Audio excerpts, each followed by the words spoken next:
Amanda. I am eating a piece of grilled white asparagus wrapped in prosciutto, drizzled with melted manchego cheese and coated in crushed pistachio, when my friend and coworker Josh ruins my culinary orgasm by bringing up my honeymoon. More specifically, my lack of a honeymoon. And all I can do is grunt. "I'm just saying," he says with a sigh as he waves his bacon-wrapped goat cheese-stuffed date around on its toothpick like he's the conductor of the Boston Pops doing a tapas bar gig. "You married a freaking billionaire. You deserve a honeymoon."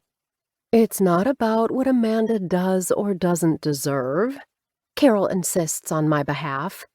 As I chew, I give her a look that either says thank you or is so indecent I need a cigarette and a fan, because damn, that asparagus is good. "What is it about?" "It's about what they want. I mean, my God, Josh. Andrew bought her an estate as a wedding gift. I think he's got all the good husband bases covered." "That? He's a billionaire. That's to be expected." "You're poo-pooing my husband's gift to me? An estate in Weston, Massachusetts? It's one of the most expensive zip codes in the country," I say, parroting his affect. "Hello, billionaire. For him, that's like buying a cheap condo behind the railroad tracks in Clinton. Declan bought Shannon an entire coffee chain." "This isn't a competition," I say, alarm making my Pinot Noir taste like vinegar. "And he managed to give her a nice honeymoon in Hawaii." I lean in. Define nice, because those two still refuse to talk about their honeymoon. "Isn't that weird?" Carol says, affirming my gut instinct. "Shannon's normally easy to pry information out of, but she's so close-lipped on this." "Maybe they had an orgy," Josh ponders. "On their honeymoon?" Carol's right to be skeptical. "Weirder things have happened." Josh wraps his arm around my shoulders. His armpits smell like lemon and coconut. "I was married to Amanda, you know. We had a honeymoon. We had a panic-filled hour in a Las Vegas hotel suite after being poisoned with psychedelic-contaminated wine. You, me, Andrew, and Andrew's Vegas chauffeur all woke up together wearing wedding rings." I wrench his arm off me. "Don't compare the two." "I am so glad I'm not actually married to you," Josh sniffs. Then his sniff becomes more emotional than judgmental. "But I sure do miss Jordy." That's Josh's ex-boyfriend.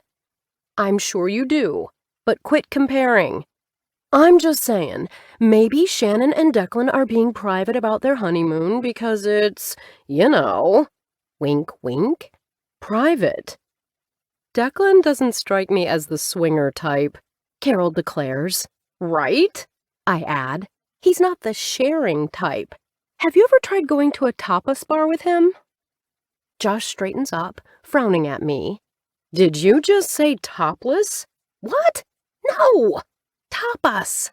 Declan won't even share small plates. You expect him to share his entire wife?" "Scratch that theory off the list," Josh mutters. "Why did you," Carol says, pointing to me, "and my little sister both land billionaires for husbands, and all I got was a tattooed musician who turned MLM pyramid schemes into an art form and tried to convince me that lube made from tea tree oil was an aphrodisiac? Where's my billionaire?" "Oh, God, not this again," Josh groans. "Carol must be on her third glass of sangria." She shakes the ice cubes at the bottom of her glass. "How'd you know?" "Drink number 1, this is great. I love hanging out with friends. Drink number 2, I'm hungry.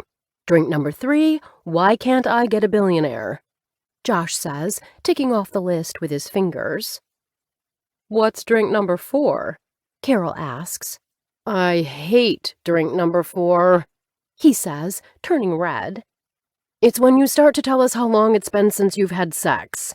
"I do not." "Do too," I inform her. Josh's eyes jerk like his brain is riding a bucking bronco. And then there's drink number 5. We won't talk about that, Josh squeals.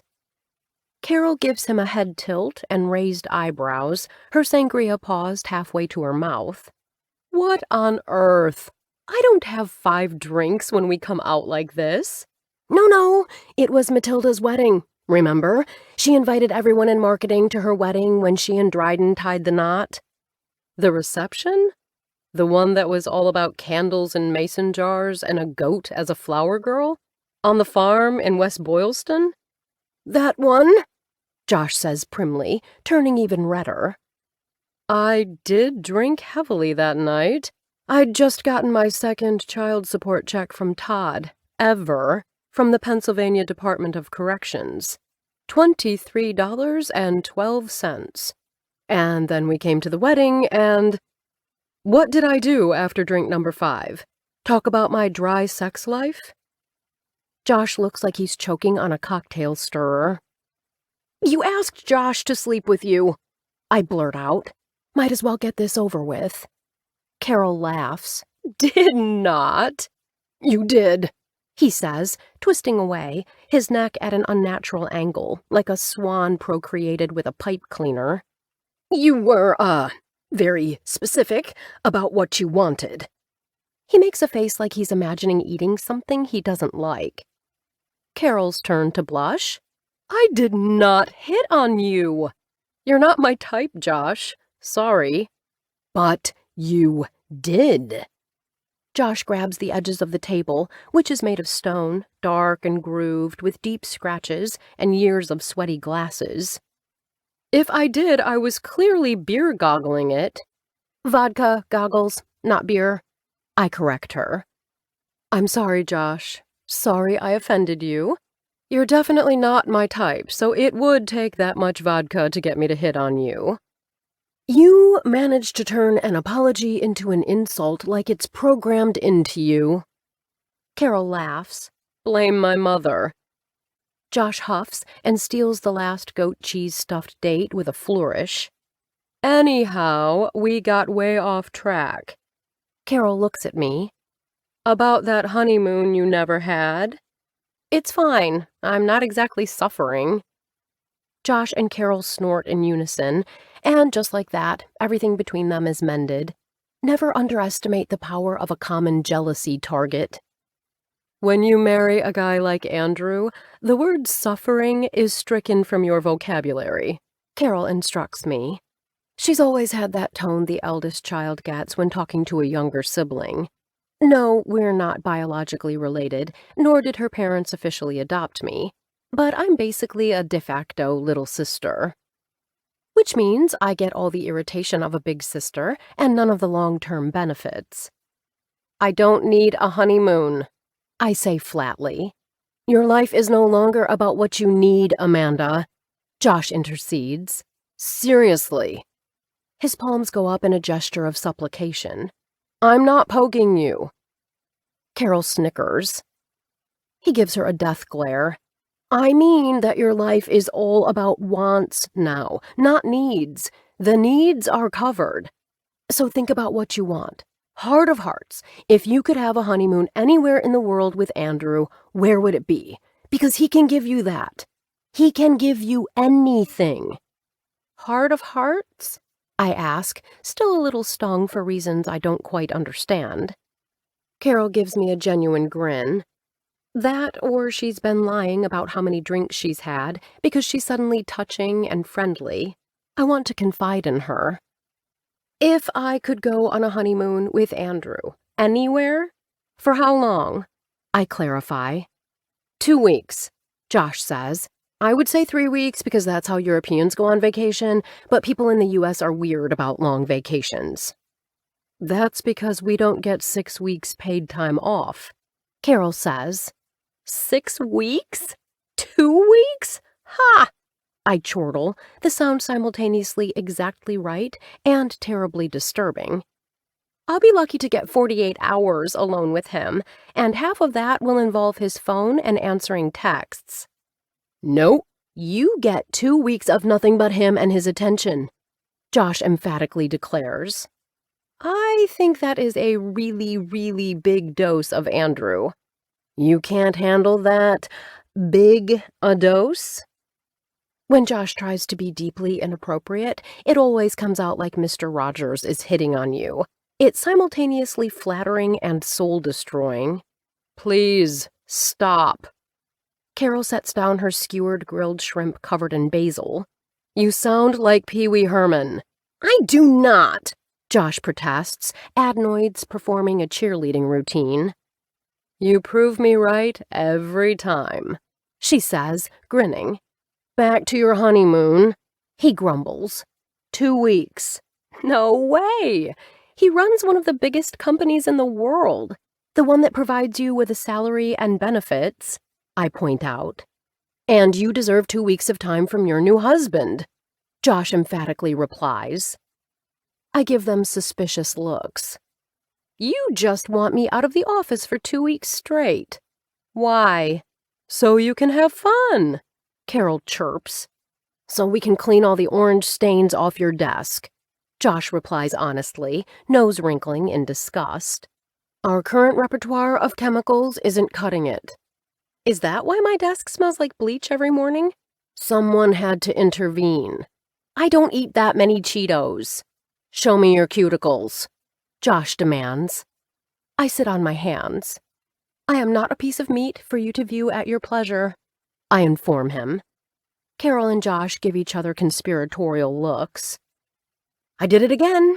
I just strengthened their alliance. How is Shannon? I ask Carol, changing the subject. She's fine, I guess. Don't you see her more often than me, Cheeto fingers? I haven't seen her for 2 weeks or so. She was hiding Ellie from the world after the poor baby got a cold. Right. Carol yawns. She called me last week in a crying panic, blabbering about bulb syringes and baby saline solution. I think Declan is close to convincing her to hire a night nurse to help them out. You think? How did he manage that? When she called me at 3 a.m., crying, I said to her, You are insane to say no to a night nurse. She could be doing all of this for Ellie right now, and you and I could be sleeping. You think that worked? She hasn't called again. I look at Carol, then Josh. Slowly, I pull my hands out from under my butt. Not orange. I waggle my fingers at them. I told you. That just proves you're good at covering your tracks, Carol scoffs. Or that you get good manicures more often than the rest of us, Josh adds, examining his cuticles with vexation. Carol does a double take. And to think I actually hit on you. Men can get manicures, Josh protests. I come to his defense. Andrew does. So does Declan. Carol shows us her ratty fingers. I am not judging men for getting manicures. I'm judging men for having nicer nails than mine. Josh stares. Is that glitter nail polish on the edge of your index finger? When was that from? 1987? Tyler did it, she says. Part of Unacoga. You weren't there, I point out. Carol's mom, Marie, posted a poorly worded ad on Facebook that led to scores of swinger couples attending her yoga class. Unicorn yoga is all fine, but when swingers think you're their kind of unicorn, all the single women in the room are up for grabs. Only because Dad couldn't help with the kids that day. From the sound of it, I would have been popular. We snicker. She's right. Narrowing his eyes, Josh challenges me with one of his patented lizard looks. I think unicorns are overrated. You didn't in Vegas, when we were almost married, I remind him. We're not talking about that, he says, sniffing. The sniff turns sad. Oh, I say, instantly remorseful. I rub his back. I didn't mean to bring up Jordy again. Jordy was our Anterdeck chauffeur in Las Vegas during Shannon and Declan's wedding. Andrew and I woke up in a hotel room with Jordy and Josh, all 4 of us wearing wedding rings, about 3 years ago. Yeah, I know. It's as weird as it sounds. I cannot believe Jordy never told me, Josh says, sniffing more. Who knew he would join the Peace Corps? Most of the time when guys ditch me, they just ghost. Or leave a note that they ran off and joined the circus. Carol laughs. No, really, he says, pensive. My old boyfriend Remington swallowed fire. Nice guy, no gag reflex whatsoever. I wish I could say the same, Carol says, gagging. I pour the rest of the sangria and hog it for myself, suddenly wishing tapas bars served Cheetos. Look, Josh says, pulling himself together. You need a honeymoon. If you won't do it for you, do it for us. He points between himself and Carol. For you two? Shannon has never, to this day, told me what happened in Hawaii. I deserve to live vicariously through a billionaire's honeymoon. My sister won't do it, so it's all on you, Carol declares. That's not fair. Life isn't fair, but I'll bet it's way more fair when you're married to a wealthy man. I start to argue. I close my mouth. She's right. They both are. I need to go home prepared. If this backfires on me, I'll blame you two. How could it backfire? Josh asks. It's the perfect plan. The perfect plan? What could go wrong? Andrew. Making love on top of a down comforter dragged in front of a roaring fire is as romantic as it seems. Doing it in your own house is even better. We're completely naked, stretched out next to each other, the fire's glow making Amanda's bare skin a work of art. For a split second, I can imagine her as a movie actress, the camera panning over the slopes of her perfect curves, shadows and light playing on my wife with a majesty reserved for only a handful of ethereal beings. I turn to her, feeling rugged and powerful, the scent of cedar and oak as it burns, reminding me of ski lodges, high school wilderness treks, and now, my own home.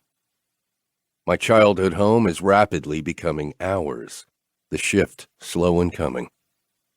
It's not that I don't have the money to change the grounds, the interior, the exterior.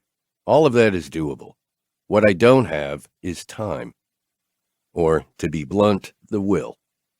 Every day I walk through the door, I feel a pull to the past, a tug, as if I'm being drawn back in time. Not decades, not even years, just a small, intangible sense that destabilizes me for a few seconds before I can consciously right myself. Ghosts are the manifestation of spirits with unfinished business, they say. Maybe that unease is the gentle yank of a ghost, pulling on my arm. Penny for your thoughts? Amanda says, making me startle slightly. I look at her, smiling at me, nuzzled into my side. You need to increase your offer, I inform her. $1. Make it a Bitcoin and you have a deal. She laughs, softly, breath blowing against my chest. That feeling needs to be bottled, captured, drawn upon in times of difficulty. It's a light, warm brush of her essence against the skin and bone over my heart. That feeling is the closest sense I have of direct love from her, one breath at a time. Seriously, what's going on in that beautiful mind of yours? Calculating profit margins again? She pokes. Thinking about ghosts. She tightens against me, body suddenly tense. Is the house haunted? You never told me that when we moved in. No, I assure her.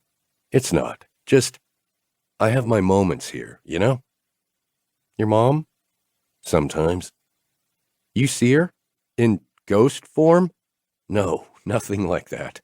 I do not embrace the woo. You know that. Then what?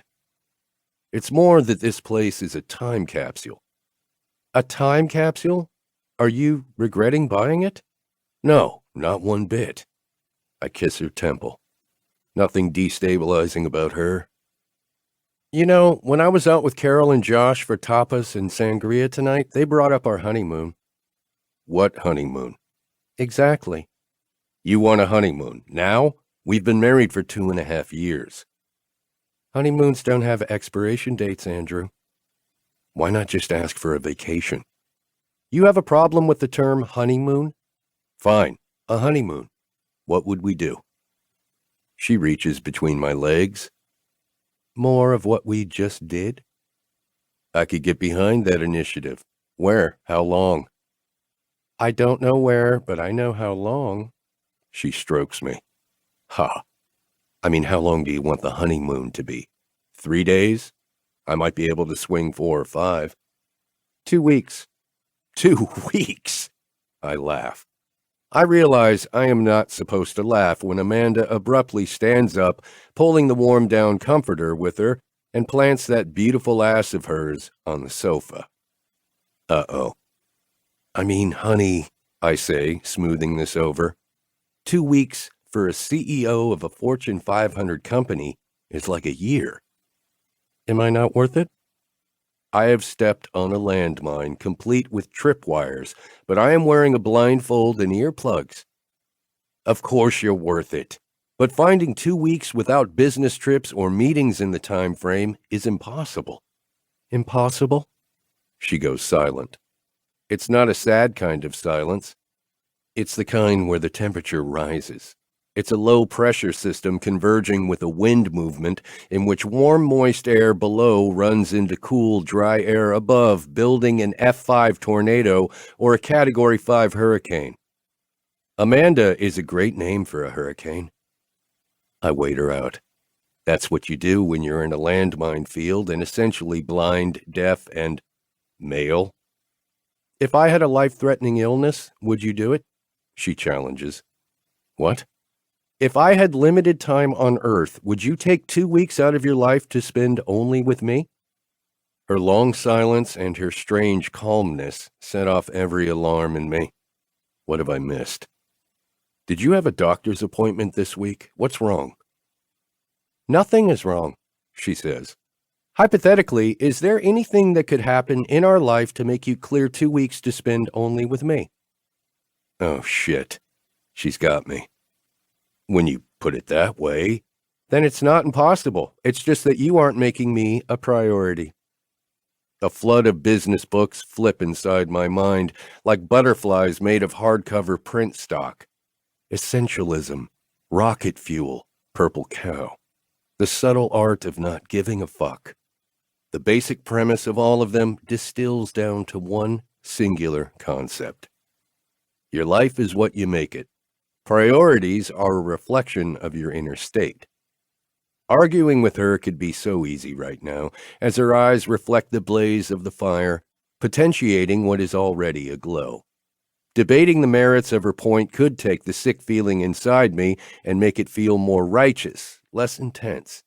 I could easily pivot away from the truth of her words and do what most people do. Find a way to stay on the same path I've been on for years without disrupting the world for her request. I'm not most people. What would a 2-week honeymoon look like? I ask her, opening the conversation without making a promise. Surprise trickles into her face, a quick blink, a nanosecond of tight confusion, the twitch of one corner of her mouth. What do you mean?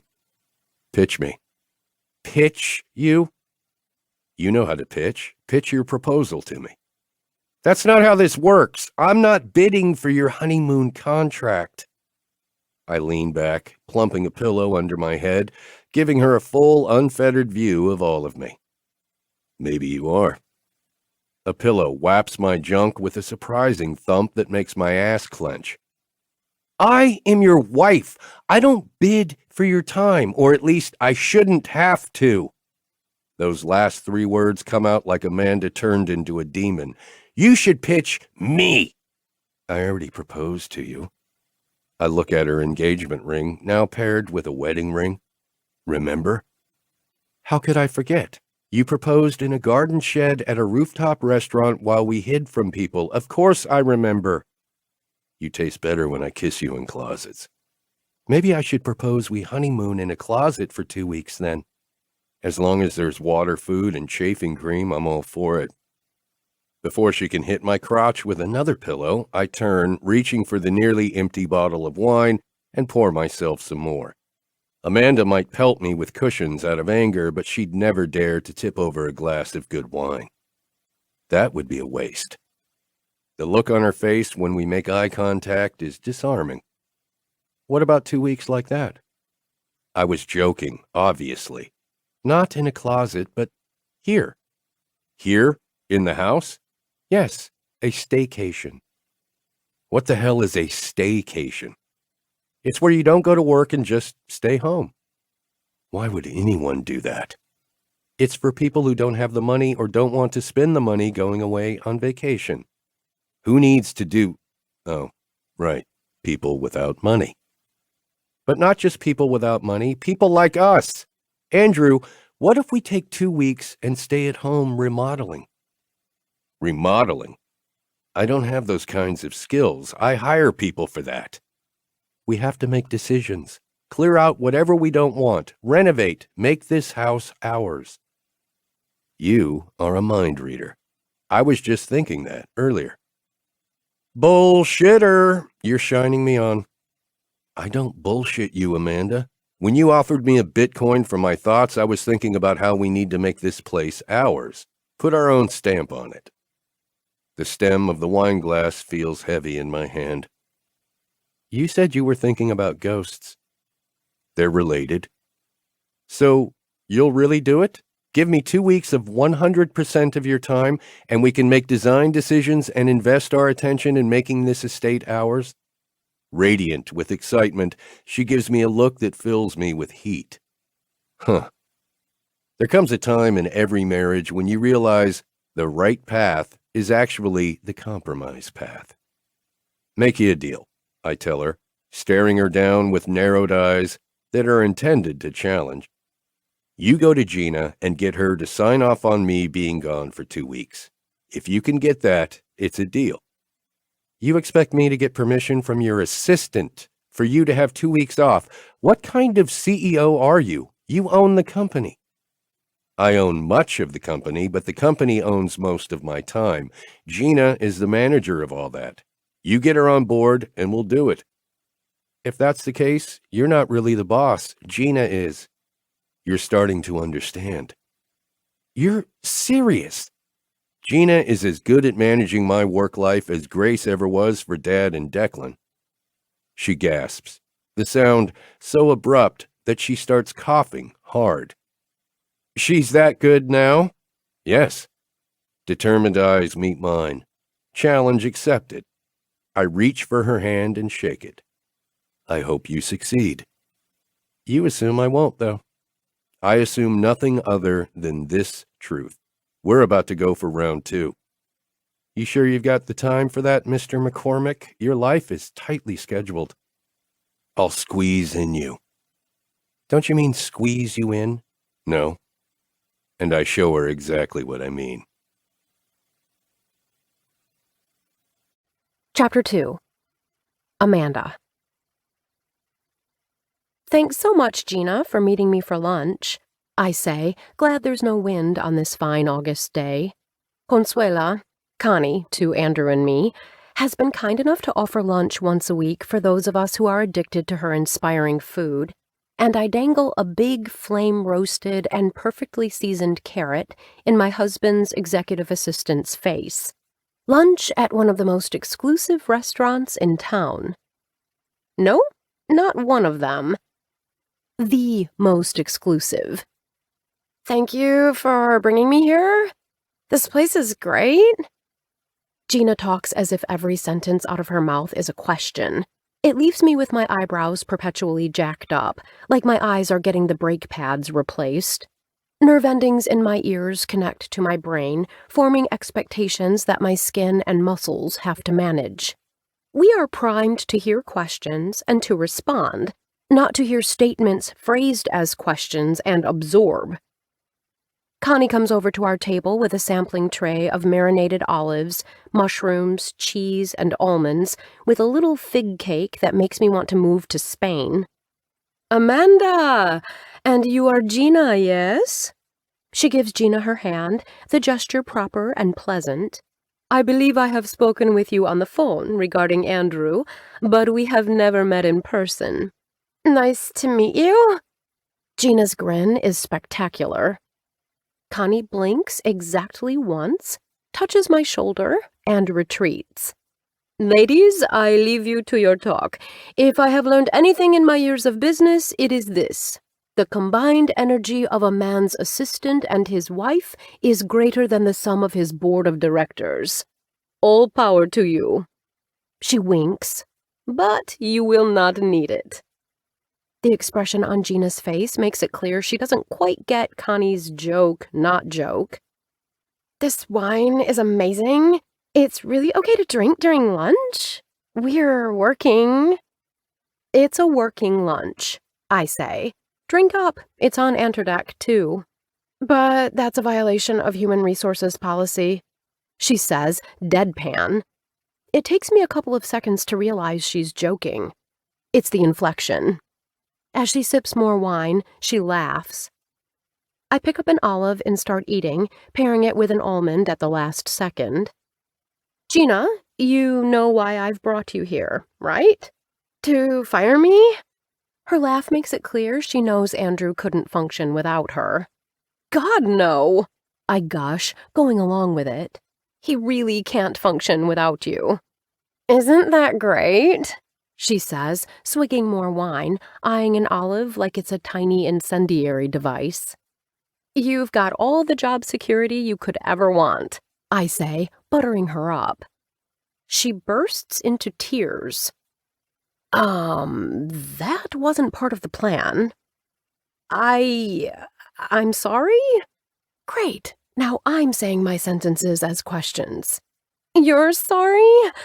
I'm the one who's sorry. She is red-faced, her nose flaring, her teeth gnashing together. I don't want job security. Uh-oh, a declaration. She is mad. You don't? I want a commitment. From Andrew? A beat passes. My dread skyrockets. From Louis.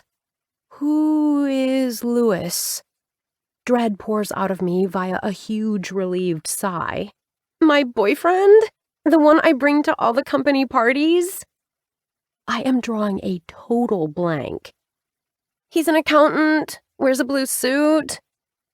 200 men who work at Anterdeck wear blue suits every day, Gina. You need to be more specific. He has a service parrot. Oh my God. I know who she means. Josh, Carol, and I spent an entire visit to the tapas bar doing alcohol-infused imitations of him. What is a service parrot? Blackbeard is his emotional support bird. Louis has anxiety and... She continues speaking, but I don't hear her. My brain short-circuited somewhere in that explanation.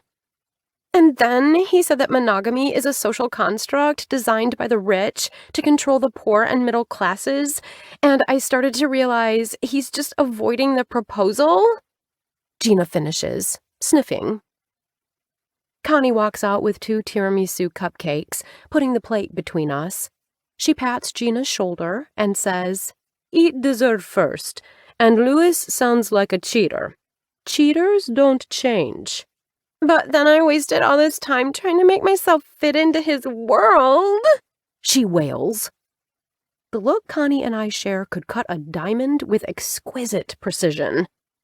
Don't waste another second of your precious time, my dear, Connie says, pulling a chair from another table over to ours, inserting herself between Gina and me with a resigned, worldly sigh that I could live 300 years and never possess. He is beneath you. How did you know he prefers the woman on top? Connie's blink speaks 1,000 words in 6 languages. Gina, I say, pausing to drink half my glass of Artadi Rioja. You know the best way to get over a jerk? Connie hands her a full glass of wine. You throw yourself into your job, I tell her, working this angle so hard I'm basically a human protractor. Spend all your time really working on your career. Show guys like Lewis they're not the center of the universe. Yeah? She sniffs in between hearty mouthfuls of wine. Yeah. My overly enthusiastic reply gets me a gimlet eye from Connie, who delicately sips her red wine without leaving even one tiny smear of red lipstick on the rim of her glass. How does she do that? Is this something they teach teenage girls in Spain, or is it handed down coven to coven? Gina? Connie interjects. Her eyebrows are perfect, hair pulled back in a simple ponytail held with a strip of red silk fabric. Amanda is correct. I am? She is? A sage nod seals the deal. You need, in fact, to get rid of as many men in your life as possible. I do? She does? Yes. Connie's eyes twinkle. She looks like a gemstone, a witchy crystal infused with energy more powerful than words. A warm, creepy feeling takes over my limbs. It's not the wine. It's the wise woman before me. Andrew is an impediment to your perfect self, Connie says, slowly, hypnotically swirling the wine left in her glass. Andrew? What does Andrew have to do with me and Lewis? He is a man, is he not? Yes, but he's my boss? And my husband, I add, clearing my throat for reasons I don't quite understand, but that feel like a perverted form of jealousy. Connie silences me with a look that reminds me of harvest moons in dreams where they chase me and swallow me whole. Surround yourself with feminine energy, the divinity of womanhood. You need cooperation, support, patience, joy. Men are nothing but competition. You really do know Andrew well, don't you? I marvel. Gina is nodding, her tears slowing. You're right, but how? How do I get rid of all this masculinity in my life? Does Andrew have a vacation planned soon? Connie asks innocently. I narrow my eyes. Wait a minute. No? Gina says, pulling out her phone. Let me look at his calendar. Andrew never takes vacations. We didn't even get a honeymoon, I point out. Her eyes widening, Connie stares me down, the message clear. Don't blow this. How did she know?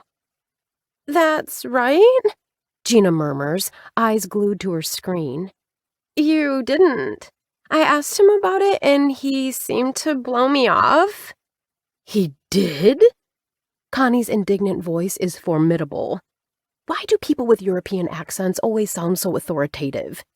How rude of him to dismiss your concern for his welfare. Yeah. Gina's gone declarative again. Victory will soon be mine. That's right, Gina shouts, setting down her phone. He did dismiss me. Like Lewis and his crazy threesome argument.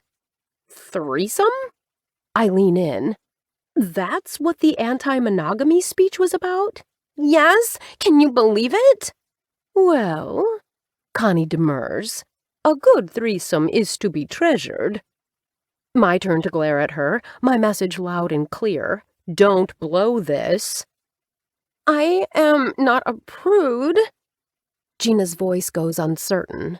But he insists Blackbeard needs to be there, and that he isn't cheating if the woman he's been sleeping with comes into our relationship. About Andrew and that honeymoon, I say. Not only have the wheels come off the bus, they're rolling into traffic and turning logging trucks over. His schedule's fine. Nothing he can't dump off on other people. Why? Can you clear 2 weeks off his schedule? Hell yeah! I'll get rid of him for 2 weeks and ask for mentoring from more women in the company. Like you!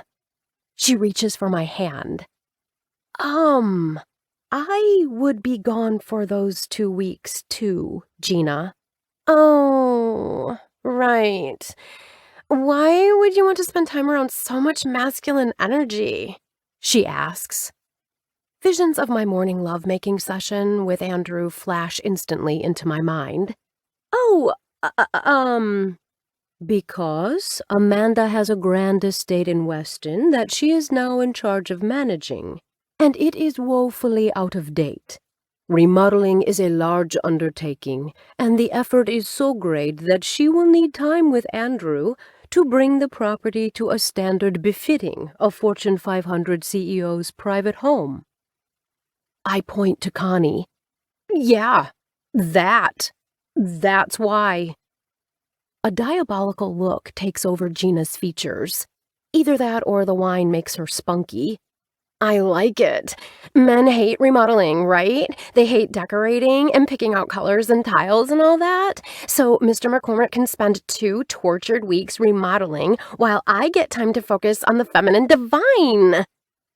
She finishes with a flourish, sucking down her wine and giving Connie and me a laughter through tears grin.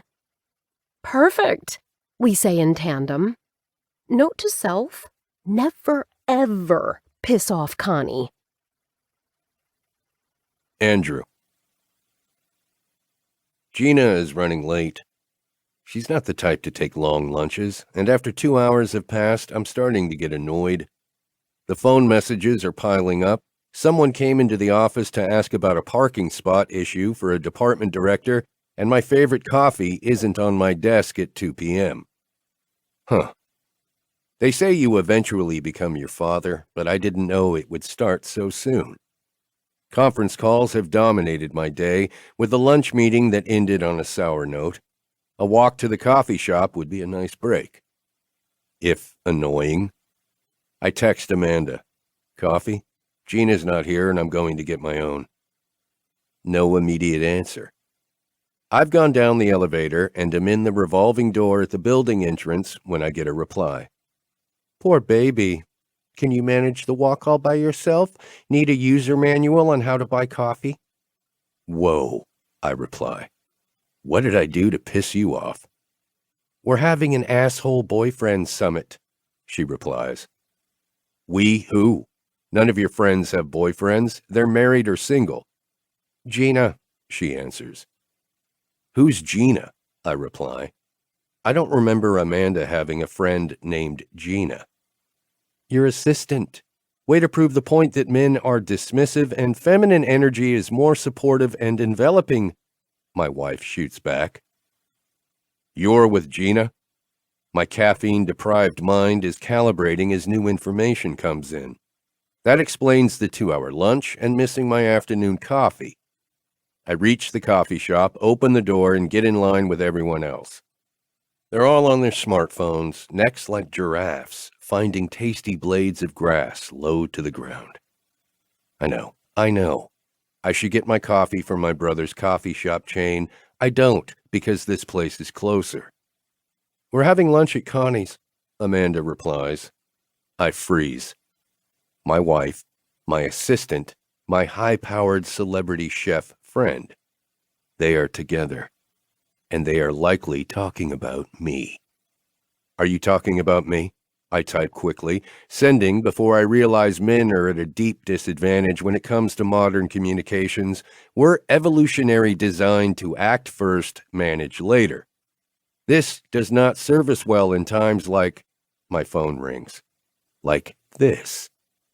You know, Amanda starts, in a voice that makes it clear Connie brought out the Spanish sherry.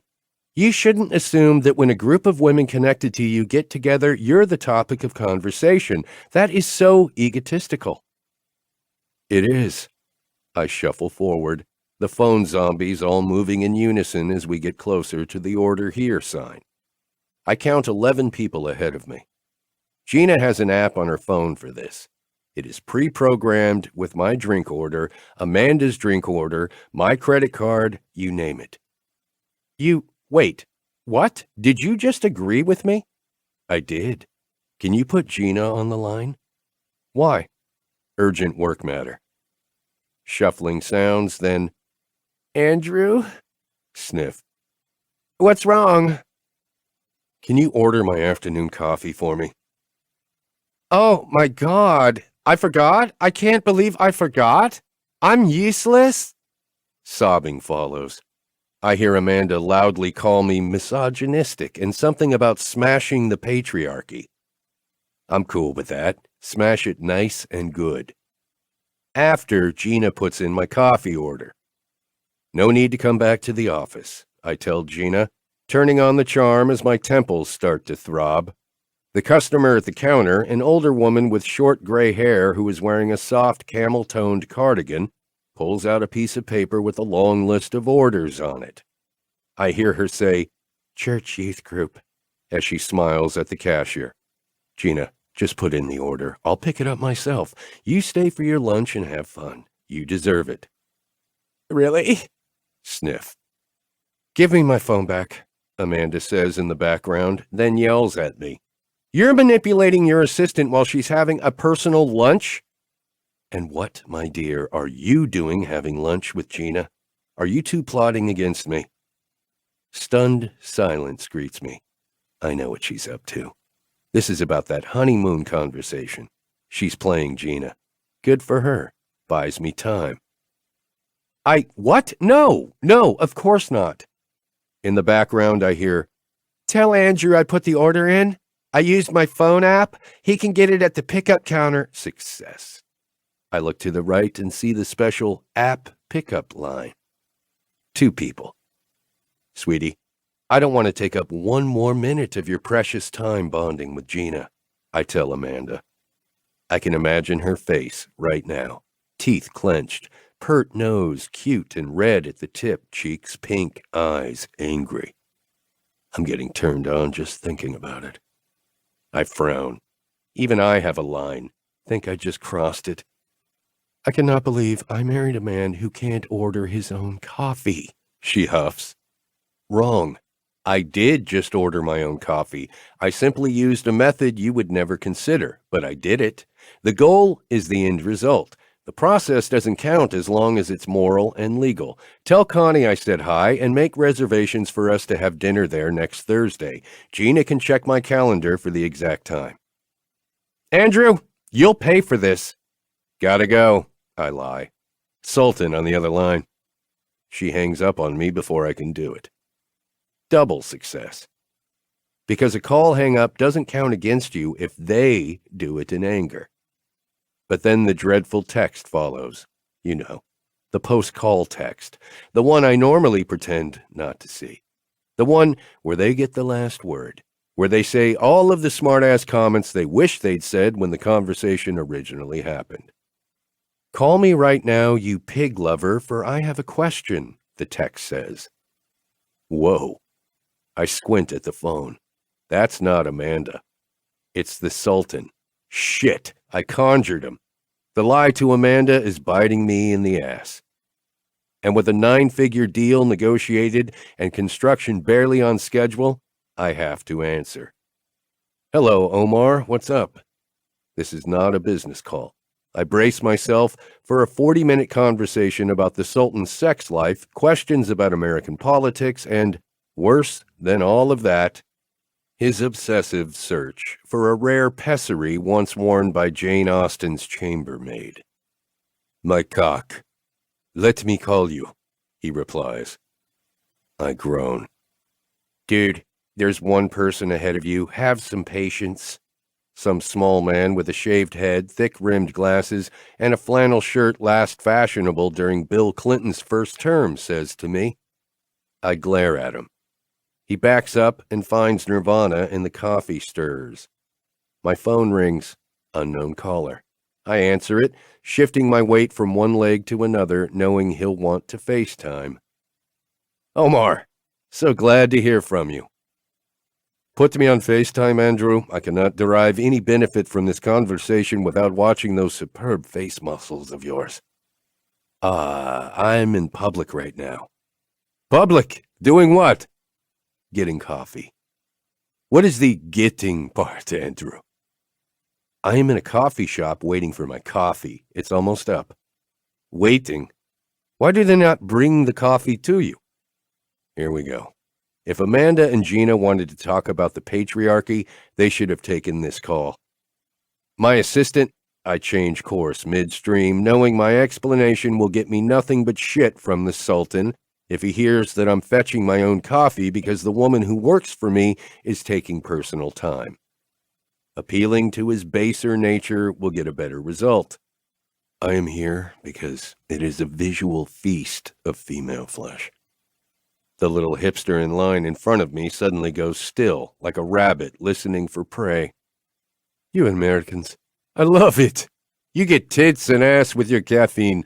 I need to buy the house next door to yours and build a better one, Andrew. Then we can hang out at these feasts of flesh and find women to bed. This is his version of small talk. McCormick, my name's called, drink handed off to me, and I get the hell out of there before Omar gets me talking about nude women in public. If you moved here, there would never be a dull moment, I say, shining him on. How is the search for the missing pessary? Do I want to hear about it? Hell no. Do I want to hear him shit talk? Even less. I have it on good authority that a retired physician from Fiji who supplied drugs to high-level businessmen in China is hiding the pessary in Gibraltar. So I have sent a special forces team there on an assassination mission to get it for me. That sounds illegal. I'm at the revolving door going into my building when I finally take a sip of my coffee and damn near spray the glass door. Bzzz. I look at my text window. Like the new peppermint pumpkin stevia drink? Yum! Love you! Amanda texts. Son of a bitch, I mutter. Excuse me? Wasn't talking to you. Plunk goes the nasty coffee in the trash, but I am listening. Who did you call a bitch? Is that a new term of endearment you use for women? I kicked a homeless person who was in the way of the trash can. I lie. Ah, I understand completely. So, I am calling to ask you about energy systems for your island. My what? Your island. I don't own an island. What do you mean you do not own an island? Everyone owns an island. How can you not own an island? Next, you will tell me you do not fund a spaceship prototype operation. Ah, Andrew, you are so funny. Americans are so funny. Right, ha ha. For the next 5 minutes, as I ride the elevator up to my floor, I'm treated to a monologue about the Sultan's private island. Sea levels, water filtration systems, desalination protocols, you name it. He never, not even once, asks me a question. Nor does he expect any response, even during his deep breaths, to continue. I get to my office, sit down, and look at the stack of contracts I need to review and sign.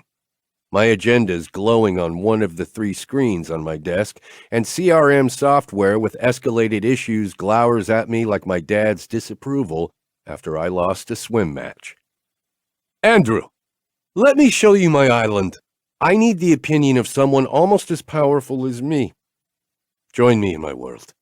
You have the virtual reality goggles I sent you, no? I shake myself, shocked that he's soliciting my involvement. I do. Then come. I am king. I will let you in. We will sleep with all the women we want, and your wife never has to know. Even you and I can have sex in virtual reality, Andrew. Sodomy is illegal in my country, but not in VR. Well, not in VR for me. I need to think about whether it is illegal for the masses. But you and I can bugger each other in virtual reality and it means nothing. You thought I was serious. Of course I was not. Americans are so humorless. You are not my type. Right. That nasty taste in my mouth isn't just the stevia. When you are here in VR, you are completely safe. No one can harm you. Why would anyone want to harm me, aside from the crazy paparazzi? I ask him. You do not receive the death threats? What? No. Changing my focal point, I hone in on the conversation. Death threats? This just went from endless prattle to seriously troubling in 3 seconds. Really? His voice takes on a boastful tone like Dad with an accent. I receive them daily. My bodyguards require their own bodyguards. I am not a ruler, Omar. I do not have your problems.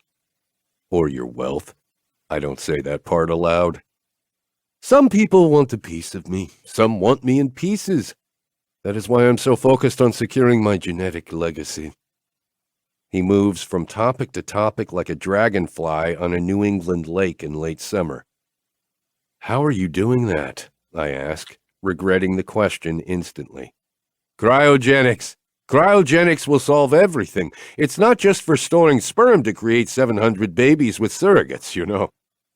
I didn't know that was a feature. His laugh rings into the phone like a fire alarm. Oh, Andrew, you slay me. I assume you have sperm stored in appropriate volume for your genetic heritage. People like us should spread our genes far and wide. DNA as strong as that of rulers and CEOs should be used to yield superior beings.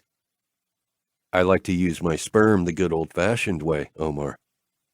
One woman at a time, you impregnate them yourself. What a waste of your time. You can only do what, 10, 20 per month at best. What is your personal best, Andrew?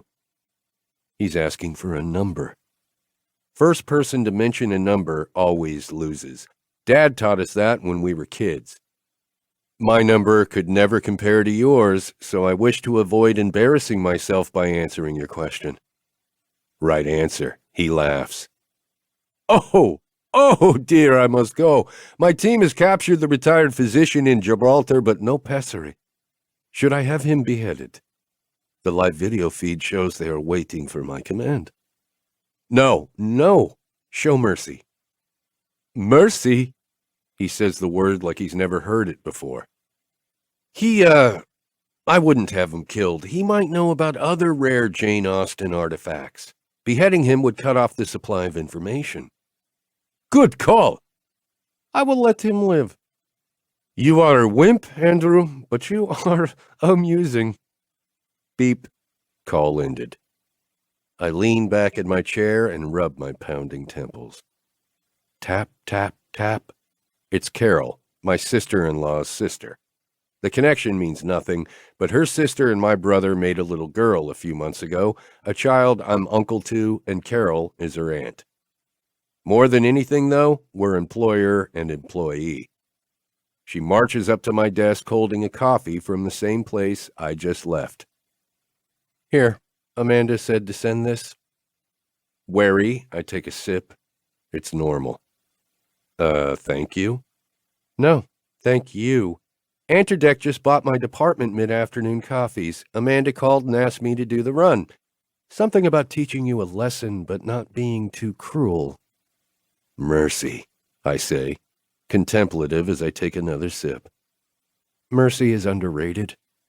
Carol smiles as she walks away. Chapter 3. Amanda. Lunch with Shannon was always a fun time filled with gossip and laughter. Emphasis on was. This is our second time trying to have lunch together with her 3-month-old, Ellie, and here we are again, 2 out of 3 of us in tears. Hint, I'm the one not crying. Hang on, baby, Shannon murmurs in a voice that manages to curse, soothe, and instruct all at once. If motherhood has a voice, that's it. I don't care if anyone sees my boob, but I do care about all my back fat. Huh? Can you find a blanket in the diaper bag? She asks me. Her side of the booth is her and the baby. My side is me and the entire contents of a Babies R Us. What kind of blanket? This? I hold up a white cloth. No, that's a burp rag. It's the pink one. I look in the bag. It's like being a gynecologist. Every variation of pink is in there, folded and layered. You'll have to be more specific. I don't care, Shannon says, cringing. Ow! That first tooth really is coming in, isn't it? Ellie's mouth settles in on Shannon's nipple, her upper lip like a rose petal, her small head covered with soft, dark wisps of hair, the same color as Declan's. All I can see is the back of her head, one arm reaching up with tiny fingers that loop around Shannon's pinky, and little yellow-socked feet that kick Shannon's unused boob. Relief floods Shannon's body, her shoulders dropping, her eyes closing. A sigh of deep contentment escapes her. "Settled?" I ask, a little worried about her. She's always a little harried, klutzy in a kind-hearted way, but I've never seen her unraveling like this. "Yes, letdown has commenced." She reaches for her glass of water and chugs the entire thing down like a soccer player in the World Cup between plays. Greedy eyes land on my full water cup. I push it to her. Ellie makes baby sounds I can't describe, so cute that my ovaries start doing the cha-cha inside my pelvic cavity. "She makes me want to have one," I squeal, using hushed tones to keep the baby from startling. "You and Andrew would make great parents," Shannon says between water gulps. She finishes my glass and looks around, trying to catch the eye of the waitress. "We need to drop the birth control first." "Sex," Shannon says out of nowhere, eyes unfocused and wistful. "I remember sex." "You guys aren't having it?" After Andrew's bizarre coffee incident yesterday, he came home and basically pinned me to the bed for 2 hours. The sex mind-blowingly intense. This wasn't angry sex, wasn't even makeup sex. It was something more. It was something hot. My nether regions start to simmer, the tactile memory of his touch last night firing me up for more. I'm still on the pill, and no matter how adorable Ellie is, the plain truth is that we're not ready to share each other with anyone else. Not even our own child. In time? Sure. Right now, I want more of him. What I really want is more of his amazing body, mouth, fingers, tongue. "Need a fan?" Shannon asks me as I jolt at her words. "Huh?" You blushed. Hard. "What are you thinking about?" Her eyes narrow. "You had sex last night, didn't you?" "How do you know?" "You're glowing." Pregnant women glow. I'm not pregnant. Women who orgasmed their brains out glow too. I remember orgasms. I'm sensing a theme. If you aren't getting any and you want to get some, why don't you and Declan just carve out the time and make it a priority? Wrong, innocent question. I had no idea Shannon could turn that shade of purple. Who knew? A gagging, gurgling sound erupts from Ellie, who pops off Shannon's breath and starts choking, coughing little baby hacks that make panic rise up in me. "What's wrong?" I ask, leaning forward. I'm shot in the eye by a stream of breast milk firing out of Shannon's nipple like it's a milk hose. "Oh my God!" I shout, grabbing a napkin as the milk continues to shoot out of Shannon. Ellie starts screaming, and the waitress is about to pour more water in Shannon's glass. Can I get you a towel?" she asks all of us, as if the question is aimed at the general you. Shannon smashes the restaurant's table napkin against her boob. "Amanda, hand me anything out of that bag." I reach in and grab a manual breast pump. "Anything but that." Shannon's resigned sigh makes me feel bad. Finally, a big pink blanket handed over the table seems to do the trick. Latching the baby back on, she mops herself up, takes another deep breath, and with her free hand flags down the waitress, who has wandered off like a human version of a Roomba, picking up stuff from tables in an erratic pattern that makes sense geometrically. We order. We drink our refilled water glasses, and Ellie dines before us. I'm sure Miss Manners gives infants a pass. "You need anything else?" I ask Shannon. "A third arm?" Stretching her neck, she watches the waitress come back with a bowl of tortilla chips and salsa. Standard fare for every table here at our favorite Mexican place near Shannon and Declan's place. We munch happily until Shannon looks down to find her daughter asleep, making little snoring sounds, her lips falling open as slumber takes over. "Finally," Shannon says, covering Ellie's head and her exposed nipple with a small bit of pink cloth. "Now I can really eat." "How? One-handed?" "That or pig style with my face in a trough." I laugh. She doesn't.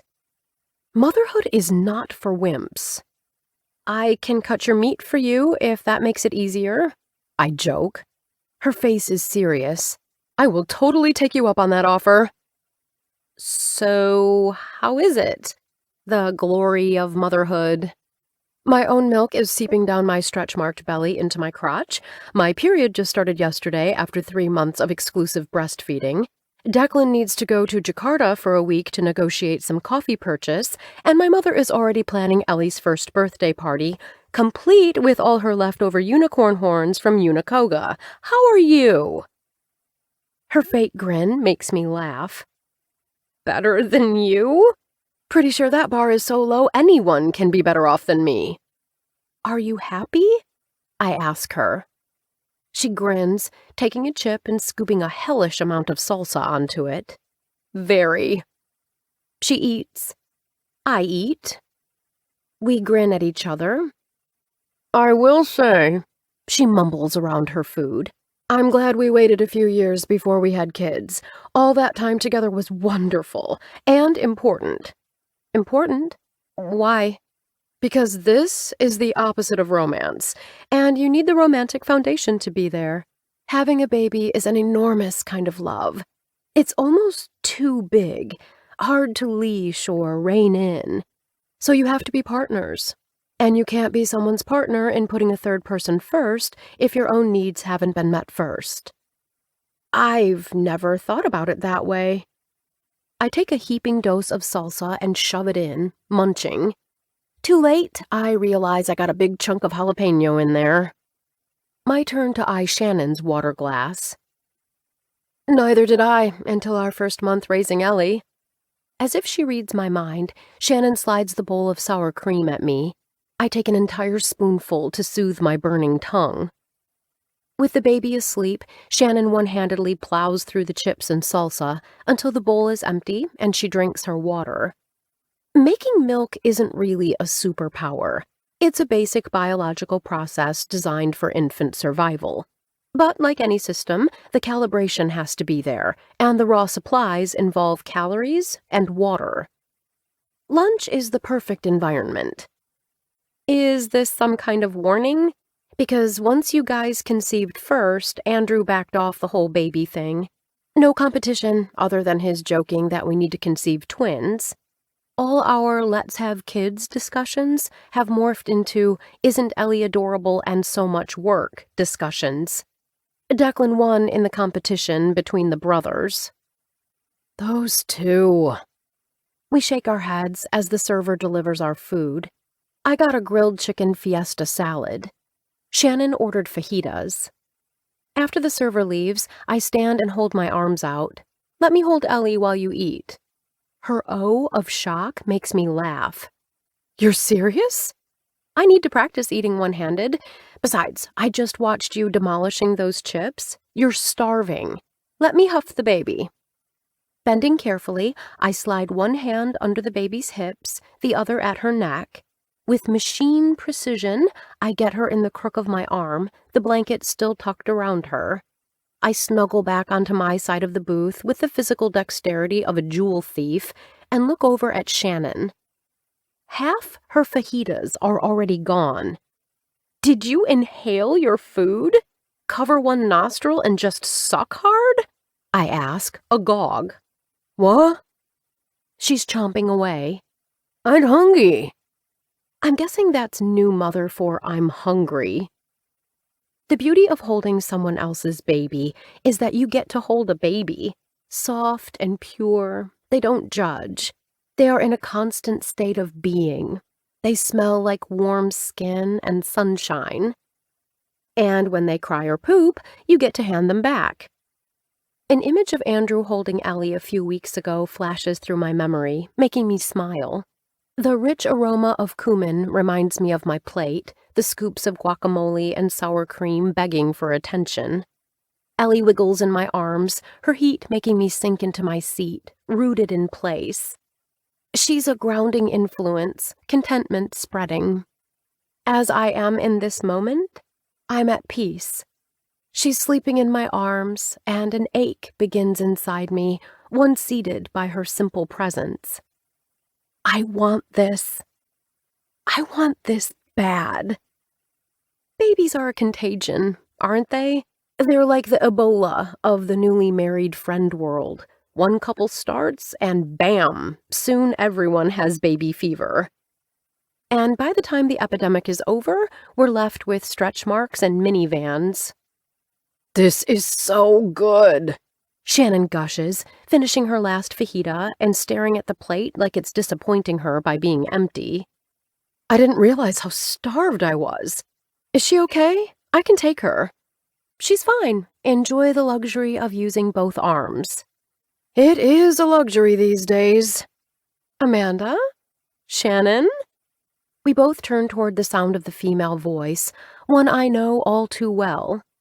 Mom? Pam? My surprise must seep into Ellie because she opens her eyes, tiny stick-like lashes lifting as she drowsily starts to wake up.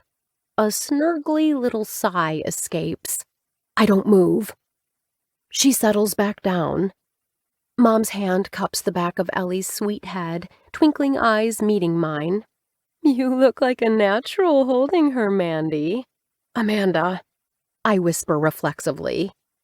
Mom's smile deepens. I remember when you were that little, she says as Shannon scooches over and pats the seat next to her, inviting Mom to sit down. By 3 months, I had my figure back, and you just started sleeping 6 hours through the night. She smiles at Shannon. You'll be fine. This is the turning point.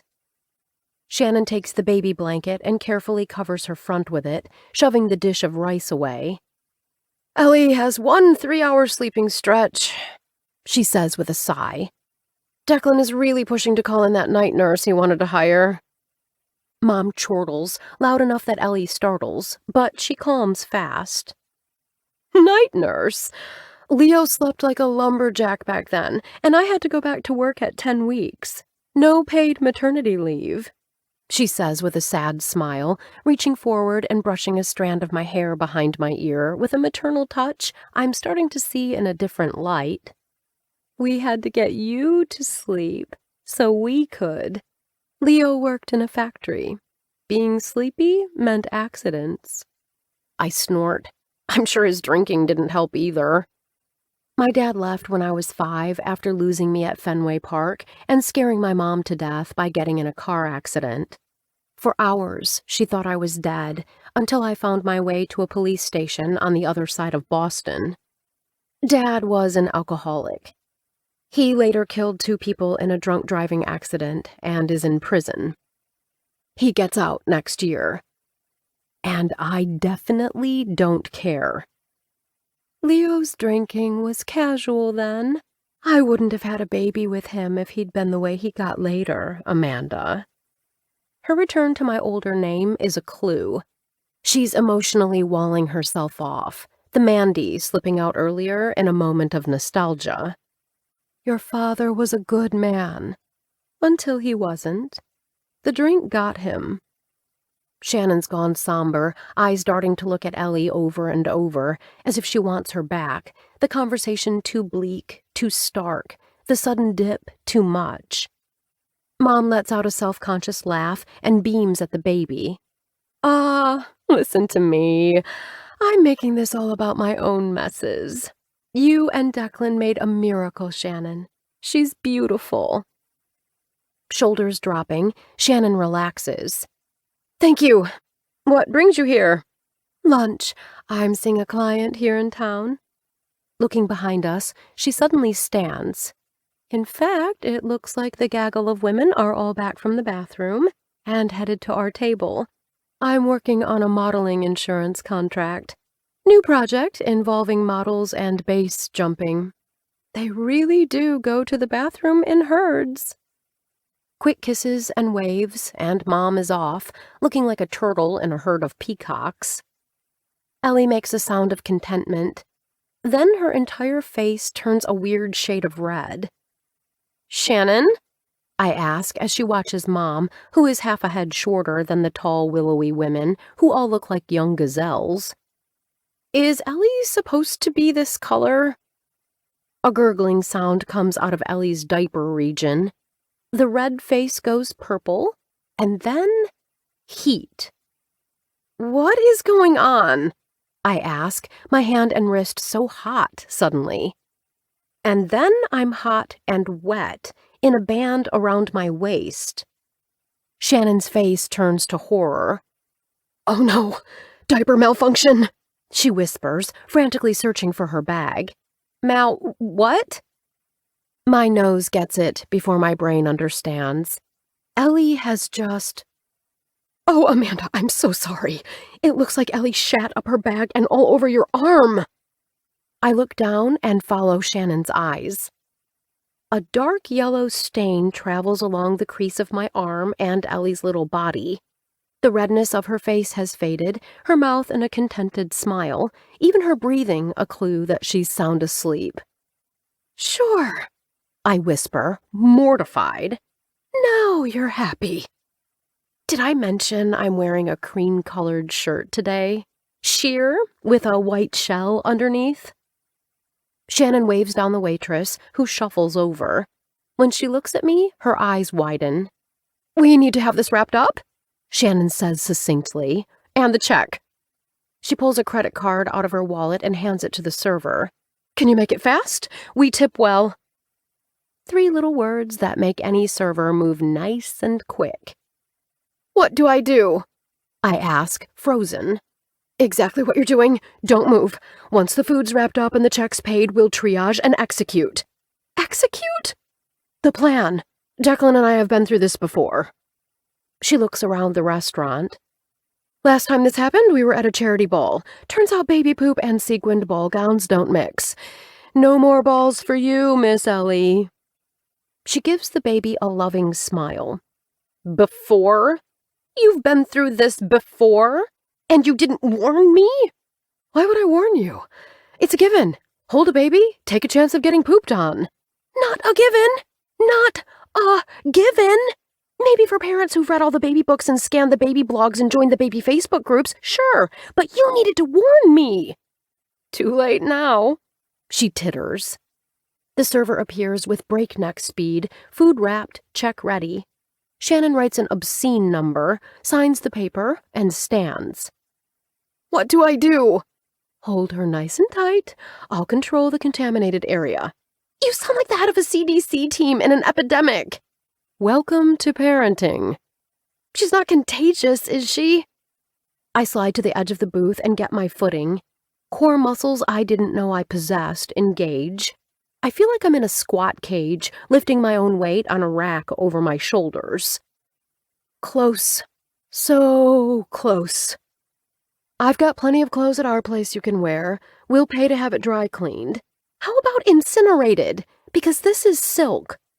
"Mustard is a very trendy color this season," Shannon says weakly. "Not helping," I grind out through clenched teeth. All along, Ellie stays asleep. We're out the door, Shannon managing her diaper bag, the leftover food, and the doors as we enter into the sunshine.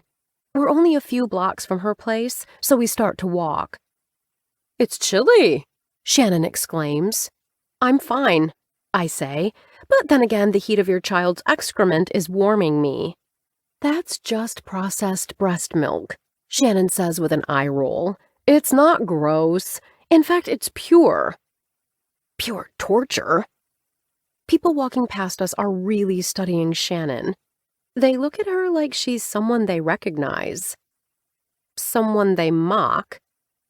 Because every person looks at her, narrows their eyes, looks down, then starts laughing.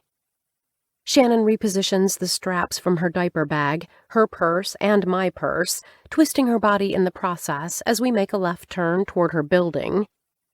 A wolf whistle follows, so loud we stop in our tracks. I look to the left. It's a homeless dude sitting on a piece of cardboard with "Please help" in Sharpie, a mangy cat on a leash next to him. "Nice tit," he shouts to Shannon, shaking his change cup. "Maybe I should pay you." We both frown until I look at her and see the problem. "Shannon, your breast is on display." "What?" "Your breast is hanging out." She looks down. The nursing shirt she's wearing is pulled to one side. Her nursing bra is unclasped. It's not a horrible breach, but if you look long enough, you notice that a tiny rodent with a pink nose is riding in the front of her shirt. Until the eyes adjust and you realize it's a nipple. "Oh, God," she groans. "Is there no body part my best friend can't show in public?" Don't answer that. Seriously. Just as we reach her building and her new doorman, Tom, holds the door open, she pivots the diaper bag to cover her bosom, and we make it through the lobby. I am carrying a 12-pound poop bomb in my arms. I am also using every form of walking meditation to avoid thinking about it. Upstairs, Shannon key codes us into her place, and without a single word between us, she peels Ellie out of my arms as we both continue moving, my legs taking me straight to their guest bathroom, the shower spray going before she calls out, "Grab whatever you want out of my closet." She has those Jimmy Choos with the silver straps that I am not supposed to covet but do. We're the same shoe size. I assess the damage. Shirt, destroyed. Shell, destroyed. Belt and pants, barely okay. Bra, surprisingly fine. In other words, Ellie managed to soak my muffin top. But we're going to pretend she got my shoes, okay? A 5-minute rinse later, I sprint into Shannon's closet, find a simple silk shirt, and eye those shoes. I shove my arms into the sleeves and stare at the shoes. I'm too nice. I don't take the shoes. In another part of their place, I hear Declan's voice, then the sound of splashing. He's cooing and using baby talk, so I assume he's giving Ellie a bath. If not, I'm witnessing some really weird kink dynamic between Shannon and Declan. There's a TMI limit in every bestie situation, and that would be it. In the living room, I'm grabbing a glass of water as the front door opens, buzzed by someone in the apartment. "What are you doing here?" I ask as Andrew walks in and gives me a hug. "Dak invited me to come over and go work out with Vince and Gerald." He whispers in my ear.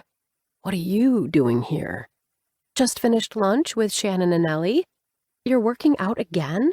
You worked out this morning." Dak was intense about it, said he's going a little stir-crazy. "Shannon's just plain old crazy," I inform him. "You smell kind of sweet." He sniffs me. "And weird. Is that a new perfume?" "I'm not sure I like it." "It's called Eau de Merde du Ellie." He frowns. "Your French is terrible, but I think you're saying—" He makes a face and looks at me. "Oh, ew." The baby shat all over my arms and lap about 30 minutes ago. I showered, but...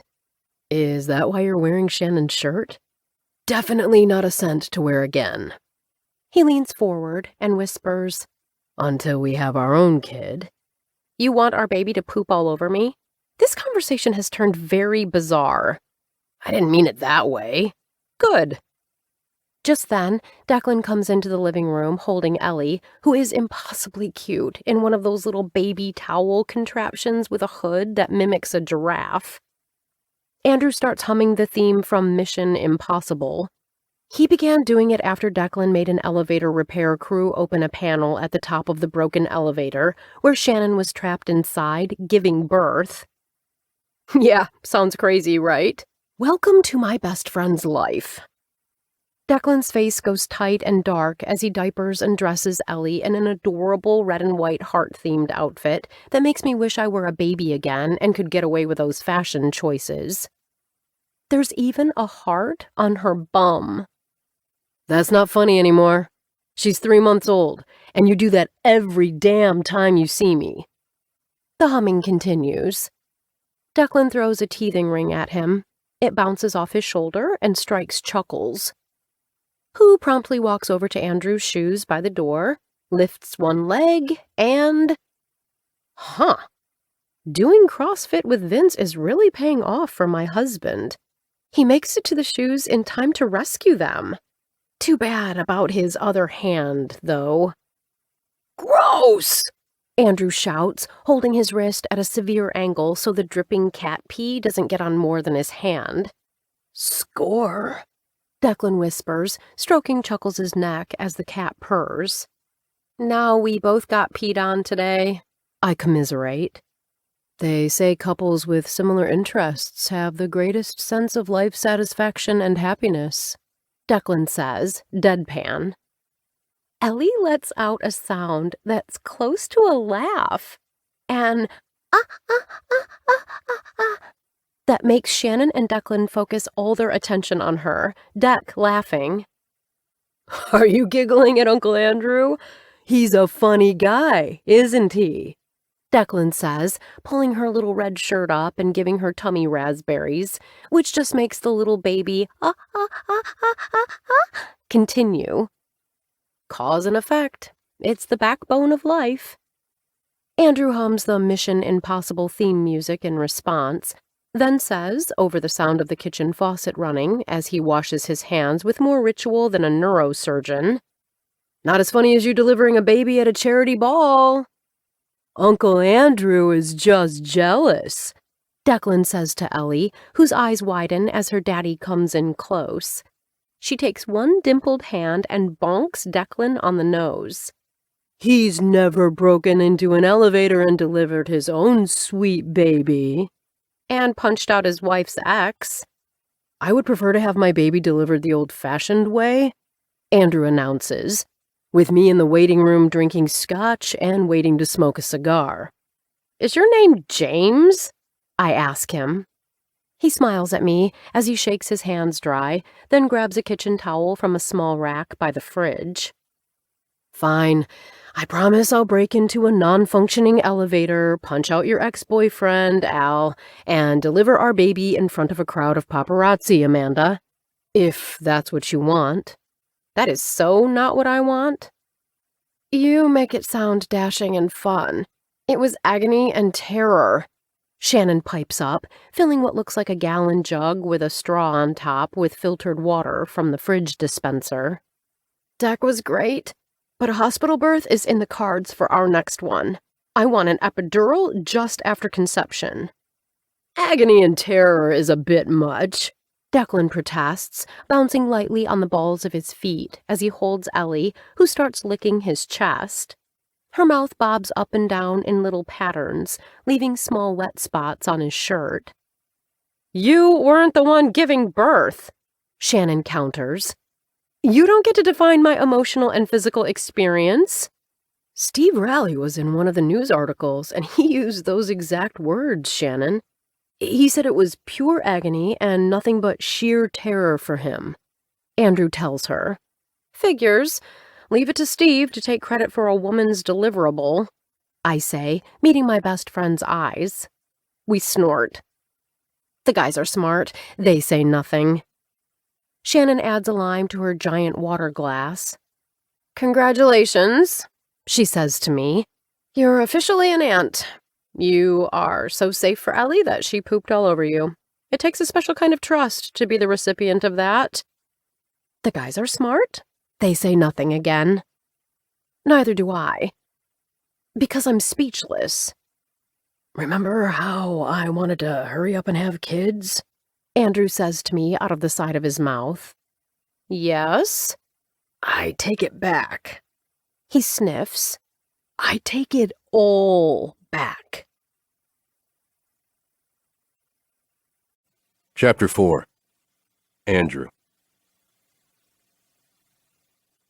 I am starting to get suspicious. Sex 3 days in a row is one thing. With lingerie every single time, something's up.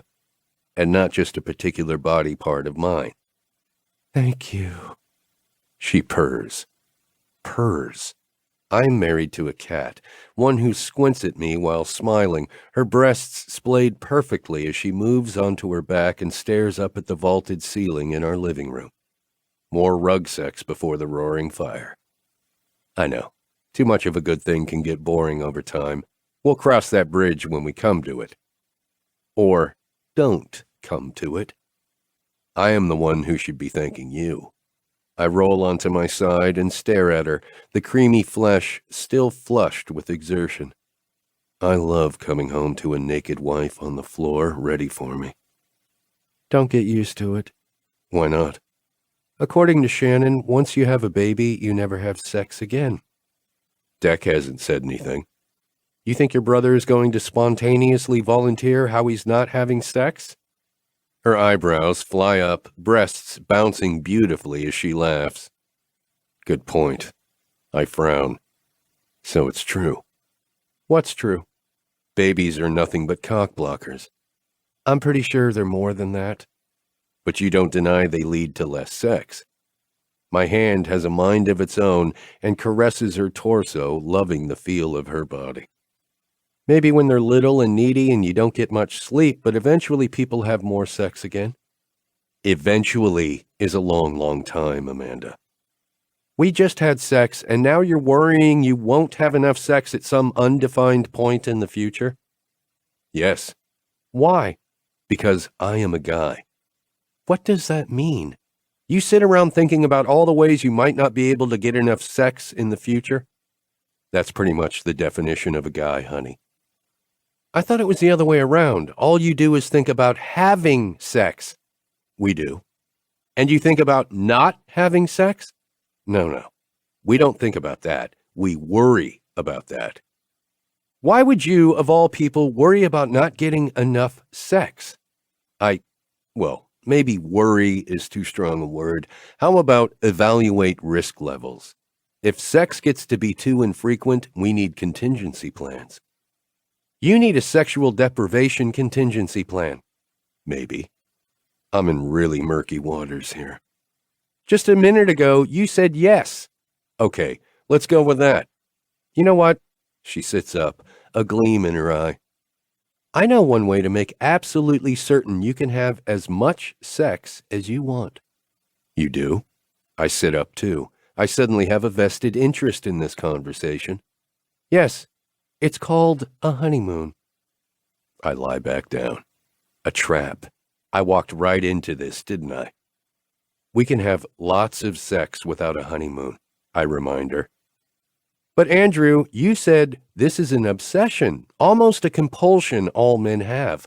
A guaranteed 2 weeks of unlimited sex could make a material difference in your life, given your psychological construct. My what? Think of a honeymoon as an intervention of sorts. A sex intervention? Exactly. It's practically a medical leave. HR is going to love this.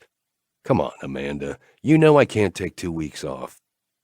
Gina says your schedule is clear, she announces in a tone that is the oral equivalent of a victory lap. 2 weeks can be arranged. 2 weeks? You're serious? I can't just take 2 weeks and do absolutely nothing. My turn to laugh. Nothing bounces because I'm hard as a rock again. Negotiating does this to me, especially negotiating with my naked wife, who is offering a 2-week buffet of unlimited sex. Hold on. Why the hell am I negotiating against her? I never said we'd do nothing, she says. You can do plenty. There's that purr again. Okay, I love the idea of that much sex, but even I can't fill every hour of every day for 2 weeks straight with nothing but sex. You should have disclosed that fact before I agreed to marry you. I feel like I've been sold a false bill of goods. I'm pretty sure you got more than you bargained for, Amanda. She goes silent. My heart is slamming against my ribs. I can feel my pulse in my neck, a long distance from where I was feeling it just 1 minute ago. You aren't going to let this go, are you? I ask her. No. And also, Jean is completely on board with getting rid of you for 2 weeks and having the office to herself. She said that? After the way you treated her about your coffee?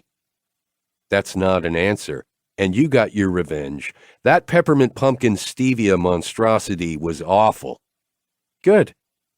Some element in her voice makes me stop with my automatic response. I pull back and think for a few seconds, letting the air between us still. She's genuinely upset.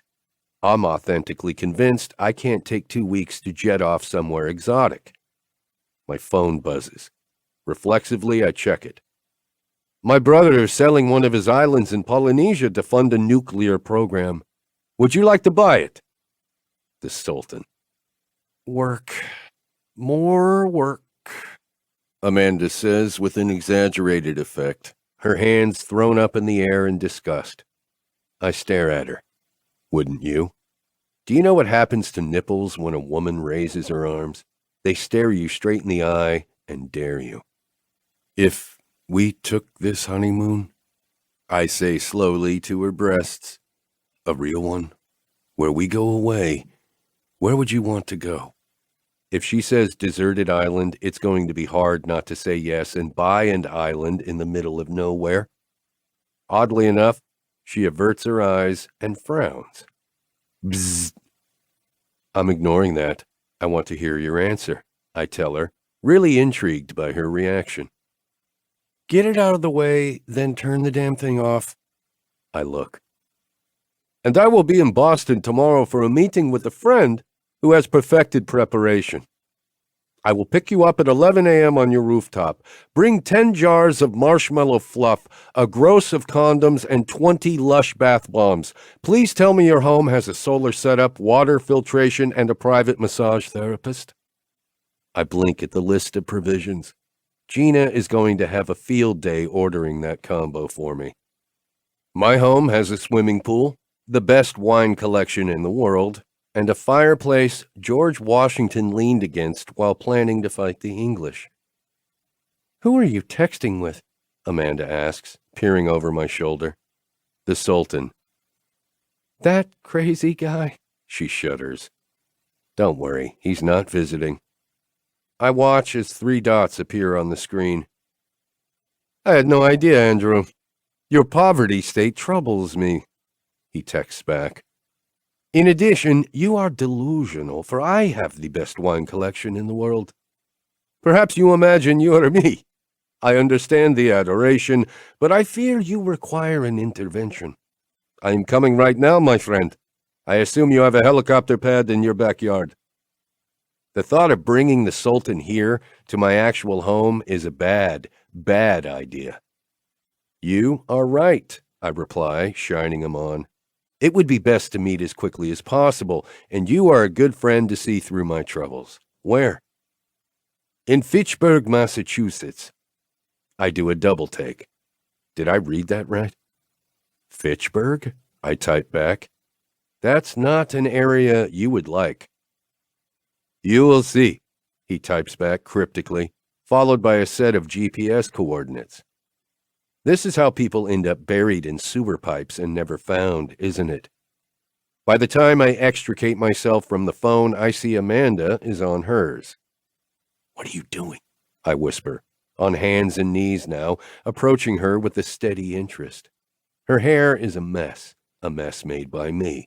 Her makeup's long gone, a little mascara at the tips of her lashes. She looks well satisfied, but the glow of her phone has her attention. Finish the text, I command. She ignores me. I see this requires higher-level negotiation skills. I reach for her legs and spread them apart so fast she gasps. Andrew! Finish, kiss, the, lick, text. You can guess what I do next that makes her moan. Done, she chirps. Not even close, baby. I'm just getting started. No, she says, fingers in my hair, rubbing my scalp with an encouragement that makes me smile against her thigh. I mean, it's done. You have 2 weeks off starting Monday. Monday? I look up at her, the long rolling curves of sweet cream and pink goodness too gorgeous to be mad at. Monday. You, me, staycation. What are we going to do for 2 weeks at home? Remodel. My cheek rests against her leg as my fingers have some fun with her warm, wet body. Her breathing changes, low and breathy, and then with a groan and a deep sense of need. Remodel what? Our home. I pause.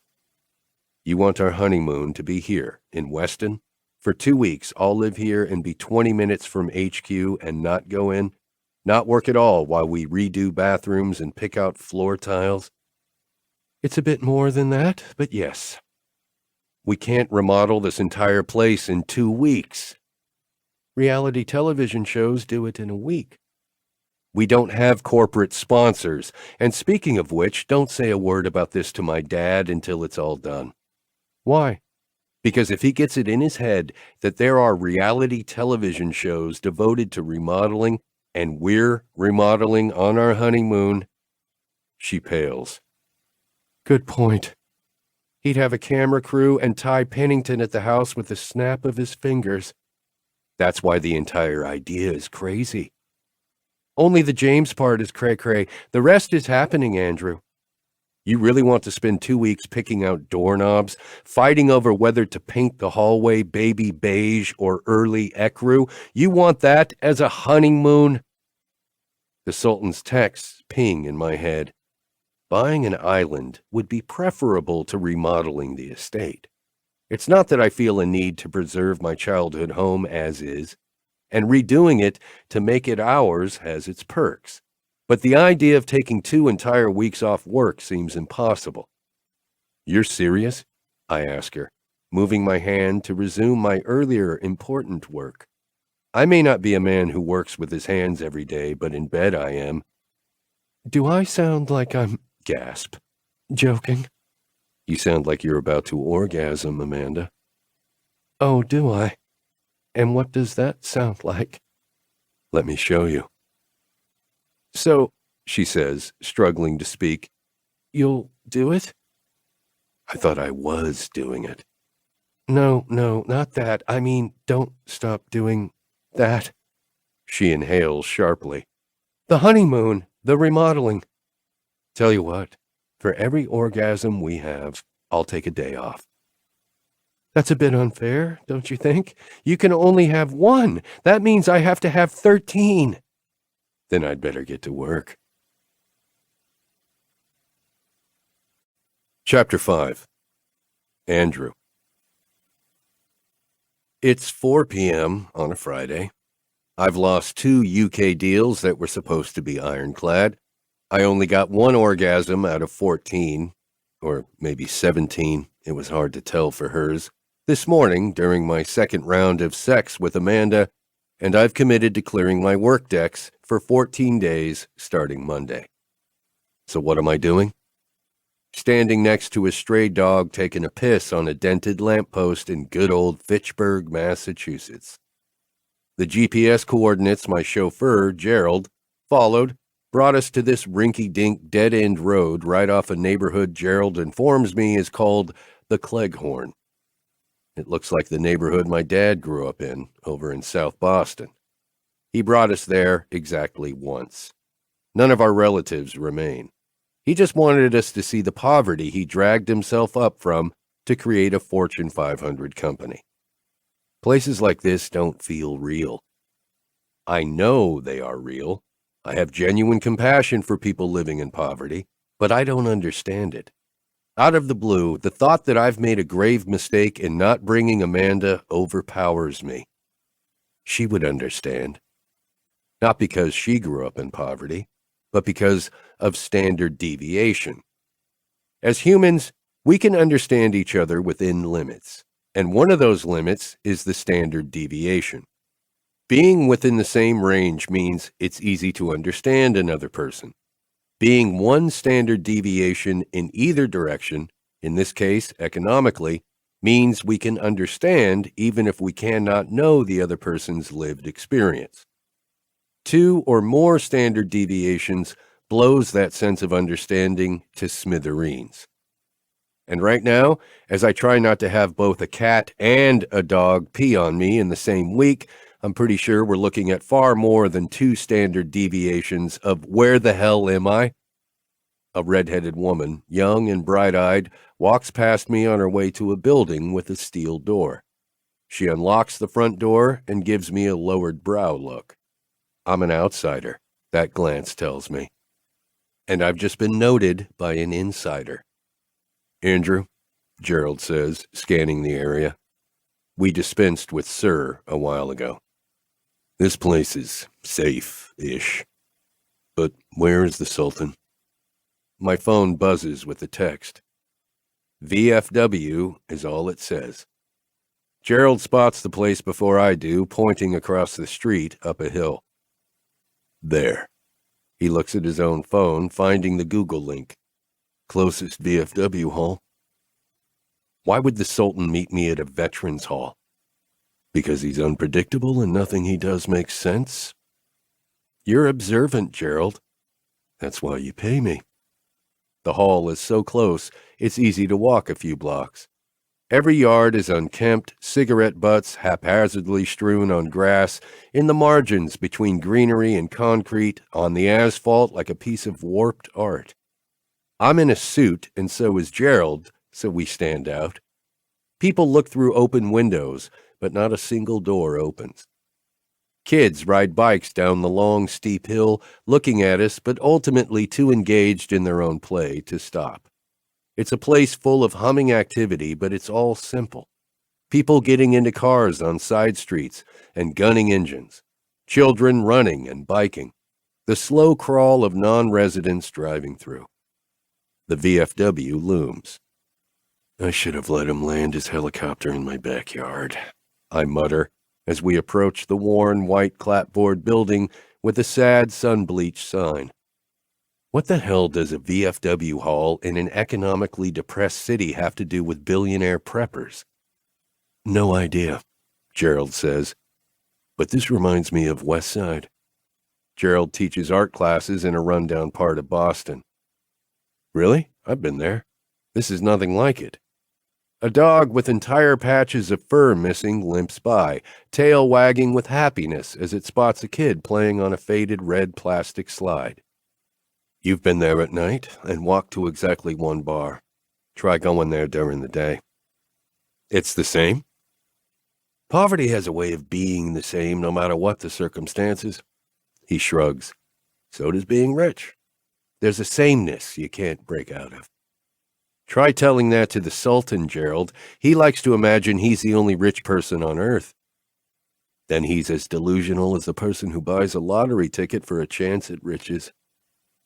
At least people who buy lottery tickets imagine all the ways they'll help others. Just then, Gerald pushes open the door to the VFW. A wave of rotted wood and soured alcohol assaults my senses. None of this adds up. Gerald's deep frown tells me we're on the same wavelength. I think we should go, he starts until we're interrupted. Andrew, the Sultan bellows. Before I'm grabbed in a bear hug, I realize the place is totally empty except for his security team. Then it's full contact Sultan. He smells like sandalwood and antiseptic. Omar, I say, giving in to the hug. He's like this all the time, extremely physical and touchy. The kind of guy who stands 3 inches away, nose practically touching when we talk. Doesn't bother me most of the time, especially when we're talking about 9-figure deals. Make it 10 and he can sit in my lap. 10 muscle-bound guys, big as bears, make Gerald look like an extra in a Sandlot Kids movie. Omar doesn't go for subtle when it comes to anything, including security. Especially security. Welcome to hell, he says, sniffing once. What is that scent? Fitchburg, Gerald mutters. It's the scent of opportunity, A deep voice with a slight Texas twang catches my attention from behind the bar, where I realize there is a man in a 10-gallon hat pouring about a quarter of a bottle of Jack Daniels into a large tumbler of cola. Andrew, allow me to introduce my friend, Deacon Squire. I believe you've heard of him? Omar says with a gesture that makes his diamond-encrusted Apple Watch glow in the semi-dark. Call me Deke, the man bellows, still pouring. Half the bottle is gone before he stops. My liver starts to whimper. Deke, I say, trying to get a sense of the guy. Blowhard billionaires are a dime a dozen. A blowhard Texas billionaire? Been there, done that, have the belt buckle. I know exactly who Deke Squire is. Self-made oil man. And there aren't many of those left in the world. He's closing in on my dad in terms of age, but looks 10 years younger. Yankee. Let's call you Yank, shall we? Deke laughs with a deep sound that Amanda would call macho bullshit. She would not be wrong. My name is Andrew. I watch as he drinks the entire tumbler in one smooth, long swig. Deke takes his time, accustomed to using delay as a power technique. We all are. He's not using new tools here. Just joshin'. Sheesh, he says, smirking. He turns to the Sultan and mugs. Don't judge all Americans by the uptight Northerners. I don't respond. Gerald doesn't either. The Sultan's used to pissing contests, so am I. This is one I don't care about, so it's easy to disengage. Deke and I have no business that overlaps. We're not competitors. Actually, that alone is quite odd. You'd think our paths would have crossed before now. Andrew is a Jane Austen fan, Omar informs Deke with a satisfied sniff. Unlike most Americans, he enjoys Pemberley as much as I do. No one could equal your devotion to Austen, I inform him. He beams. You're a literature fan? Deke asks, his voice neutral. I am. And a prepper, Omar pronounces in a pleased tone with a flourish of his arm, the Apple Watch flashing again. Never would have taken a McCormick for a prepper, Deke says, his next breath a loud groan of judgment. James doesn't strike me as the type. I'm not James. My smile is careful, calculated. A snort. No, sirree, you're not. He rubs his hands together with glee. Let's get started. Started? With what? I look around the VFW pointedly. I smell a familiar odor. And then it hits me. Louis' Last Stand. This place smells like the decrepit casino my dad owns in Las Vegas. Let's get started with our business venture, Deke says cryptically, guiding Omar and me towards the back of the kitchen. Self-made billionaires are a different breed from people like me, who inherited. They have a roughness, a cowboy-like edge, whether they're from Texas or Finland or Brunei. You're going to love this, Andrew. We have the sex robots in prototype right now, Omar whispers in my ear as we walk past a stainless steel table covered in cutting boards, listless cooks chopping greens. Omar's security guys thread between us. They smell like asphalt. I nearly pause in place, but the scent is driving me crazy, so I keep moving. Did you say yes? The most advanced artificial intelligence applied to metal pussy. You can control the temperature, the moisture level, You expect people to have sex with robots in whatever place you're taking me? Only if we can't get enough women in the bunker. Now I do halt. Bunker? Keep going. He points toward Deke, who turns around as he steps down. We're going deep into the bowels of whatever this hallway is, and I don't like it. Neither does Gerald, who takes the opportunity to move in front of me, creating a barrier between my body and Deke's as we descend a series of steps made of concrete painted pale gray, the LEDs along the edge of the ceiling thinning out until the light is dimmer and dimmer. Stay! Omar orders all his guys, like they're well-trained dogs. They do as told. I don't ask, and Omar doesn't tell Gerald to stay, so he continues with us. This does not upset me in the least. I hear the hiss of an air duct. Systems turn on, my ears adjusting. Are we headed into an underground bunker? Or a serial killer's lair? Where are we going? I call out. Just wait and see, Yank. Deke calls back. It's best experienced all at once. Omar puts a hand on my shoulder. He is right. Trust us. Leaning forward, he gets so close to my ear that I turn. Our eyes meet. Do you wear glasses or contacts, Andrew? What? Neither. Good.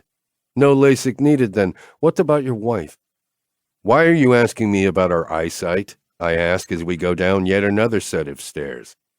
This is 3 stories deep already. Much more and my ears will start to pop. Did you read none of the prepper materials I sent you? No, I did not. He's offended. Why not? Because that's not how I make decisions. Time to be the tough guy. If you can't convince me with experience, then no deal. Reading up on it in advance doesn't do a damn bit of good. Silence. We take a few more steps before he finally says, I like the way you think. So where'd you buy in New Zealand? Deke calls back as we pause on a landing. From the looks of it, we have one more set of stairs to go. I look down and see glow strips lighting the rest of the way to a set of dented doors with a small plastic box at eye level. Buy? Your land, New Zealand, you know. I don't know what you're talking about. Anterdek has resort properties in New Zealand, but... smart.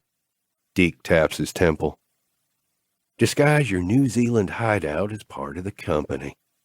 He gives me a look that says he's reevaluating me. I know your brother handled that big New Zealand deal a couple of years before he left. Never realized you were thinking that strategically. Never, ever refuse to take credit for something brilliant that others attribute to you. Especially when you're confused as hell about what they mean. Right. I take a deep breath and stand tall. I make a note to have Gina research this New Zealand thing. Turns out I don't have to because immediately Omar says, half of all billionaires have land in New Zealand now. It's our bug-out location. Bug what? Bug out. A place to go when the shit hits the fan. SHTF. Deke says somberly, pronouncing each letter with that Texas drawl. SHTF. A bunker, I say, nodding. But in an isolated island nation far away from major nuclear powers. Omar's face lights up. You know more than you reveal. I wink at him. Gerald frowns. I never wink. That's right. Acting like you know what you're doing is 90% of actually knowing what you're doing. Then you're going to love this, Deke says, as he presses his eyeball against the small plastic box near his head. A retina scan takes place, his hand on a panel. The door opens. Negative airflow, he says, the whoosh of air pushing my hair off my face. Cuts down on contamination in the event of pandemic. My body tenses. Pandemic? Ebola is just waiting to sink its teeth into the U.S., Deke says nonchalantly, as if we're talking about termites infesting a house and not a pathogen with the capacity to kill 40 to 70% of those infected. Any good emergency bunker has a contagion protocol? Of course, I say, as he ushers Omar, Gerald, and me into the bunker, the metal door shutting behind us.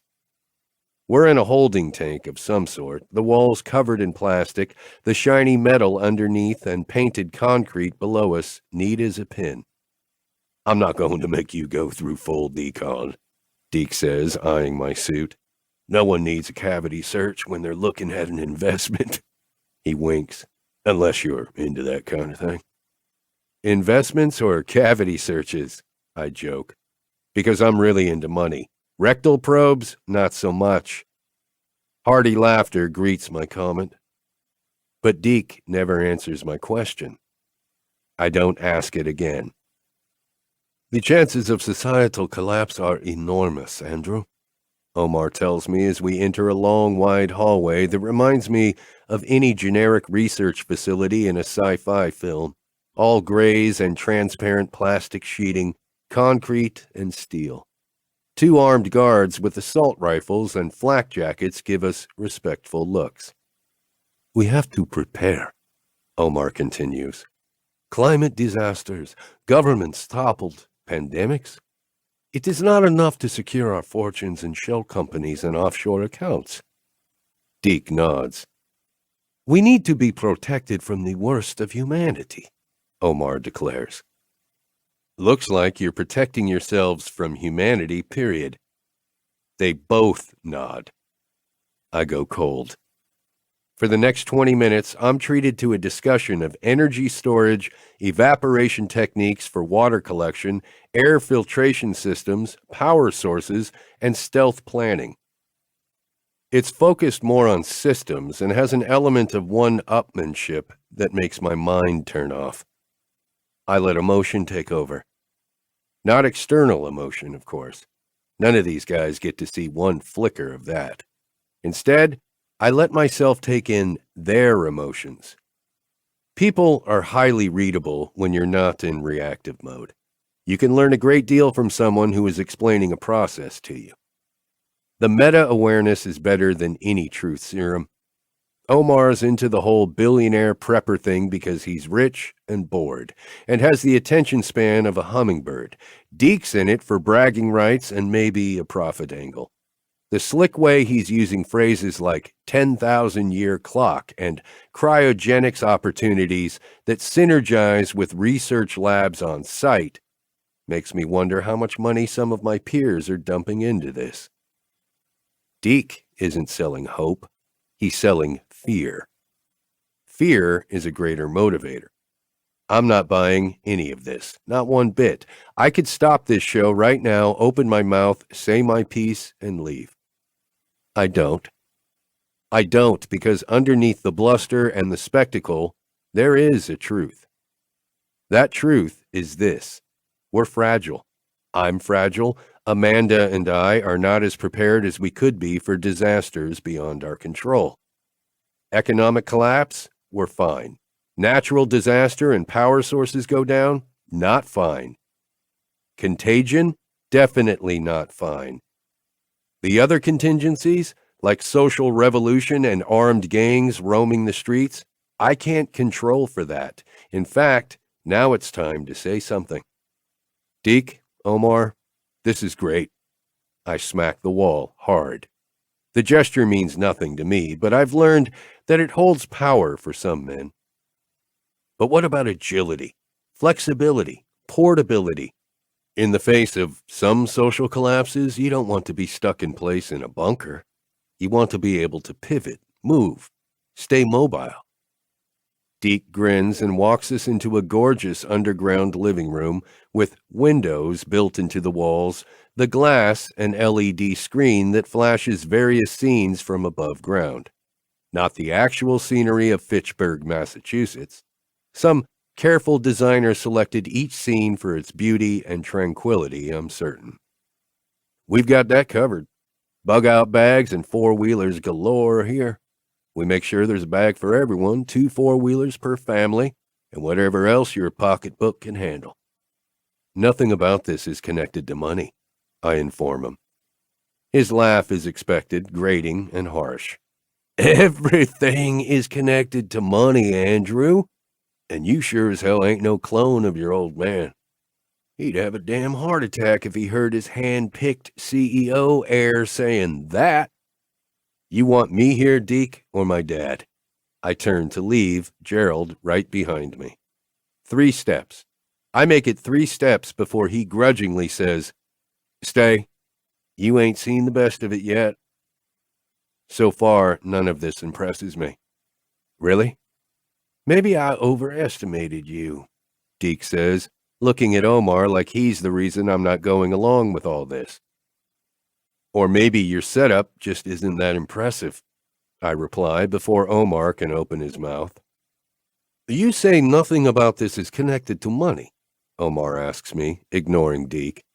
What do you mean? I have the money to invest. You know that. I could buy an island. We have so much. A group of us could band together and buy our own country. Omar frowns. I already have my own country. Why would I need to share one with any of you? Sharing power is silly. I would hate to decapitate my friends. Been there, done that, own the t-shirt, as they say here in America. Deke and I just stare at him. Not my point, Omar, but thanks for that display of empathy, I tell him, turning back to Deke. This isn't about the money. You're not initiating all of these contingency plans to save your money. You're not investing your own and investors' capital because you think you'll make a huge profit. All of this, I say, as Deke walks us behind an underground waterfall and the scent of garlic and lemon fills my nostrils, making my stomach growl. All of this is about fear. Deke halts mid-step. I've really overestimated you. None of this is about fear. It's about preventing fear. It's about radically planning 10 steps, hell, 20 steps ahead of everyone else in the event of an unexpected catastrophe. How do you plan for the unexpected in your business, Deke? You plan for what you can, and the rest you just... His voice trails off. Geothermal heat systems, I say. Smart. Solar with battery backup? Sure. Stockpiling food, weapons, and ammo? Medicines? Fine. But what's the point of 5 pounds of saffron like I saw in the kitchen? Cute, really, but this is all show. You're selling people on the idea that their fear of the unexpected can be mitigated. Mr. Philosophical here is lecturing me on prepping. Deke huffs. No, not lecturing. I don't lecture people. I let them come to their own conclusions and figure it out for themselves. If they never do, that's their issue, not mine. And you are offering value, Deke, I say, giving the guy a little credit. Self-sustaining off-the-grid systems make sense for smaller interruptions, and I do plan to implement some of this. Deke eyes Gerald. Already got a security force? Gerald answers for me with a grunt. Then what the hell, Andrew? Deke looks around. Places like these are going in everywhere. Workers sign NDAs, retinal and fingerprint scan access. You need something. I need flexibility. I read up on preppers for people at our level. People are all over the map. Some are investing big in fixed locations. Some are buying land in places like New Zealand. Others are investing in society in an effort to stave off the problems you're worried about. Omar and Deke just snort at that one. An image of Amanda hits me, holding our future baby, her face tight with fear, a breeze blowing the woods around the house in an ominous way, dark clouds forming in the background. Here's the thing about fear. It does motivate. Like it or not. These larger systems are smart, I tell them as Deke walks forward slowly, hands clasped behind his back. They make sense on every level. You still have above-ground electric lines at your Weston house, Deke says with a tone of disapproval. How do you know? Research, is his curt reply. His eyes narrow. And it's not about fear. Sure. Shaking his head slowly, he doesn't lower his gaze, which isn't just a challenge, it's something more, unfolding second by second. If you think this is about fear, you're miles ahead of most people, Andrew, but you still don't get it. More images of Amanda come to mind, of fires and tsunamis, of power outages and martial law. The big sign on the wall behind Deke with the words martial law doesn't help. If it's not fear, then what? Denial? Zombie apocalypse? You know something the rest of us don't? He snorts. It's about advantage. You're worried about competitive advantage in an apocalyptic scenario? Supply chain disruption, financial resources won't be there, consumer demand will dry up, not to mention not competitive in the corporate sense, in the Darwinian sense. Funny, I read most of Darwin's works. He never mentioned stockpiling saffron as part of survival of the fittest. In survival mode, tiny advantages make the difference between life and death. Luxury bunkers like this are not tiny advantages.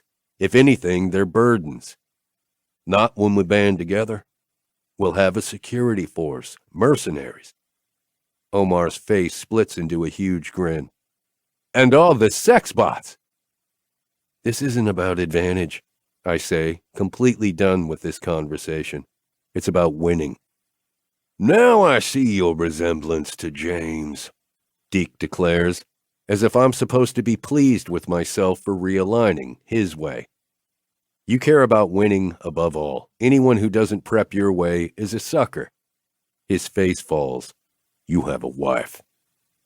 I go cold again. These guys chill me to the bone. Yes, what about her? Kids? Not yet. Power outage for a few days? Imagine life without electricity on that estate in Weston. We have backup generators. For weeks? A big ice storm comes and you lose power for 5 days. You completely operational? No, I admit. What about a mutated flu? One we can't get any vaccines in place for, or a coordinated cyber attack on our energy infrastructure. It could happen. You need to be more resilient. He's right. I'm man enough to admit it. I agree. He blinks twice. I've surprised him. But not 100% right, I amend. Now you really sound like James. We laugh together. Gerald smothers a grin. I'm not buying into this, though, I tell Omar, who frowns. At least buy an island, Andrew. For my sake, have some dignity. Your sake? Don't make me buy you an island. Why would you buy me an island? The same reason I give to charity. Because it's an act of compassion? No, because it makes me look good. I don't need your money, Omar. But you do need my common sense. I'll handle my prepping my own way, thanks. Deke leads us back to the stairs. He turns to Omar. Told you. Omar acts horribly offended. I thought he was smarter. I'm right here, I grouse. Not for much longer, Gerald mutters in my ear. We all shut the hell up until we resurface in the nasty-smelling VFW. I hold my breath for the walk to the main door. Bursting outside, I take about 10 steps before I smile. No wasps. No worrying about wasps. You have a wasp allergy, don't you? You prepped for that? Deke asks, looking over my shoulder. I turn. A bee floats on by. Huh. In my chest pocket, I have an EpiPen. Gerald carries 2. There are 2 in the car. I'm fine, I tell him. Listen, I didn't mean for this to get contentious, Deke says. But people like us can't be ostriches on this. People like us? He reaches to shake my hand, his face a mask covering emotion. That's the look of a man who knows he's lost, but hasn't figured out why. Good to see you, Andrew. I hope we're not neighbors in New Zealand. I'm loads of fun at barbecues, Deke, and I play a mean game of lawn darts. Love to meet your wife someday, Deke says as Omar looks at me with renewed interest. You only have one wife, both of you. I'm on my 3rd, Deke reminds him. But in Serial, how can you have only one wife at a time? So silly. Barely able to stand being around them, I do what I can until we finally part. And think of nothing but Amanda the whole way home. Not one damn thing. When we pull into the driveway, her car's there. Walking into our house, my childhood home, is still a thrill, even after 2 years of owning the place. Gerald peels off to leave, taking his personal car home, while I search my house for my wife. Not in the kitchen. Living room's empty.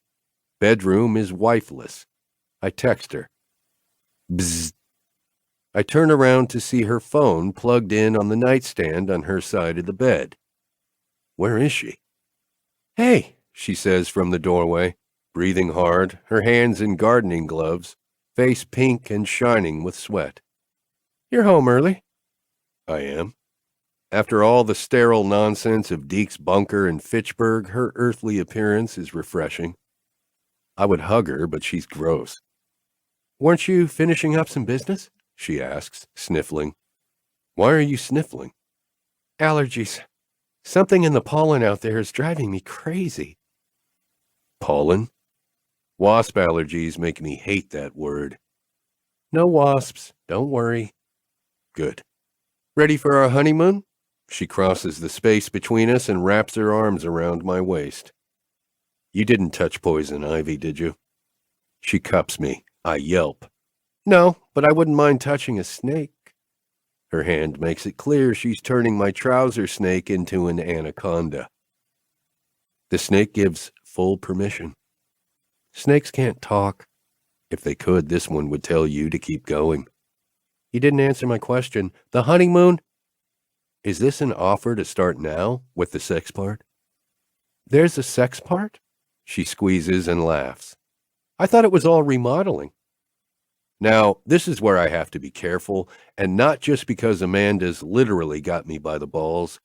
I can't tell her about Omar and Deke, but their ideas are sinking in. Not the buy an island idea, and certainly not the sex bot one, but fragility. I look up at the ceiling of the house and glance out the window toward the above-ground wires. A big, off-the-grid backup system would be prudent. How about we divide and conquer? I ask her.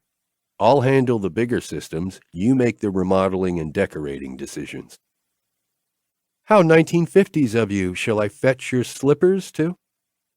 Do you seriously care about geothermal system design and solar panels being connected to the pool to provide heat? She opens her mouth to say yes, but we both know that's a lie. Feminist fury shines bright in those big brown eyes. The struggle is real. It's not that she isn't capable of making decisions about engineering and backup systems. She just doesn't really care, any more than I care about the brand of coffee we use or the color of the walls in the bedroom where we make love. I give her an easy out. Think of it this way. I'm doing oppositional research, I say slowly, carefully. She eyes me with deserved skepticism. How so? Yes, we're on our honeymoon, I say, heading off her protests in advance. 2 weeks of just us, and a crew of home remodelers. She beams. Score. But it's also an opportunity for me to learn which companies are organized, forward-thinking, and on the cusp of major trends and industry changes that Anterdec could learn from. This sounds a little too close to work. Can't it be both? Gina's holding down the fort. In fact, got a text from her that says she's blocked me from her phone and all communication is one way at this point. My SVPs are just waiting for the chance to spar with each other and see who summits on top of the other's dead bodies. I don't want to be part of that bureaucratic blood sport. She shudders, smile gone. Oops. Your only job, she says seriously, on our 2-week honeymoon is to make my legs stop working. Excuse me? If I can walk, you failed. I never fail. We'll see about that. Chapter 6. Amanda. It's Monday. Our home looks like the set for Extreme Home Makeover, except there's no bus to move, and all of the workmen act like I'm invisible as I wander downstairs after waking up naked in an empty bed. I throw on clothes and am down the stairs when I spot my husband. What is going on? I ask Andrew, who is huddled over blueprints with some guy who looks like he runs a union hall in South Boston. Tight eyes, distrustful look, goatee, and an intensity that makes it clear you want him on your side. Andrew breaks away, kisses my cheek, and gives me a saucy half grin. Just like you wanted. Here we go. Here we go what? We barely talked about what we wanted. We did. he says, suddenly defensive. In bed, he whispers. What I want in bed has nothing to do with tile colors and three-season sunrooms, I say, loudly. The guys aren't working on anything like that, he hisses as a few workmen suppress smiles. We're putting in new backup systems. Backups for what? Power outages, acts of God, hurricanes, bomb cyclones that leave 6 feet of snow. I snort. What, no alien contingency plan? Got a blueprint for a universal extraterrestrial language translator in there? Andrew reddens and avoids eye contact. I frown. Andrew! I grab his arm and pull him aside, his muscles tense. What are you doing? This isn't how I envisioned remodeling and spending our honeymoon. For one, we didn't have sex that second time this morning. He looks at the clock. It's only 7:53. Plenty of time for that. He grabs me at the waist and pulls me close, trying to divert me with a kiss. It works. We've got the geothermal heat unit figured out, and when we redo the gutter system and the roof, in addition to the solar panels, we've got an evaporation system set up for clean water collection. Storage is next, he says to me. All that in the first hour of work? I'm stunned. I'm efficient. 2 weeks of my focused attention is like 5 years of a normal human being's time. Efficient and humble. I love that in a man. You'd better, because you're stuck with me forever. Is that a threat or a promise? I get a pat on the ass in response. Andrew's testosterone creds fully established, I try to get him to use his big brain for a moment. What exactly are we looking at? I ask him, pointing to blueprints in his hands. We've been together long enough for me to notice patterns in how we interact. I don't just mean how we argue or how we make love or the way we track each other's moods. I'm not just talking about how we stay connected when we both travel too much. Hint, FaceTime and nudity. Or how we make major life decisions. One pattern is this. After a while, the other person becomes an assumption. Not quite taken for granted. That's not what I mean. It's more that the fabric of life includes your person. Just like the couch has a certain expected tactile feel to it as you sit down on it year in and year out, life with my husband takes on its own texture. I turn to him for companionship, for love, for sex, for life decision-making, for fun, in pain, in sadness. He's not in my DNA, but he's the closest thing to it. So, as all these workmen turn our home into a functional anthill, with worker ants buzzing everywhere, doing whatever needs to be done in service to the queen. I'm loving this analogy suddenly. I know that asking about the blueprints will engage him, but won't threaten. Underground water storage and the bunker, he elaborates. Bunker? Underground place to stay for a short time in case of a major catastrophe. Andrew, living underground in a bunker is the very definition of catastrophe, I say, laughing. He doesn't even smile. You're serious? What? You're building a bomb shelter like some tinfoil hat guy? No, I'm being prudent as the CEO of a Fortune 500 company who needs to build anti-fragile systems that protect me, my family, and my company. He's gone full caveman, hasn't he? Full billionaire caveman. That's your idea of remodeling?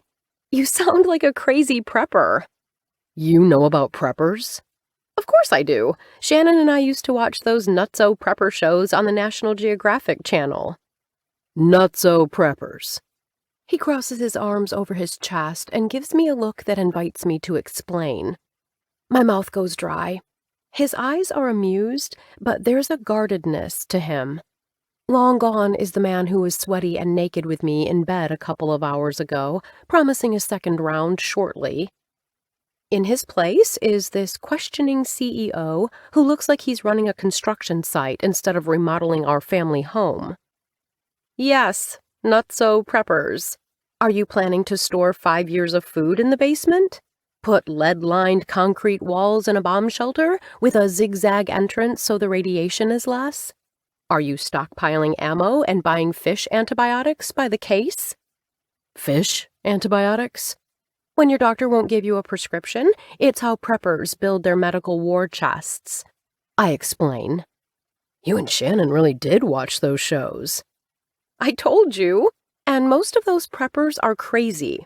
Like, clinically crazy.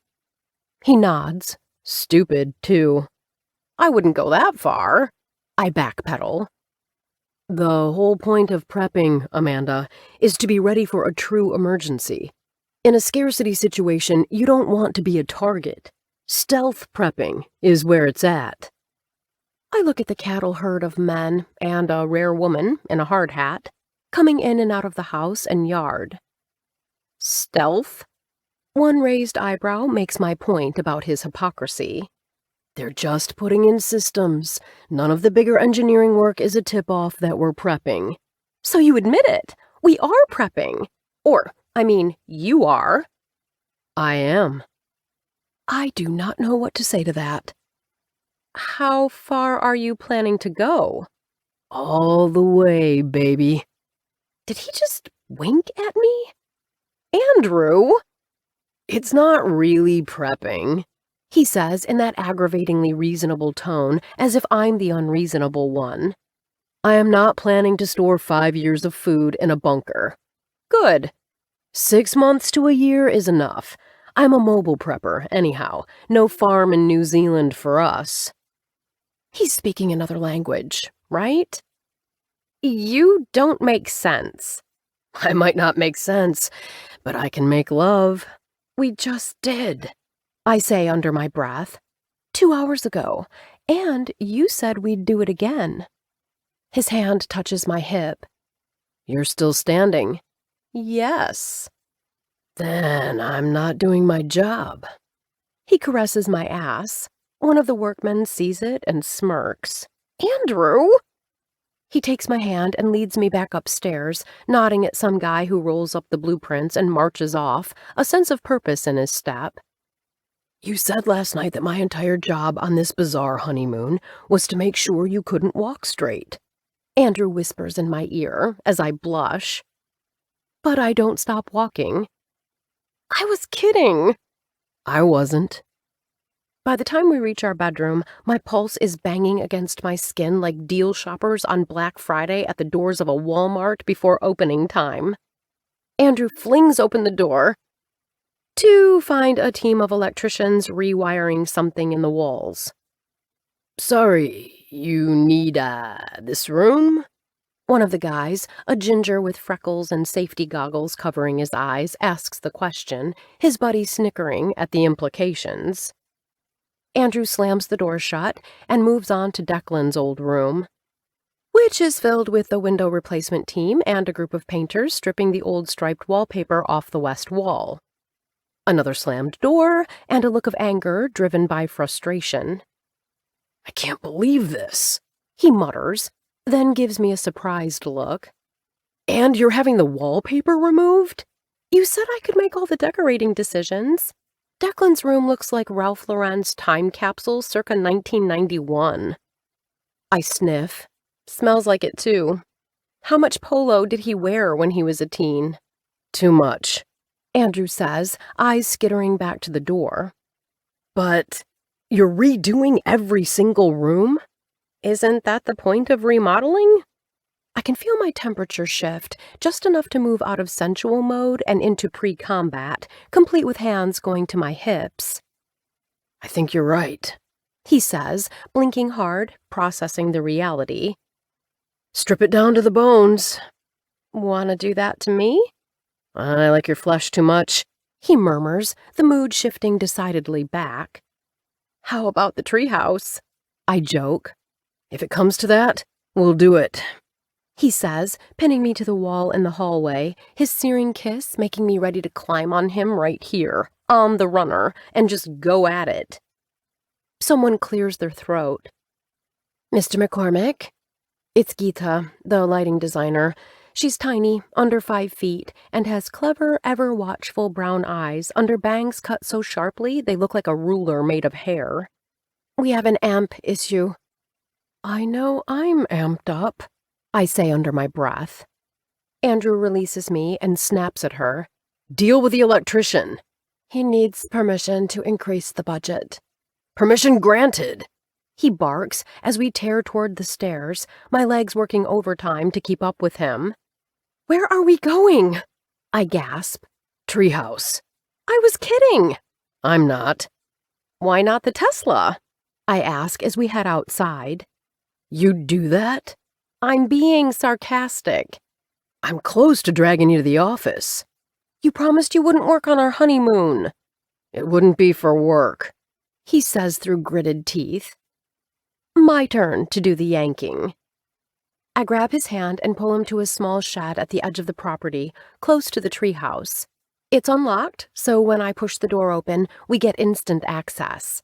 The shed is filled with a riding mower, weed whackers hanging neatly from hooks on a huge pegboard, gas leaf blowers, empty flower pots, all the assorted items you'd expect in a garden shed. You want to have sex in the shed? He asks, agog. You proposed to me in a garden closet at Connie's restaurant. You don't get to suddenly have standards, Andrew. Rushing, I undo his belt and free him, reaching under my skirt and pulling off my panties, the sudden push of cool air making my pulse quicken, body begging for his touch. His mouth is on mine as we back into a giant stack of bagged mulch. It smells like cedar and dirt. This is why I love you, he says between hurried kisses as I lean back on the mulch and angle my leg, guiding him in. Foreplay has become a luxury, one my billionaire husband can't afford right now. Because I invite you to have sex on a pile of mulch bags? Because your mind is as flexible as your body. He gasps as he enters me. We're quick and dirty, with an emphasis on the dirty, as Andrew's strokes deepen, my legs wrapped around his waist, his shirt still on, our clothes removed just to the point of functionality.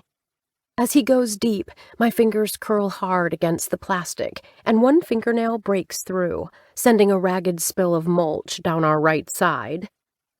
Elegant? No. Hot? Yes. Needed? God, yes. We finish together, a surprisingly mutual moment with mouths open against each other, the memory of how to kiss stripped boldly away by the carnal pleasure of parts further south. His arms are hard and tense next to me, his ass tight and forceful, my own limbs lost in the long release only he can give. As his breath heats up my ear, our long, jagged exhales making it clear frustration has been replaced with relief, he laughs and falls out. Without collaborating, we simply pull apart, the tiny shed's airflow close to nil. My shirt sticks between my bra cups, and Andrew's forehead is slick and covered with sweat-soaked hair. I own a 19-room mansion in Weston, and the best I can do is screw my wife against a few cubic yards of mulch in a garden shed. It's better than not screwing your wife at all. 3 tries later, my shirt tucks into my skirt properly. I am about a quarter cup of sweat away from winning a wet t-shirt contest. You, my dear, are perfect for me. He kisses the tip of my nose and cups my wet breast. Our hearts slam against each other as he kisses me again, the scent of sex filling my nose, mixing with cedar. I can't get enough of you, he tells me, showing me the same sentiment with his hands. Good thing there's plenty of me. That'll keep you busy for 5 decades or so. Tap, tap, tap. Hey, Andrew! We've got a grading and drainage issue we need to clear with you, says Brandon, one of the crew leaders. Andrew's hands leave my body, tongue rolling in his cheek, eyes disillusioned. Whose idea was this honeymoon? Do you really want to go there? I warn. He opens the door, hand already outstretched for a shake, before I can say another word. Andrew. It's not my fault I'm watching porn right now. It's not. Yeah, I know. Every guy says that, but I'm serious. Okay, fine. Every guy says that too. But I really have no choice. No, it has nothing to do with being constantly interrupted all day by work crews asking questions or doing work near our bedroom. And nothing about my experience with Omar and Deke is making me buy a private island or hire my own army or program sex bots to give me blowjobs. But those assholes have my mind looping around this idea of personal safety and my family. I need to make some decisions. And not shallow ones, like beadboard versus shiplap. While Amanda's asleep in bed, I go on some personal protection sites to learn the basics about guns and ammo. Dad has a few antique rifles here in a gun safe in the basement, more for show than shooting. He took me, Declan, and Terry out to shooting ranges occasionally when we were younger, a rare father-son bonding experience that always seemed to be more about Dad's ego than function. Hey, it was something. I start browsing online, going first to the basics about home safety and personal protection. Gerald, Lance, Jose, and the other security guys on Anterdec's team could answer all my questions, but I don't want to ask them. Not because I don't like feeling ignorant around my employees. I don't, but that's a separate issue. But because the very nature of being prepared is rooted in not talking about being prepared. The more I tell people about what I'm doing, the more people know. And when the shit hits the fan, you don't want people knowing because they'll show up at your doorstep. Hence, my online question, which brings me to YouPorn after about 3 minutes of searching. Surprised? So am I. All the blogs I'm trying to read are ranting about not being allowed to upload videos to YouTube. Gun instruction videos, prepping videos about weapons, you name it. Many of the blogs have videos. All pointing to YouPorn. From what I can gather, either YouPorn is the only place willing to host these particular gun videos, or a large group of thousands of male heterosexual bloggers has decided to create fake drama and convince their significant others that they have no choice but to be on YouPorn. Either explanation is feasible. Here goes, I mutter to myself as I click on one of the videos. And regret it instantly. Rubbernecking infuriates me when it happens on the Mass Pike, but after 3 minutes of watching a guy with a naked woman demonstrating gun modification techniques, I'm starting to understand why people rapturously watch train wrecks. What are you watching? I slam my laptop screen down as I turn to see Amanda in the doorway of my home office, her bathrobe open, eyes puffy with sleep. They fly open in alarm and she walks fast to my desk, reaching for the laptop. I cover her hand with mine on the silver top. Panic floods her features. What are you watching, Andrew? Porn. Oh. Relief fills her body, muscles going loose. That's all? Her hands move to my shoulders, fingers massaging tense cords. You don't need porn, you've got me. I know, it's just, shit. How do I lie my way out of this? I mean, she stumbles. Porn's okay, you can watch it if you need it. Do you, need it that much? I thought I was satisfying you in the bedroom. Double shit. No, of course you satisfy me, Amanda. Our sex life is incredible. You are everything I could possibly want. Then why the porn? Dragging a chair over, she sits next to me. Our eyes meet. She's grinning. I have an idea. Why don't we watch the porn together? One finger slides suggestively from my wrist, attached to the palm that is flat against my laptop lid, her nail running in a trail up my arm, making every hair on my body stand up. Along with my cock. Fweep, fweep, red alert, it's a trap again. She looks down at my lap. Ooh, nice. Whatever you've been watching already has you hard. Now I'm extra curious. She reaches for the laptop and begins to open it. My forearm says otherwise. Scowling, she catches my eye again just as her other hand goes to my thigh. My very tense, hyper-aware thigh, her fingertips brushing the inside, a hint too close to the action. Andrew? Her voice goes soft. You don't have to be embarrassed. You can share any fantasy with me. The laptop has become a talisman, a trophy, an artifact of an ancient race.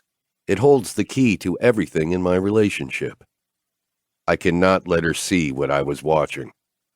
Lips suddenly find mine and she's kissing me, her hand sliding up my leg to touch parts of me that are so wanting. I suck air through my back teeth as she wraps her hand around me. My hand suddenly in her hair, our bodies going from near 0 to 100 in seconds. Amanda pulls back, looking up at me from under her eyelashes. I have fantasies I've never told you before, you know. This just went from bad to worse. Conflicted, I freeze, unsure what to do next. If she knows what I was watching, she'll be apoplectic. If I don't show her, she'll think I'm too inhibited to share sex fantasies. This is the ultimate double bind.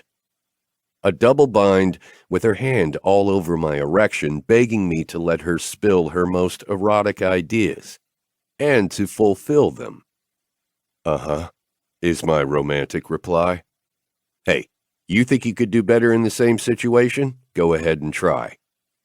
The fine skin around her throat moves as she swallows, the skin at the top of her chest flushing. Her tongue peeks out between her lips and licks just once before she opens her mouth and says, You go first. Show me yours. She squeezes, her hold perfect. And I'll show you mine. I move, lifting my hips up so I can undo my belt and pants. I realize too late that's not what she means. Lifting the laptop screen, she looks at it as the connection reestablishes and shows Big Bubba standing there with a naked woman at his side while he loads a semi-automatic describing every step of what he's doing. The video plays. Now, you need to lubricate your slide rail, and while my woman is nice and wet, that ain't going to do me no good here. Honey, go and make me a sandwich, he says, as the naked woman kisses his cheek and hip walks her way out of there in high heels. And nothing else. This is the kind of porn you watch? You fantasize about me walking around naked while you play with your gun and order me to make you a sandwich? Amanda gasps. No, that's not my fantasy, I start to explain, squirming. But now that you mention it, that sounds kind of appealing. She whacks my head as Bubba caresses the barrel of his Browning BDM 9mm and aims it at a target. You're watching porn videos with guns involved? Like Duck Dynasty meets the Bunny Ranch? It's not like that. The naked woman delivers Bubba his sandwich and starts feeding it to him, one bite at a time, wiping his beard and chin between bites. It's exactly like that, Andrew. Come on. This is gross. It's glorifying violence and... Ew. Did she just reach between her legs and use some of her... Is she lubricating the barrel? I turn away from the screen. Amanda, this is not what it looks like. It looks like my husband is watching gun videos on YouPorn. I concede, that's true. Yes, but because my husband has a sexual fetish and masturbates to Bubba stroking his gun shaft. What? No! Why would you think that about me? She points to the screen. Bubba's woman is licking the side of his gun like it's a popsicle. This is just clickbait, I try to explain. There are more serious videos here. Like that one?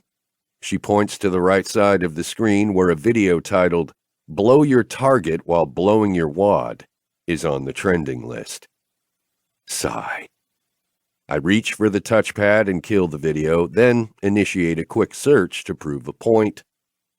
I want you to look at something, I tell her, as the search ends and the screen fills with stills of videos all about guns. You want me to watch more gun porn? No, I refuse. You offered to watch porn together. When I thought we'd watch a nice threesome video together, or discover that you like outdoor exhibitionist sex tapes or German puppy play. Her face reddens. Not that I'm into that. All of my explanations for why I'm watching secret gun videos on YouPorn just went out the window, as the image of my wife dressed up as a sex fetish puppy won't leave my brain. I have one word in response. Ooh. Ooh? Did you just say ooh, Andrew? I did. Says the man who is turned on by guns. No, not turned on by them, watching the only available instructional gun videos online for certain add-ons to weaponry. On YouPorn. Yes. You're telling me there's no other place where people can watch gun videos on the entire internet? Not since YouTube banned them, and besides, I'm done. You walked in on me as I started watching this. It's not a thing. How do I know it's not a thing? Because you have my word. She squints. She pauses. She sighs. You don't believe me? I finally ask, as this conversation takes a dangerous turn. Being caught watching Bubba on YouPorn is one thing. Not being believed sets my senses on fire. Of course I believe you. You've never given me reason to think you'd lie to me. But why, Andrew? Guns? Are you anti-gun? I'm not pro-gun, not anti either. I guess I'm neutral. Never thought about it. Now I have to, though, huh? She casts a troubled glance at my closed laptop. Are you buying guns? Maybe. Do you already own a gun? Yes. Here, in the house, there's a gun in the house? An antique. Dad has it in a gun safe inside the larger safe. There's a safe? You never told me. I didn't even think about it until now. Show me. Show you the safe or the gun? Both. Why would you want to see the gun? She points at the screen. Why are you looking at gun videos? Because being properly prepared means being properly armed. When the zombie apocalypse happens, you need to be able to shoot their heads off. I joke. I expect an argument. Instead, she cocks her head and says, That has a certain logic to it. It does. And if there's a gun safe in the house, she frowns. I know what you're thinking. Kids, weapons. But Dad always secured his guns. Guns, as in plural, James has guns. The antiques and one handgun, but Dad took the handgun when he moved. Why on earth would James have a handgun? He told me it's because he grew up in Southie, and when he started his business, some of his buildings were in really unsafe neighborhoods. He got in the habit of packing. That makes sense, too. I have to admit, Amanda, I'm surprised you're not freaking out more. I'm more freaked by the gun video than I am by the gun itself. I was just starting the video. Just watched a few seconds of it. Was about to turn it off just as you walked in. She squints at the screen. That says you're at the 3-minute mark. Judgmental, accusing eyes meet mine. Damn her farsightedness. It was more informative in the beginning, then it deteriorated into nudity and stupidity. You make it sound like an oopsie. This is not a wrong-click error, Andrew. It's pretty close. You know what? She asks, setting my amygdala on alert. I am now being hunted. When a woman says, you know what, in the middle of a heated argument, you're prey. What? You're worried about guns. Not worried, just scoping out the scene and thinking ahead. She waves her hand. Uh-oh. You know what? And a hand wave means that whatever's coming next is bad. I think you're on to something, she says. You do? I do. We nod at each other for longer than we should. So, she says with a long sigh, tomorrow I'll schedule us for classes. Classes? For what? If guns are that important to you, I think I should actually shoot one. Excuse me? Her smile widens. We're taking a Massachusetts gun safety class. Wasn't expecting that. We're what? You want to waste an entire day of our honeymoon on that? I look at her hands, reconsidering on the fly. Have you ever fired a gun? No. Ever held one? No, which is precisely why we're taking a class. We? Do you have a license to own firearms? I do. When was the last time you took a safety course? A while ago. She shrugs. I can go alone.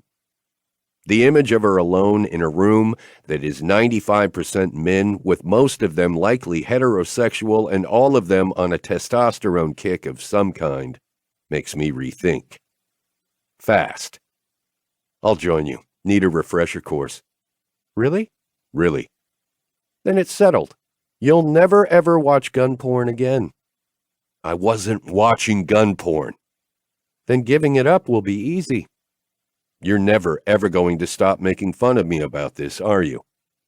Do you still hum the Mission Impossible song whenever Declan enters a room? Yes. That's petty. Yes, it is. I love petty. You might call me the petty queen. My middle name is Petty. Your middle name is Hortense. You love pointing that out. You know what I love, Andrew? Torturing me? Well, yes, but that's not what I meant. What did you mean? I love that we're both reasonable. That's what you love? Reasonable human beings are in short supply. Then I'm glad I married one. Chapter 7. Amanda. The gun training facility is in a brick building nestled in an office park. We could just as easily be visiting a financial planner, a small software company, or a Meals on Wheels office for elderly assistants. In other words, this is not what I'd envisioned. In my mind, a gun safety course would be held at a gun club, down a long, dusty, unpaved road leading to big open fields with targets in a straight, unending line. People would walk around with noise-canceling earphones, wearing guns on their waistbands, popping open cans of Coke, and talking about aim while smoking unfiltered Camels and cracking jokes about tits and ass. Instead, when we walk in, the counter at the front makes me think I'm at the registry of motor vehicles. Until I see the guns in the glass display case. Gina registered us online, Andrew says as we get in line. He starts to scowl. No VIP option? I tease. Andrew's not accustomed to waiting in lines. Ever. Not on our timeline. Gina managed to get us in today. It's only been 2 days since your YouPorn incident. He looks around the room, only his eyes moving, his face impassive. Shh. Why are you shushing me? Because you watched gun videos on YouPorn? I raise my voice intentionally. A few snickers greet my words. And then, hey man, you see Ricky Rimfire's new series? Top of the line. Almost as good as full 30 videos. A man behind us nudges Andrew. Good stuff. You here for the advanced lethal force class? Ever watch a man go from stoic to smug? I have. A few too many times. Like right now. There's a special quality that infuses his very being, a dominant male awareness that makes him stand taller, arms wider, all of him highly attuned to competition.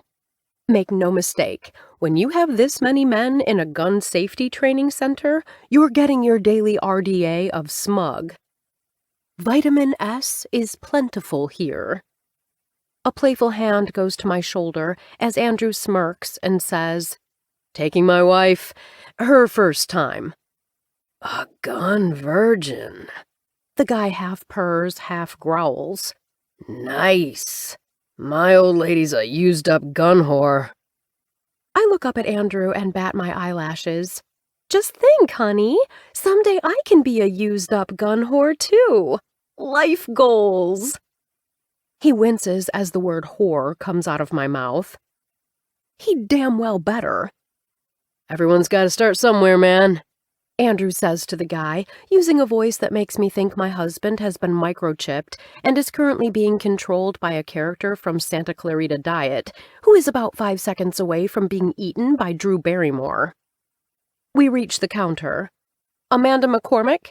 I say to a dude in a red polo shirt with a logo for the training center on it. "Hey, nice. Only 3 women in today's class, and you're one of them." I get the creeper voice. Women know that one. Maybe I was wrong about the tits and ass after all. He nods at Andrew, who stares him down. The guy's eyes flit to my left hand. He frowns and is all business suddenly. "Okay then, Miss McCormick, it's Mrs." Andrew corrects him. "Right. Let's get you both in class." We're handed a small packet of papers and directed to a hallway to the left. On the walls around us, I see gun cases, gloves, and all kinds of gun-related retail products. The offices smell like floor mats. You know the kind. The big, thick black floor mats you find at the entrance of almost every store, but especially in automotive-related places. That thick petroleum scent triggers some part of my brain that tells me this is serious, rough work. A generation ago, I would have said men's work, but we're not in the 1980s now, are we? Although, it feels like the 1950s here. As more and more people trickle in, Andrew and I go to the vending machines to the right, choosing a water for me and a soda for him. He's taking it all with an equanimity that surprises me. It hits me that we've never spent significant time together in a situation he doesn't control. This is suddenly an even more interesting venture. Everyone else seems to be slowly headed down the hallway, so we follow the crowd, shuffling along. Andrew's dressed in a navy polo shirt and jeans, a leather belt, and blue sneakers. I'm wearing a short-sleeved, gauzy pink cotton top Shannon's mom insisted I buy a few years ago on a mystery shop, and white jeans with wedge espadrilles. No open-toed shoes, we were told. Something about live round shooting? We file one at a time into a standard rectangular room with long folding tables on either side of a wide middle aisle. I count 6 rows of tables, 6 chairs at a table. There's no assigned seating, so I follow my natural inclination and head for the front row. "What are you doing?" Andrew grabs my arm. I halt. "Getting seats? In the front row? That's where I always sit in classrooms." "Why?" "Because then when I have questions, the teacher calls on me first, and I can interact more, see their facial expressions, and, oh, God. You were a brown nose, weren't you?" What?" "Teacher's pet." I perk up. "Thank you." "That's not a compliment." "Then screw you." "Already did this morning." "Don't get all cocky about it happening again." "Did you call me cocky?" "I did." "Be careful with that word." "Why?" Before he can explain, the instructor walks in. I grab his hand and pull him to the front table on the left. Normally I'd sit on the end near the aisle, but in grudging respect for his stupid objections to the front row, I pull us closer to the wall. "Welcome to the Basic Firearms Safety Instruction course. Today we'll spend our time together covering firearms basics, laws regarding gun ownership and use, and, at the end, you will fire live rounds on our shooting range. Unlike other safety courses, we have you handling guns and using them, under supervision, on the range. By the time you're finished with this course today, you will have a certificate you can take to your local town hall that allows you to apply for a gun permit. Massachusetts has some of the strictest gun licensing laws in the country." He pauses theatrically to take a sip of water. A few guys grunt, the sounds close to boos from an unhappy crowd. "Without this course, you cannot apply for a license. We are here to help you." The grunts stop. An assistant offers handouts to everyone. Pens are provided in a pile in the middle of the table. Andrew stretches to grab two, giving the guy next to him one of those head nods men give each other. I wonder if it's some Neanderthal evolutionary signal. I won't kill you if you don't kill me while I reach for this mammoth bone. Nod. In a classroom setting, I am the ultimate systems manager. Andrew may be a master at power dynamics, negotiation, and plain old sociopathic corporate navigation, but he's not the same kind of rational systems mapper I am. Walk me into any situation, and I am wired to figure it all out, fast. Not from the frame of power structures, like Andrew. From the perspective of operational flow. I see tables in front with guns, the magazine clips sitting next to them. I look up at the video screen, the PowerPoint set up and ready to go. An attendance sheet floats forward from the back of the room. All the details register in my mind, puzzle pieces that get inserted into categories, working together to form the process that takes us from chair warmers to holders of gun safety instruction certificates. And then my mapping gets brutally interrupted by a hand on my inner thigh. What are you doing? I hiss out of the corner of my mouth. Saying hi? Your fingers are verbal now? He walks two of them even deeper into the valley my thighs form under my pubic bone. They have a language of their own. I kick his ankle. He's too smart, anticipating my move. A low chuckle sends ripples through me as I fight the desire he's intentionally inciting in me. You're seriously playing sex games in a gun safety course? Why not? It's our honeymoon. Shouldn't it be about sex? You're the one who turned sex into guns, I huff. My baiting isn't working. He's long past being upset by the reminder of Bubba and you porn. I've miscalculated. Oh, the sexy smile that spreads across his face, eyes filled with dirty thoughts about what he wants to do to me the next time we're in bed. Or in the backseat of our car. Or up against the wall in the courtyard outside this building. They need to turn the air conditioning up in here, I inform him, pointedly moving my legs away from him. He doesn't move his hand. It lingers. I clear my throat, grab the bottom of my chair, and pull myself up and to the left. That forces his hand, literally, and gets me an irritated glance from the instructor. Instantly, I'm transported back in time to 3rd grade, the year I had the only male teacher in my elementary school. Older men make me uncomfortable. Not creepy uncomfortable, just anxious. I don't understand how to relate to them. My dad left when I was 5, and Mom never remarried. I could always talk to Shannon's dad, but Jason's different.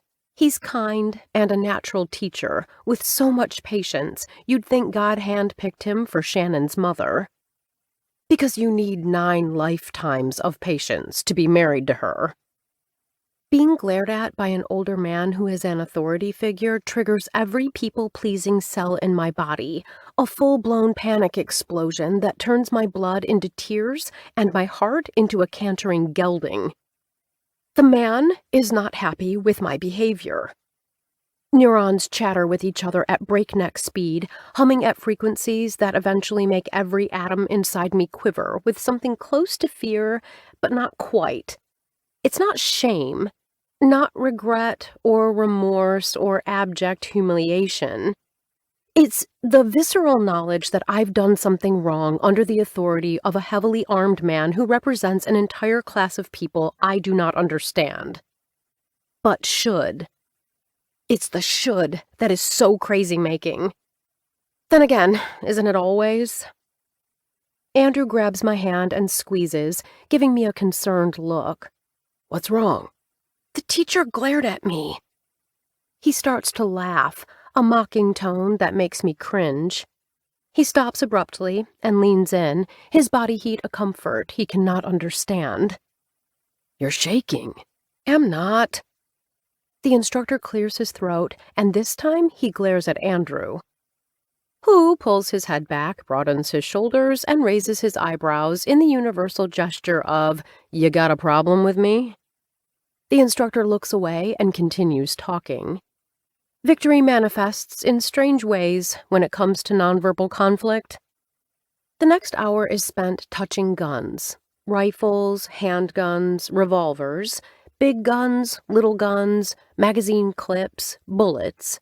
We're expected to have a tactile relationship with the weapons, as if we're not just learning how to manipulate these inanimate objects, but are supposed to gentle them with our touch, like the metal has a skittish nature and needs to be reassured.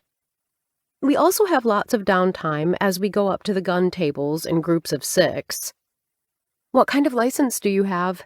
I ask Andrew during one of the quieter stretches. "Handgun." "Then I want that kind too." "Depends on your town."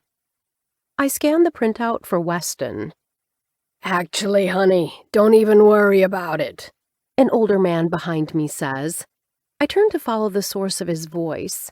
"As long as your husband has a handgun license, you don't need one." Snorts emanate from the 3 men around him. "Bullshit," one of them says, a grizzled-looking guy with a scraggly beard. As he speaks, I see deeply stained, crooked teeth. Our eyes meet, his filled with a crackling intelligence. "She needs to carry. I won't let my wife and daughters leave the house without carrying. They have conceal permits." He gives Andrew a challenging look.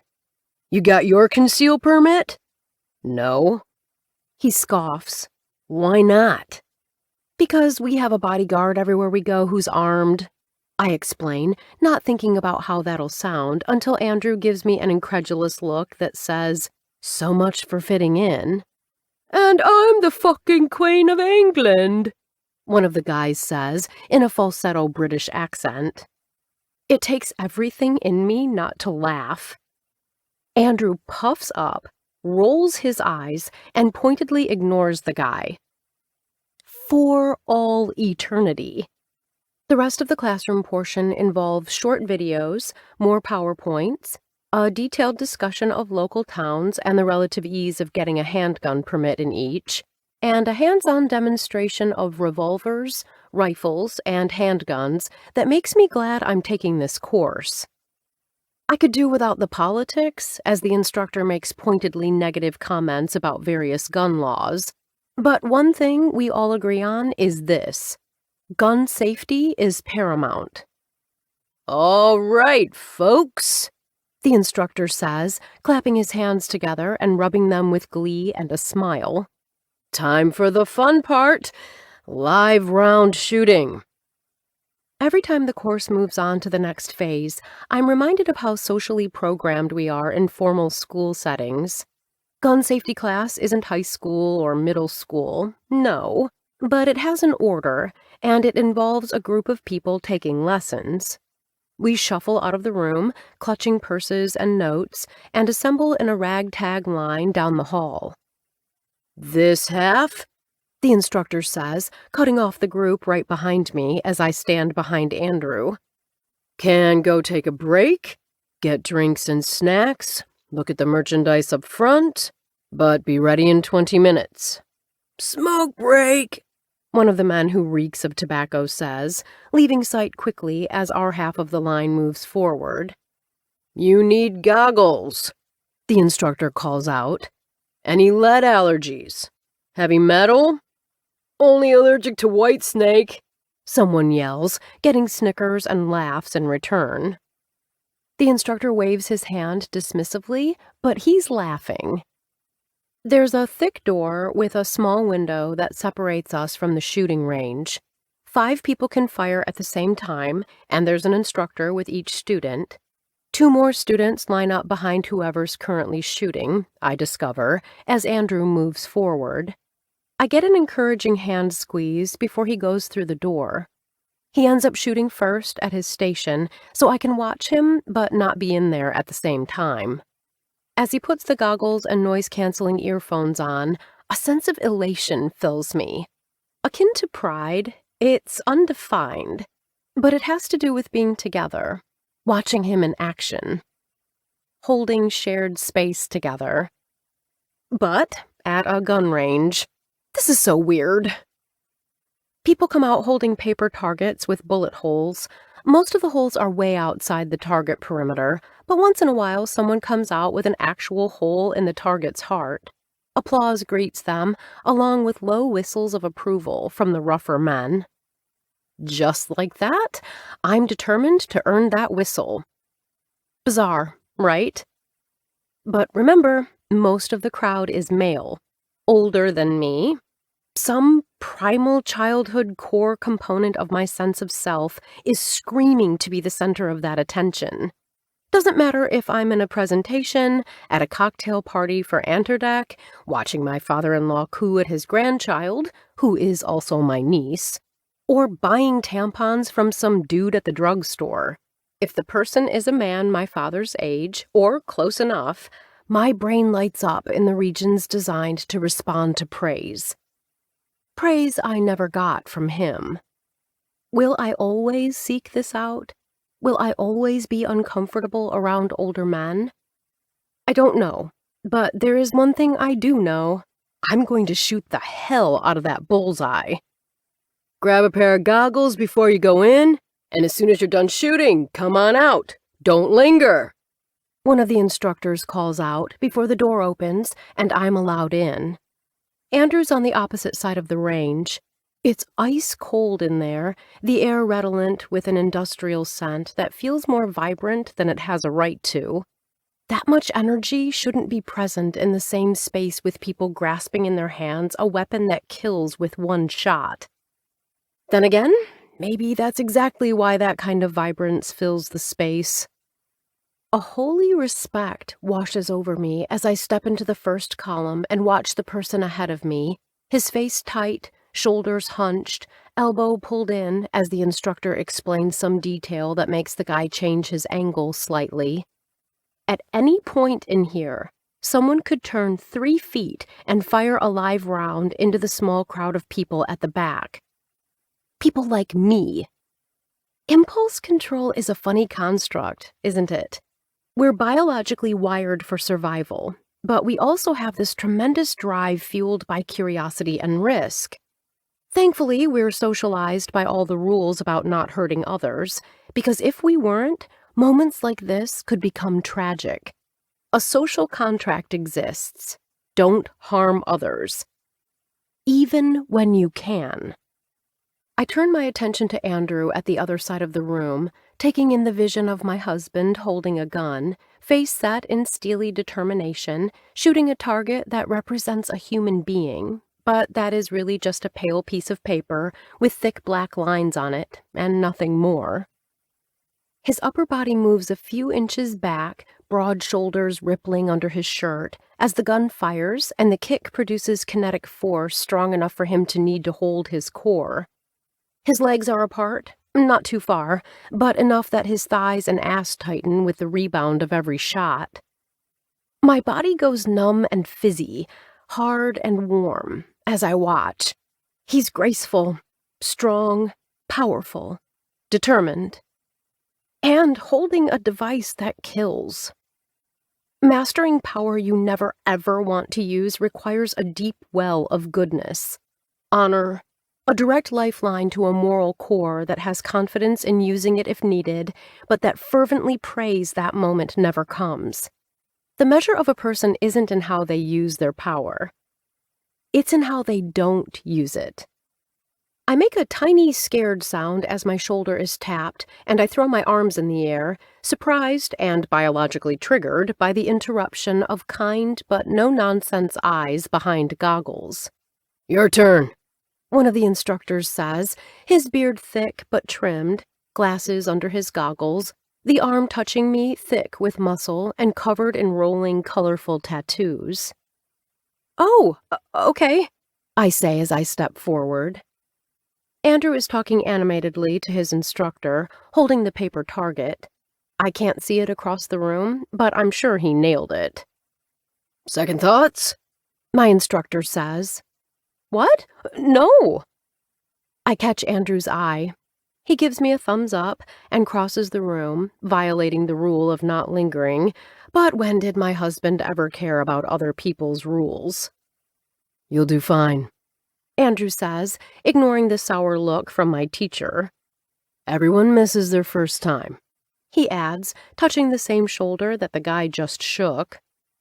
I can only smile as he leaves, pointing to the door. I'll find him there, I know, waiting. Revolver or pistol? The instructor, whose name tag says Dan, asks. Pistol. The classroom handling of guns led to a surprising preference for this one. Okay. He hands me a pistol, the heaviness still so foreign. His words about the type of gun wash over me as I stare at it, transfixed. This is a gun. I am holding one. I listen as Dan explains all the basics, which distill down to one point. Don't be stupid. I can manage that. Spread your legs apart a little, unlock your knees. You'll need to be fixed but flexible to handle the kickback. Let's play for about 7 shots, and if you want another go-around, we can do that. His words wash over me. I keep staring at the target, at the center, the dark spot over the paper human's heart.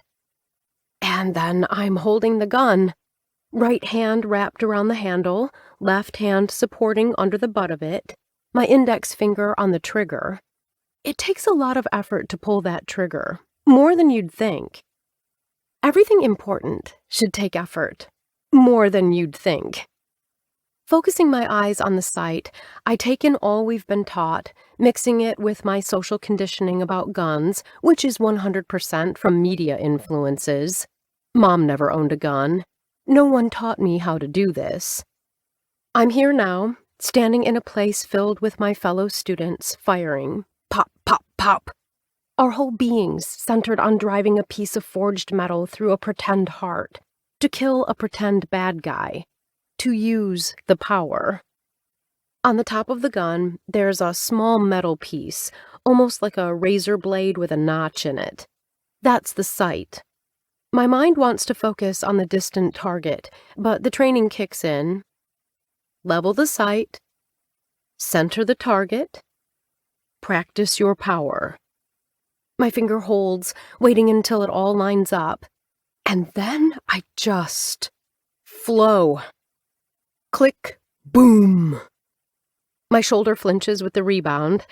I tighten my core and radiate strength out to my shoulders and arms. Again, the instructor says. Level the sight. Center the target. Click, bang. Try 3 in a row, he says, in a voice that sounds quizzical, evaluative, his cool demeanor peeling off to show this is a man who holds a lot of emotion under the surface. I do. My whole being does. In the seconds it takes to assemble all of the pieces of myself, the gun, the space between me and the target, the whole milieu, I become a tree. My feet are roots that seek the center of the earth, my hands blending into the metal of the gun and touching the paper target, reaching, as I become the space between objects, as my eyes calibrate the distance between every atom in the room, as the roof lifts up and the sky becomes my hair, the scent of metal, my musk. Click, bang. Click, bang. Click, bang. I blow through the magazine, and Dan quickly hands me a new one. Awkward, suddenly, I discharge the clip and load the new magazine. You can do 7 more, then we need to get another student in here, he says, eyebrows up. Let's see if you can keep it up. Keep what up? I want to ask, but the draw of what I'm doing is stronger. I sight, I center, I shoot. And 7 bullets later, I'm done. Dan presses a button that brings the paper target, a torso-sized piece of ivory paper with a black silhouette printed on it, up to us like a dry cleaner summoning your order. Where's the heart? I ask, dazed and charged, electricity flowing through my hands, my chest, my feet. You obliterated it, he says, shaking his head. You've been practicing, huh? No. No. This is the first time I've ever held a gun. He laughs. I don't. You're serious? All of the centeredness that came into me seconds ago floods away, leaving me shaky, weird. I take the target from him and head to the door, opening the heavy metal slab slowly. Andrew's there, at the back of the hallway, not in line. Our eyes meet. He looks down at my paper. And that's when the whistles begin. Holy shit, lady, you blew out the heart! I hold up the target. Andrew's grin turns to amazement, the dizzying change making me laugh. Hold it up, let us see, one of the men calls out. I do. How many rounds? Someone asks. 14? Not a single stray. Good work, lady. Didn't you say she doesn't have a gun license? Says the guy who sat behind us in class. I don't. Today was the first time I've ever fired a gun. I tell them. Crack shot! Crack shot! A few call out. Ringer! Shouts another. Then the applause comes. It has less power than I expected. Andrew still hasn't said a word, but he makes his way past the line of people, gently pinching the top corner of my paper target, searching it as if looking for an error, a mistake, a hole where it isn't supposed to be. You blew out the heart, he finally says. Don't ever screw around on that one, bud. She'll blow your sack off from 200 feet, someone says to cackles of male taunting. Andrew ignores them.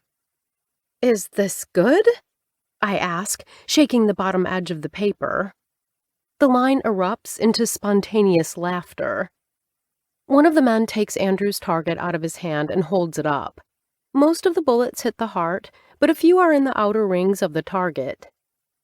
Lady, you didn't just blow out the paper heart.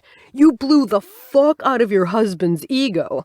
You've never touched a gun and you did that? Andrew shows no emotion. This is amazing, he says to me, weaving us through the crowd. I curl my paper toward me so people can't easily see. Andrew takes me to a quiet corner in the retail section, looking dazed. I want to do this again. The words form in my head before I realize they're even present, rolling out of my mouth like a perfectly sighted shot. You should. His body tenses, hand moving up to his mouth, then raking his hair. He keeps looking at my target, then his, and it hits me. I'm better at something he thinks he should be better at. We can come back together, I say, so close to throwing myself under a bus to save his feelings. I'm about to say platitudes like, it was beginner's luck, or I'm sure my gun was calibrated differently. But I don't. It turns out there are other forms of power we need to master, but never use. Tests come in many forms. I just passed one. Not the shooting. The test of not sacrificing my achievement for the sake of someone else's feelings. The true test is what Andrew says next. You nailed it, he says under his breath, looking again at my target. Absolutely nailed it.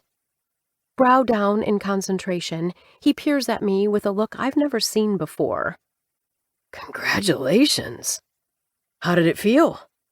Feel? I'm confused, elated, riddled with adrenaline. Opening his mouth, he starts to say something, but closes it. You ready to go? Andrew. Talk to me. Did you like it? He asks. Like what? The power. A cold, tingly feeling lights up my skin. You know? No. You know it feels like that? Because in the moment, yes, it's visceral and it takes over. It's like the piece of me that gets buried in daily life has a chance to come and take the wheel. And boy, does she like to be in control. Does she? She also likes beating you at something, being better than you. It's no secret that I'm married to one of the most overtly and unapologetically competitive men I've ever met. Andrew and his brother Declan are nutso about beating each other. Competition has never been a major part of my relationship with Andrew, though. You are better at this than I am, he grinds out. Doesn't change a thing with us. Agreed. But I'm rethinking gun ownership. You are? That's what our security team's for, right? He guides me outside into the bright glare of sunlight that feels like it's been waiting for us all day, wondering when we'd finally show up. Yes, but I liked shooting. We can do it recreationally. How injured is your ego? Really? It's pretty hurt. Needs bed rest to recover. Bed rest, huh? How much time in bed? How much do you have to spare? I'm a crack shot, Andrew. Everything I aim at, I hit. That's my line, Amanda. Oh, yeah? Let's go home, and you can prove it. You're a much better target than this. He crinkles his paper and tosses it in the trash can as we leave. Better looking, too. My phone buzzes. It's a text from Carol. How's the honeymoon going? I look at the crumpled practice target at the top of the trash. I take Andrew's hand in mine. I stare back at the phone.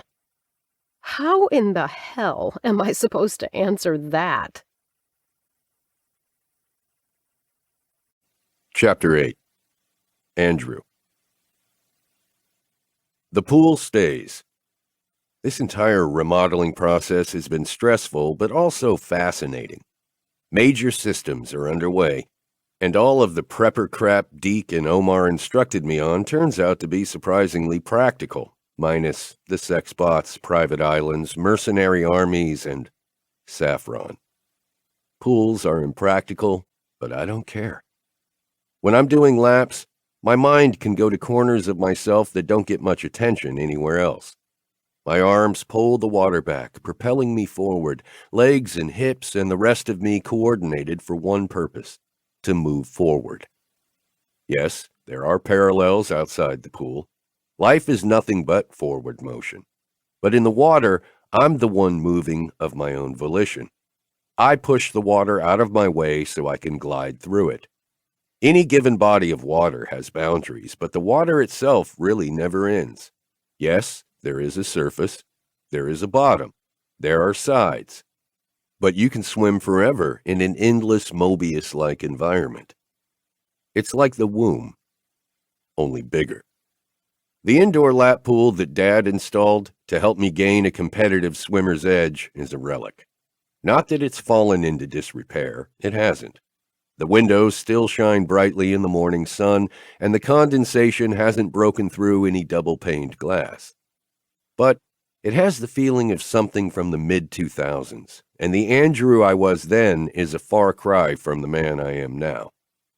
I pull up to the pool's edge and watch the underwater lights turn my treading legs into an artistic light show of shadow and ripple.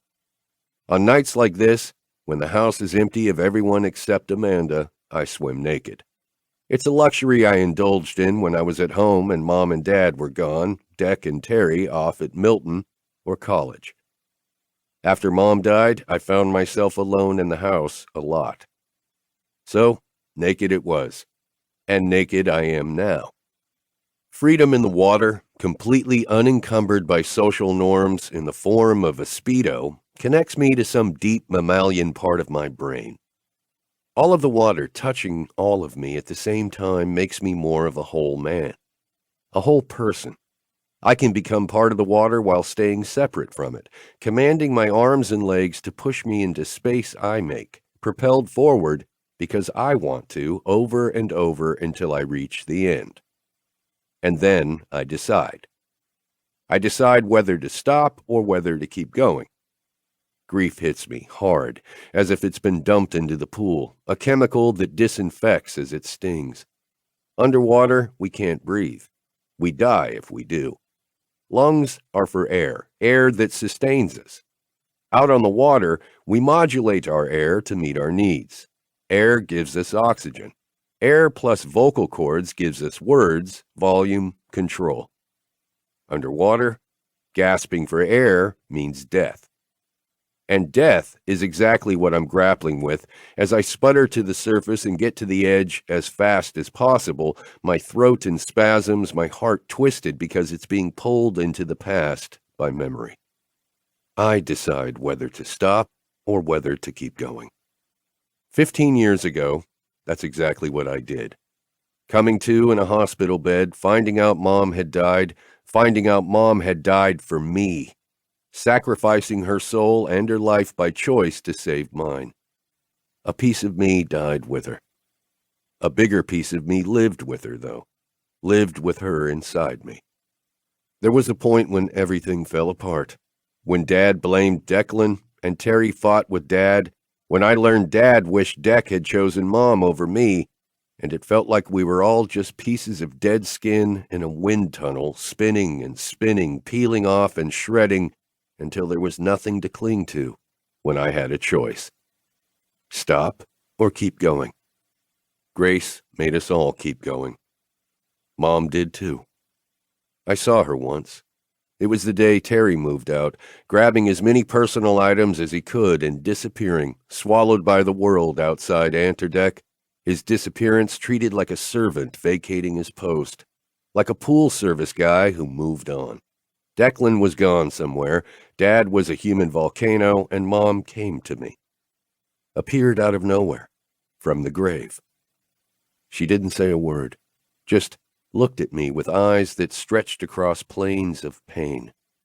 My skin thrummed with the knowledge she was there, with the ability to look at her looking at me, and as I opened my mouth to tell her I was sorry, that I loved her, that she made the wrong choice, that I was grateful she chose to save me, she vanished.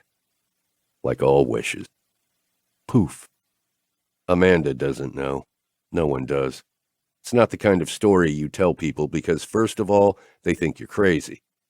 But most of all, because telling it dilutes the beauty you get to carry inside you.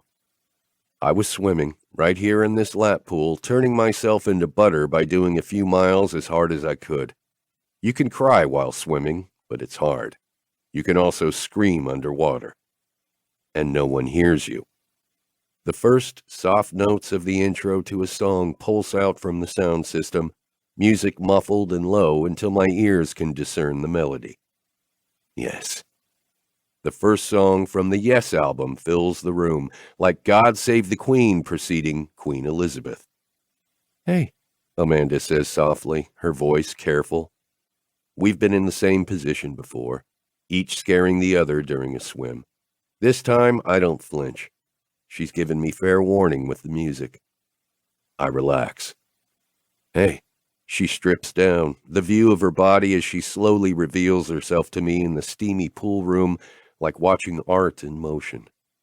How often do we get the chance to see another human being shed their socially required outer armor and be vulnerable, skin on display, completely open?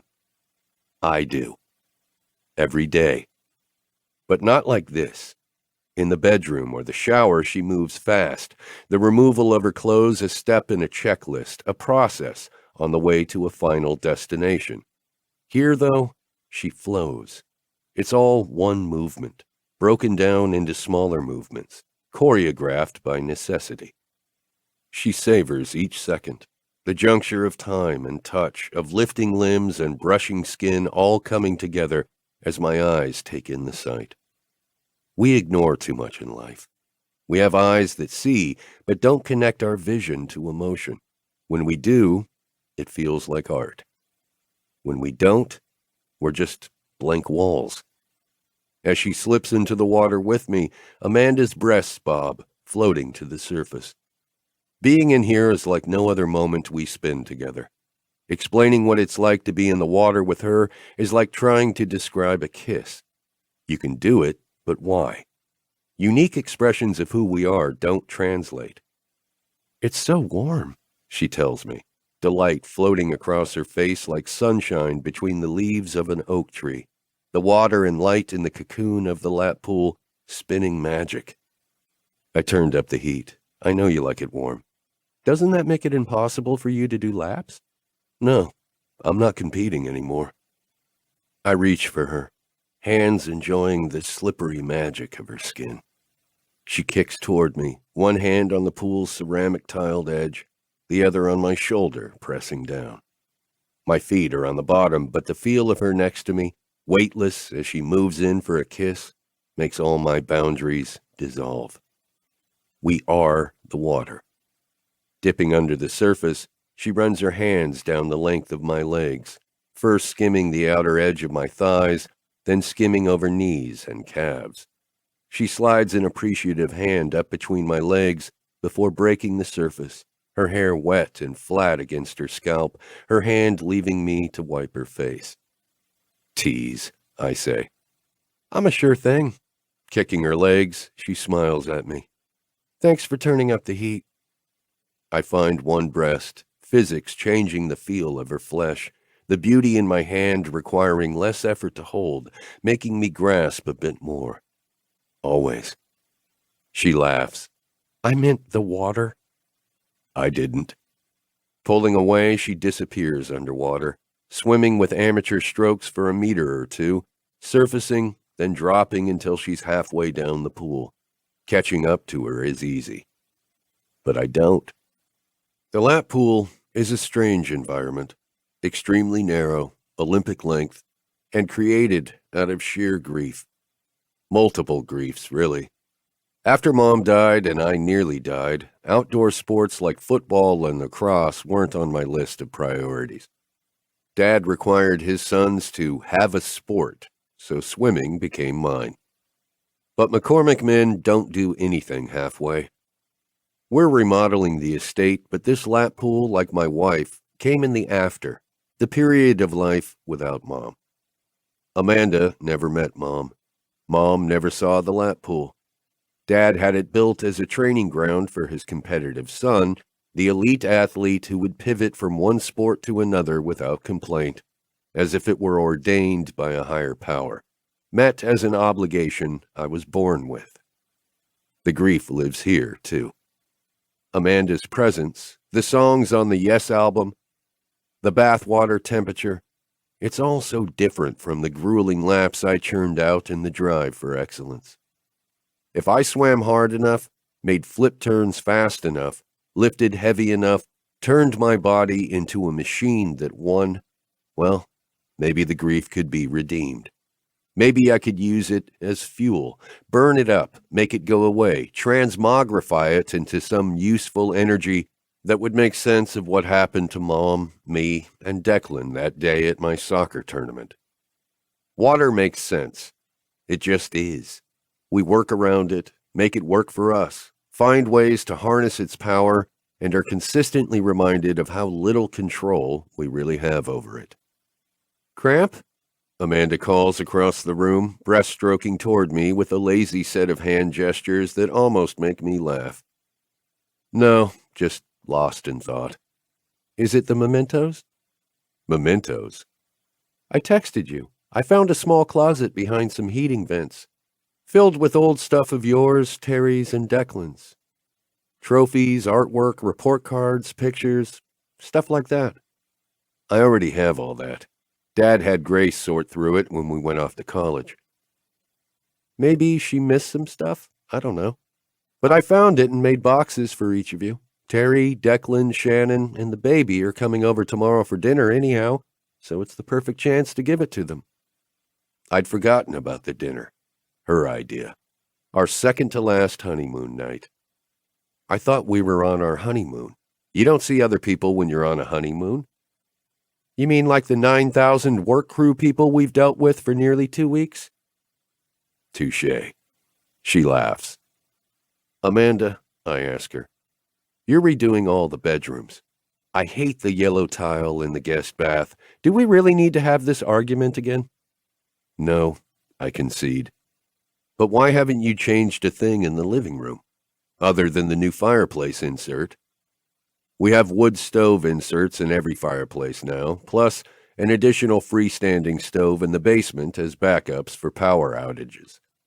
An automatic order for 3 cords of wood has been initiated. It's, well, she says, her halting words worrying me. There's no budget. I got too wrapped up on the prepare side. I start before she cuts me off. It's because your mother was perfect. What? Her taste. She laughs through her nose, the sound charming. It melts me.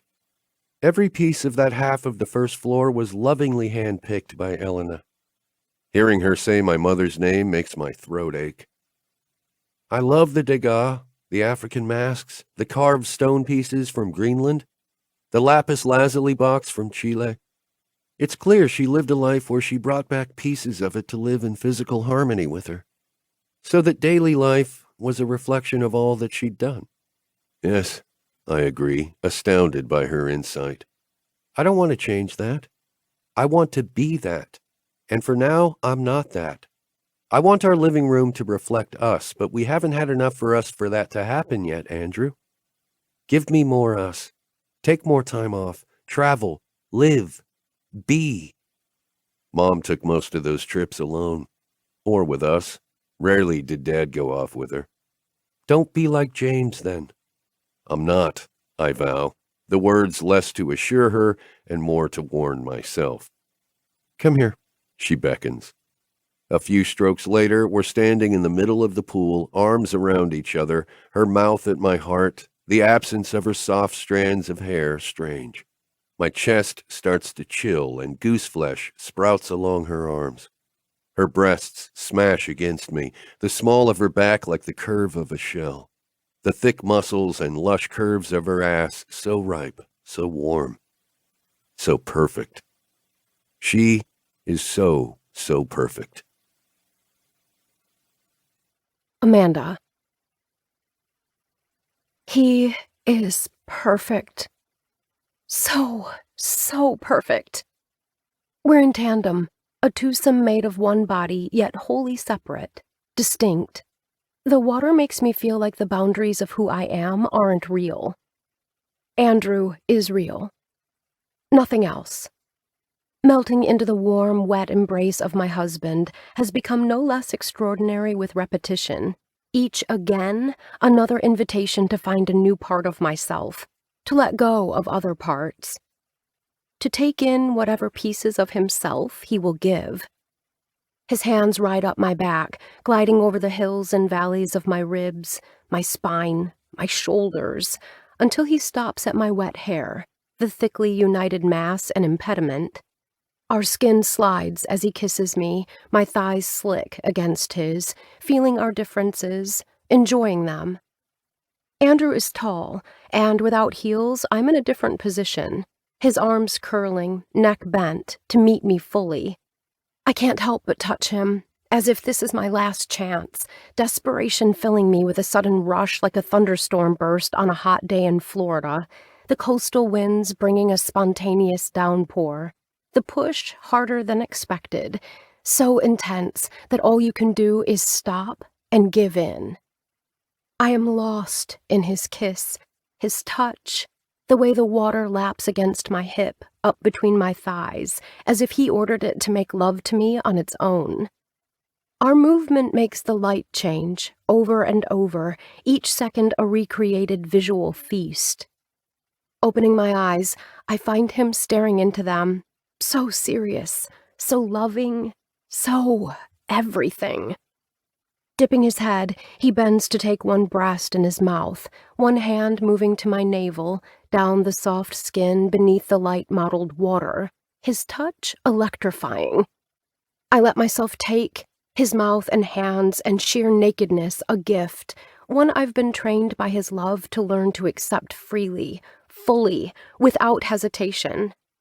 As his tongue plays, I'm consumed by this connection, the heat and warmth and constant attention so perfect.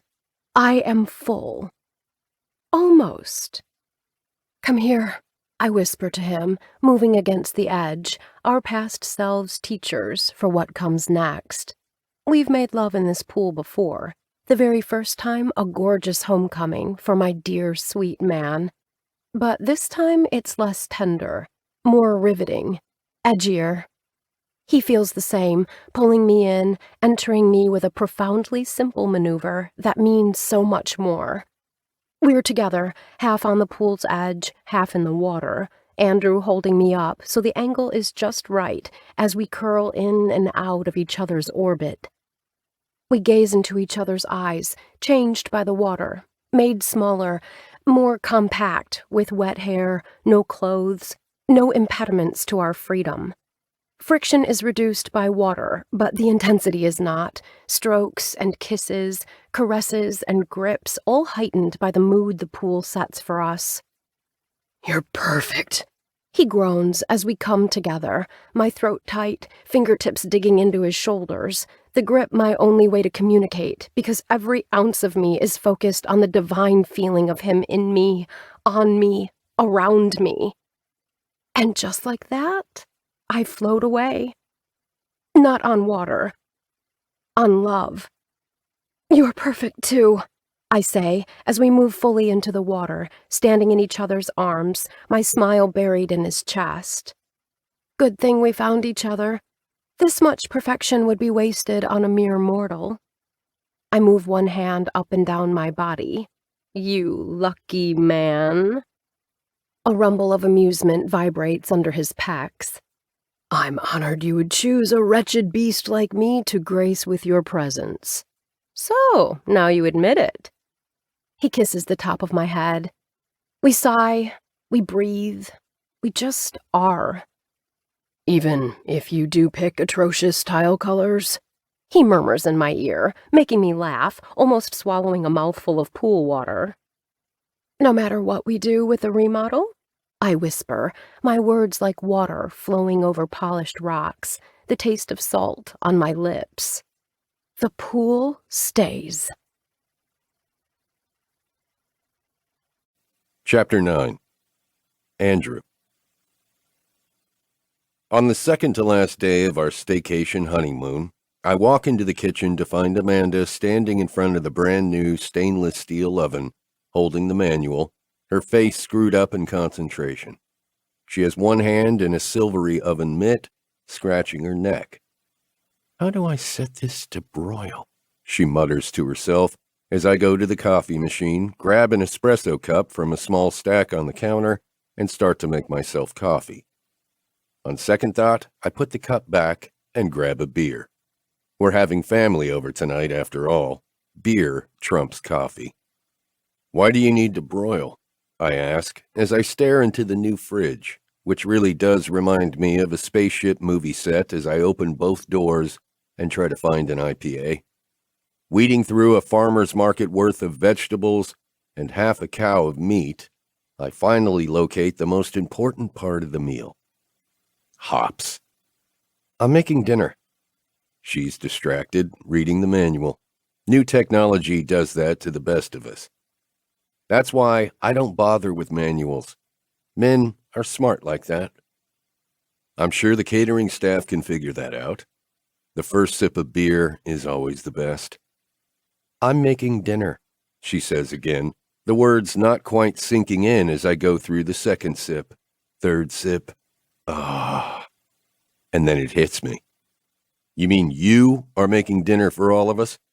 "Yes, all of us." Stretching out her fingers, she ticks off the list. "You, me, Terry, Declan, Shannon, and a nursing baby. That's 5 people who have teeth and chew, unless you count Ellie's first tooth coming in and how she noshes on Shannon's nipple." You had better not put nipple on the menu. I eye the top of my beer bottle and frown. "I'm not that fancy. I was thinking grilled filet, salad, and wine." You're practically Connie. I cock one eyebrow. Why not ask her to cater? She doesn't do private homes. Bet she would for us. I pull out my phone and start to call. An oven mitt attached to my wife blocks me. "No, I want to cook." "You never cook." "I do." Cheeto marshmallow treats and espresso-based coffee don't count. "You never let me cook." She crosses her arms over her chest. Uh-oh. When men do that, it's a sign of dominance. When women do it, it's a sign of an impending fight. Excuse me? The beer turns sour in my mouth. You insist on eating out all the time. How do you know whether I'm a good cook or not? She's got me there. A quick kiss on her forehead gets me some goodwill. I am going to extract myself from this discussion and cede it all to you. Your kitchen, your home, your choice. Good man. Smart man. My man. Amanda pulls me in for a real kiss, the kind that blends her coffee-flavored mouth with my IPA until I want nothing but that taste forever. I set down the beer bottle. When are they coming over? 5. I look at the clock. We've got half an hour. How about we go upstairs? No work crews, no designers, no delivery people. It's just us.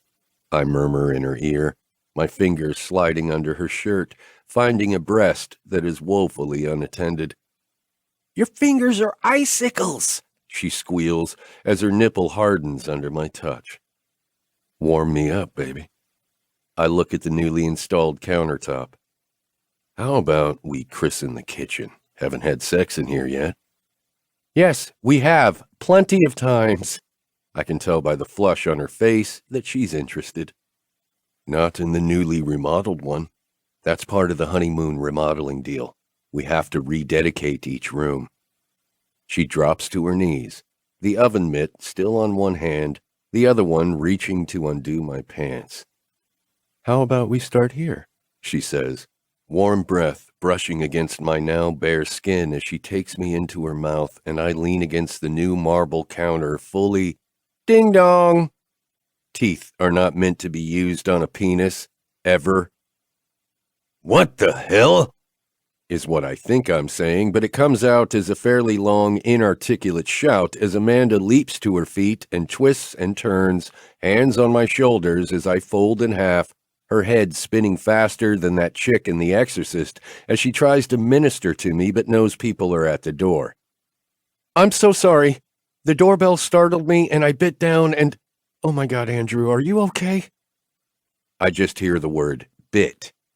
That is the only verbal cue I am capable of processing through the haze of pain. Bit. She bit me. Ding dong. I'm ignoring that. Screw this, she hisses, running to the sink and getting a clean washcloth, wetting it and running back to me. Cold, limp cloth is suddenly on my penis, which matches the limp part now, except the washcloth doesn't have teeth marks. Did I break the skin? She asks, bending over. Words you never want a woman to ask when she's eye level with your cock. I finally groan out. She pokes it. It twitches. No blood, she says. Are we really having this conversation? A series of beeps from the front door make me look up from the most important piece of flesh in the universe. Beeps. A failure alarm. Then... Hey! Declan shouts through the door. You guys are here! We have a baby with a diaper crisis! Open up! They're early, Amanda cries out. What do I do? Open the door, I choke out. I'm fine. You're not fine. I did this to you. I bit you. I don't point out that I'm more upset that she outshot me at the gun safety course than I am that she bit my junk, but whatever. You didn't break the skin. I reach out and touch her breast. What are you doing? Blood goes where it's supposed to. Touch me, I tell her, moving her hand where I need it. What? Now? Are you insane? Open up! What's the new code, Andrew? I don't care if you're having sex in the foyer. We won't look. It's not that impressive anyway. We need to get inside now. Amanda gets it suddenly, stroking me enough to confirm that parts may be injured, but they're still in working order. Too bad she can't do that to my shooter's ego. She leaves me with my crisis as I turn away and carefully, achingly, tenderly put him back in my pants and zip up. He'll be fine. Tender, loving care from Amanda that doesn't involve incisors is all I'm going to need. Later. after the diaper crisis is resolved. And no, that's not code for kink. Declan marches into the foyer and, without a word, makes a beeline for the guest bathroom. Shannon is on his heels, cradling her stomach. A cackle that sounds entirely too witch-like emerges from my wife. "Baby got you too? Thought you experienced mothers didn't get hit with surprise diaper blowouts," she calls out to Shannon. "Shut up." Shannon's normally sunny disposition has definitely been called on account of rain. Or baby poop in this case. "Take a shirt from my dresser," Amanda tells her, turning back to me with sudden concern. How she can switch from cackling mockery to genuine worry like that is startling. And a little arousing. What is that about? Shannon told me everyone knows diaper blowouts are possible when you hold a baby. Looks like someone got a taste of her own medicine. Wrong metaphor. Doesn't matter, I'm right, and that's what counts. That I understand, but taste and diaper blowout in the same sentence? I shudder. The sudden movement makes my bitten bit hurt. Ding dong! We look at each other. Terry? We ask in tandem. You rang? Terry's bass voice literally rings through the house, the vibration like a slow-rolling earthquake. The doorknob jiggles. I go to the door and answer it. Unlike Declan, he doesn't try the keypad.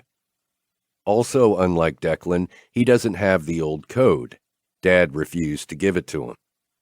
Terry, I say, opening my arms for a hug. He gives it back, one hand burdened by a bottle of wine. Over his shoulder, I see his trusty Subaru resting snugly between Declan's Audi SUV and my Tesla. Still driving that piece of shit? I ask as he bends down and picks up a six-pack of beer, handing the wine off to me. No, that's Declan's company car. I don't drive that anymore. My assistant asked for it, Declan informs us as he walks into the room looking haggard. Your assistant asked for it? Is she crazy? Terry asks. He asked for it. You traded Grace for a guy? Terry's impressed. Grace retired and I hired a great new assistant. Why are you asking? You need a job?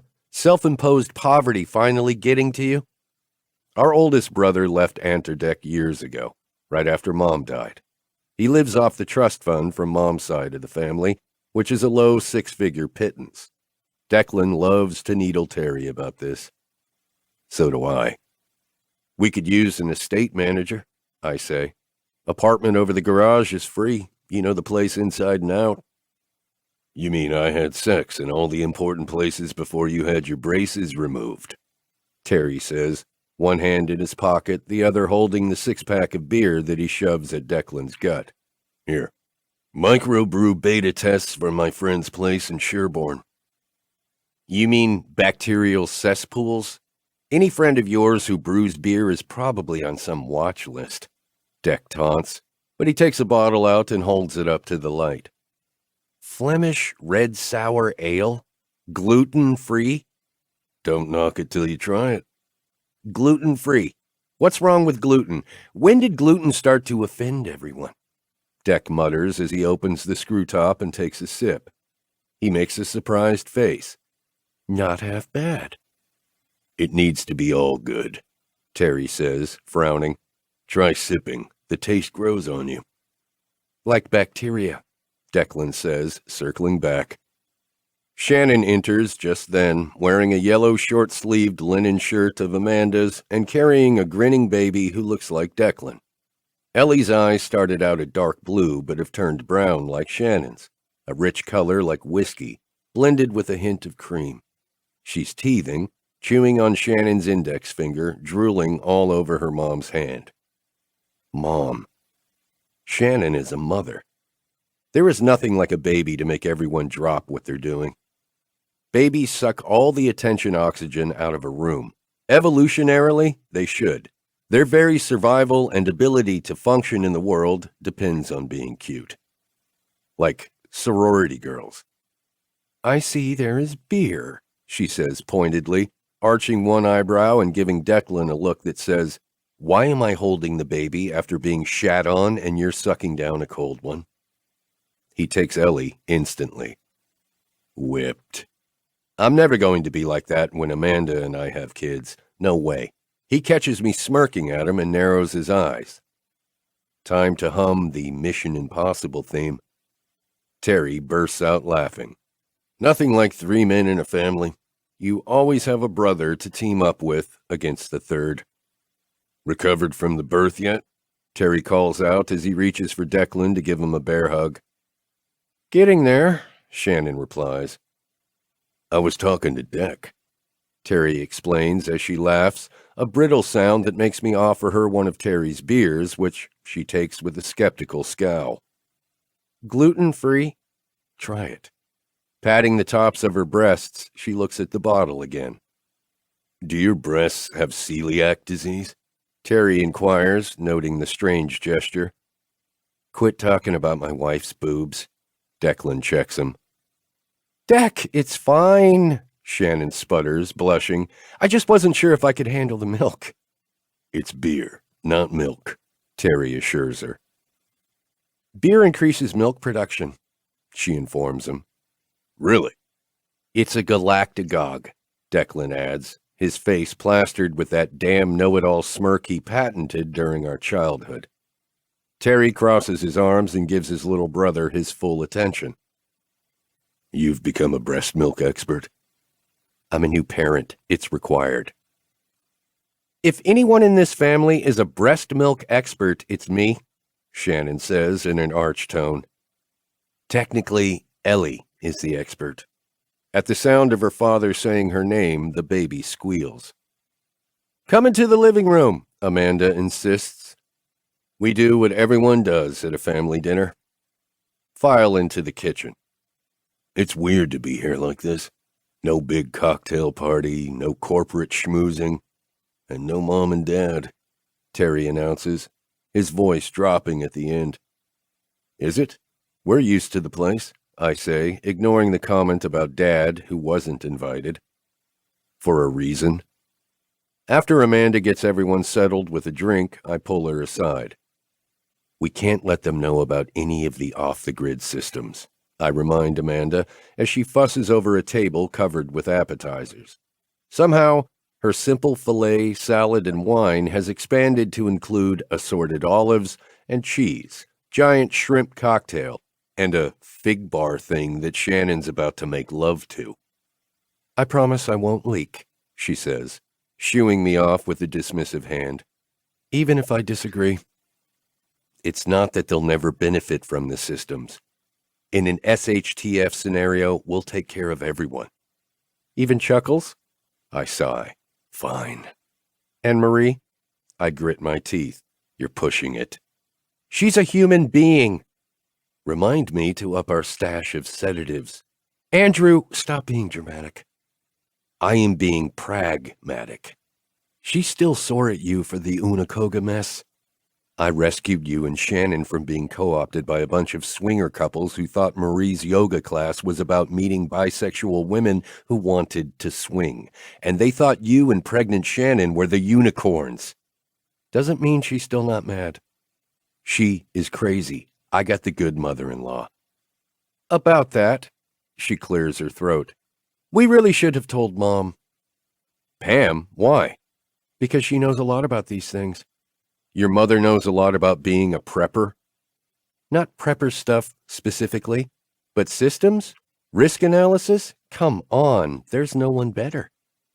No, I shake my head. No one can know. Rule number 1 of being a smart prepper, tell no one. Tell no one what?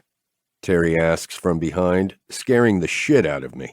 I can't let him know he scared me, so I turn to the next emotion, annoyance.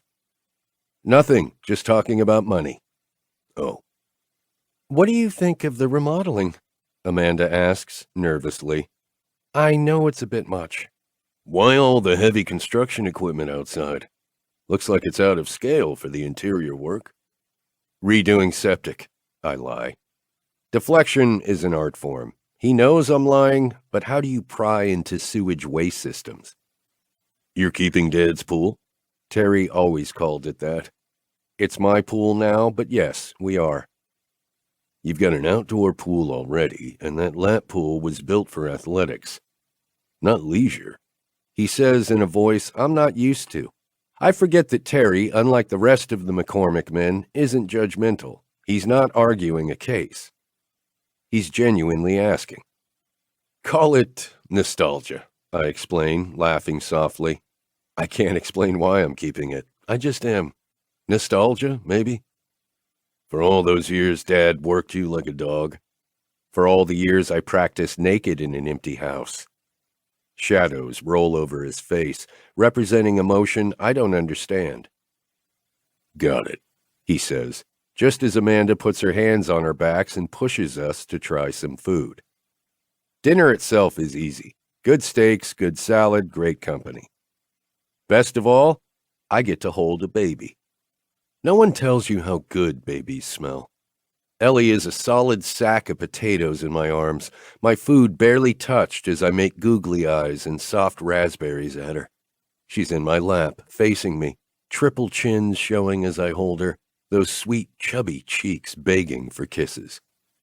What, you think men can't find babies adorable? Even Fortune 500 CEOs have weak spots. Mine is my niece. Especially when she kicks me in the bitten bit. Ooh, I groan, tightening my abs, moving those little feet away from soft, injured places where feet definitely don't belong. Should kick you in the nuts, Deck says under his breath, chuckling. Welcome to fatherhood. It should come with a cup. We're finishing dinner.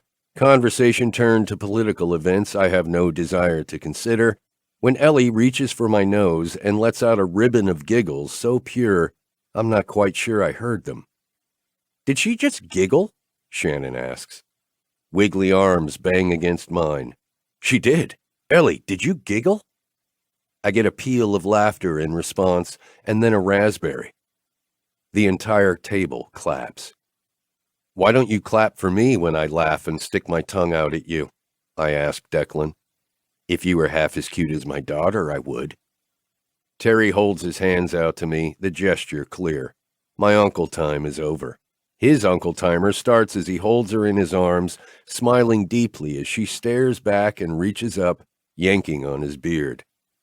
Tough little grip, he says, voice deep, making Ellie's face tighten with fear. Shh, Shannon warns him. Okay, he says in falsetto. Declan stands and stretches, Shannon walking up next to him, holding the stem of a wine glass. All 4 of our hands are free at the same time, she notes, waggling her eyebrows with a lasciviously hilarious expression. Nap time, Deck calls out. It's not Ellie's nap time, Shannon replies. Not hers, mine. He yawns loudly, as if to prove a point, the sound tipping the baby over the edge. Wailing, she makes Terry startle, which just sets Ellie off even more. Shannon's maternal hands reach for her and bring her into her body. One-handed, Shannon reaches under her shirt, unclasps her bra, lifts a panel of cotton fabric, and instantly, the baby goes quiet. Amanda catches me watching. She's breastfeeding, just like that.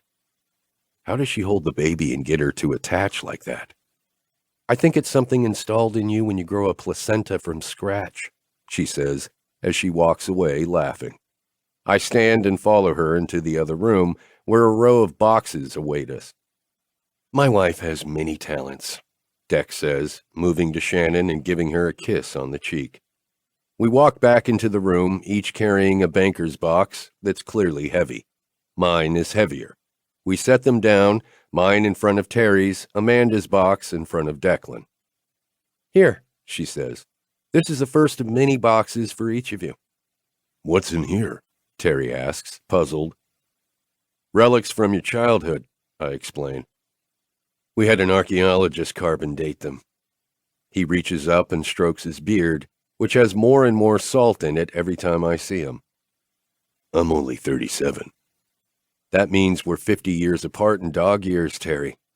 Woof. Because Terry has a voice that goes so deep you'd think his vocal cords were reincarnated from coal miners' souls, the sound has a jarring feel to it, making us all laugh nervously.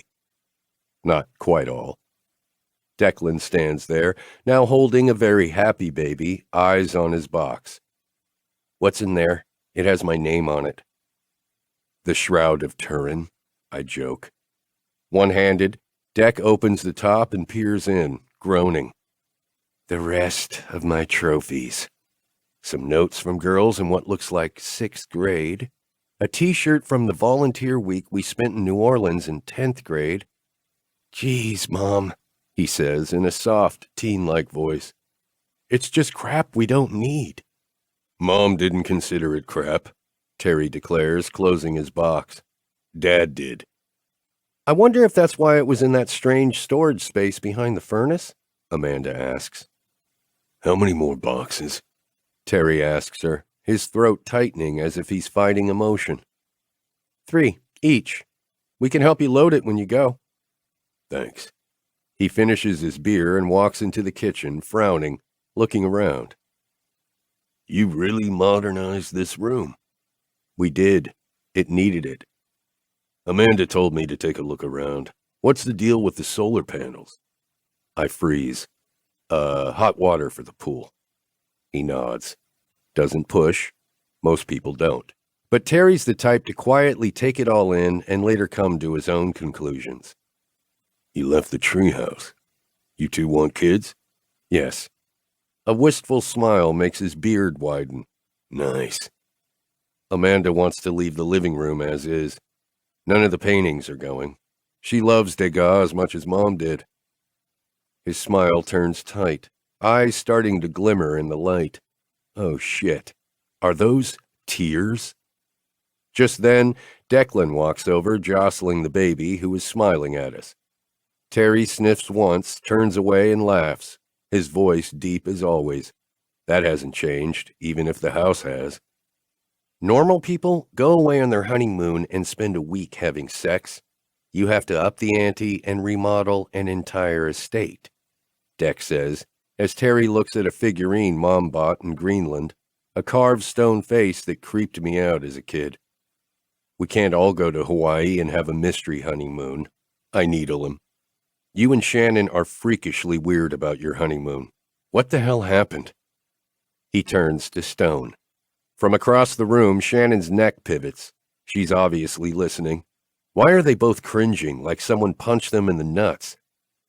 If Shannon had nuts, I mean. I think this remodeling honeymoon is perfect, she shouts, sounding exactly like her mother.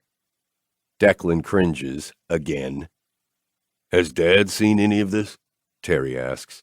We're really veering into uncharted emotional territory now. Need to pivot. McCormick men don't do this. We didn't invite him. He made it clear he wants nothing to do with the remodel. Nothing to do with this house anymore. I tell Terry, who just nods, inhaling slowly as his chin moves up and down with approval. With understanding. Heavy, familiar silence pings between the three of us, Shannon still talking to Amanda across the room. Only the presence of little Ellie keeps it light. You're making this place your own, Terry finally says, his hand moving to my shoulder, squeezing once. Good for you. I always thought you were a little too close to Dad to become independent. When you and Amanda bought this place, He breaks off and shakes his head slowly, ruefully. I wondered. But now that I've seen it, I admire you. Declan's jaw drops. My eyes dart to the boxes of memorabilia Mom carefully curated. You do? I do. Dad's a formidable presence. He tossed this place aside when he was done with it. He made Mom store all those emotionally connected mementos in a place for discards. He doesn't feel the way most people do. We've had to learn it all on our own. Mom gave us the foundation. At least, there's that. Unlearning the emotional truths James McCormick put us into as an ongoing process. Shannon and Amanda are clearly listening. The baby's feet kick against Declan's belt buckle, her happiness contagious. I grin at her. She grins back, all big eyes and drooly smiles. Chubby hands with dimples at the knuckles play with my brother's forearm, patting lightly as if to assure herself Daddy is here. And he is. Always. Whether we like it or not. My father is in my head, deep in my DNA, while Amanda's father is locked away in a prison. He's inside her, too. The dual presences part of the human condition. Ellie's life has been nothing but love so far. And if my brother and sister-in-law have anything to say about it, and they do, she'll know nothing else. Hey, listen to me. When did I become so maudlin? Terry says, laughing heartily. It's not fake, but it is a nervous sound. He seems to want to say more. Deck gives Ellie a distracted smile and says, How about we get these boxes in the cars so Mommy and I can take you home? Terry hates conflict. Declan thrives on it. I navigate it, finding it a neutral. But in this moment, all bets are off. No one behaves with any predictability. We all help Deck and Shannon with their boxes, Amanda gathering up Ellie's baby stuff, kisses and hugs dispensed as my brother and his wife find ways to ghost on us without ghosting. No one bothers to challenge their leaving because no one wants to talk about the elephant in the room. Or not in the room. Dad really didn't bother, did he? Terry says as they drive away. Amanda's already gone into the house, headed off to bed. Terry stares up into the night sky, so many stars staring right back, as if waiting for us to entertain them with stories. He didn't bother with what? His past. Shoving one hand in my front pocket, I count to 5. Terry hates conflict, and besides, that's not what this is. It's something more. A reckoning. All night, I felt him holding back, looking around the house like he was living in the past, but eating and drinking in the present. I get it. I do. Yet, I'm not him. How about we have one more? I ask, the question less a suggestion and more an offer. Come inside, I'm saying. Talk. To my surprise, he takes me up on it, a long sigh emerging from the big brother I used to worship. It's time, that sigh says. But time for what? Amanda comes into the kitchen wearing an old set of my Harvard sweats, combing through her hair. She's so at ease around Terry, smiling and giving him a hug, that it unmoors me. I should feel rooted in place by her welcoming domesticity, but it's deeply disturbing. At the same time, it feels so right. You're leaving now? She asks him, but as I pour Terry a small glass of wine, she realizes her error. Life has a funny way of stacking all the important parts into compressed sections of time, as if it loses calibration and has zero regulation, like giving a 3-year-old an entire red-dyed Elmo cake, 3 frozen mochas, and a strobe light. I don't want to hear the story now. But the story doesn't care about my preferences. It comes out when it's damn ready. Not yet, Terry says with a sad smile. I've never seen you here before without your dad here, Terry, Amanda says, the question in her voice. There's a time for everything. Amanda squints in confusion. We're going to need more alcohol, I say, finishing beer number 1 and starting beer number 2. That's why I brought the wine, he says, pointing to the half-filled bottle. BYOC. BYOC? Bring your own courage. I let down my shields. He's carrying a memory bank the size of a jetliner. Whatever my brother is ready to tell me isn't easy, but it is time. The story's that bad? He gives me a look that reminds me of Mom so much I suck in my breath, hands fisting, blood halting. Yeah, it is. Right. You know, maybe this is a bad idea.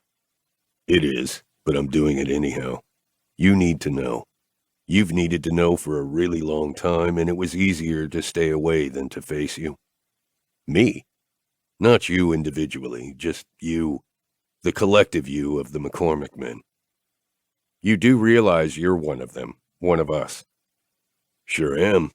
And when I'm around you, Deck, and Dad, It makes me realize how fucked up we all are without Mom. That's why you went away? No, but it's why I stayed away.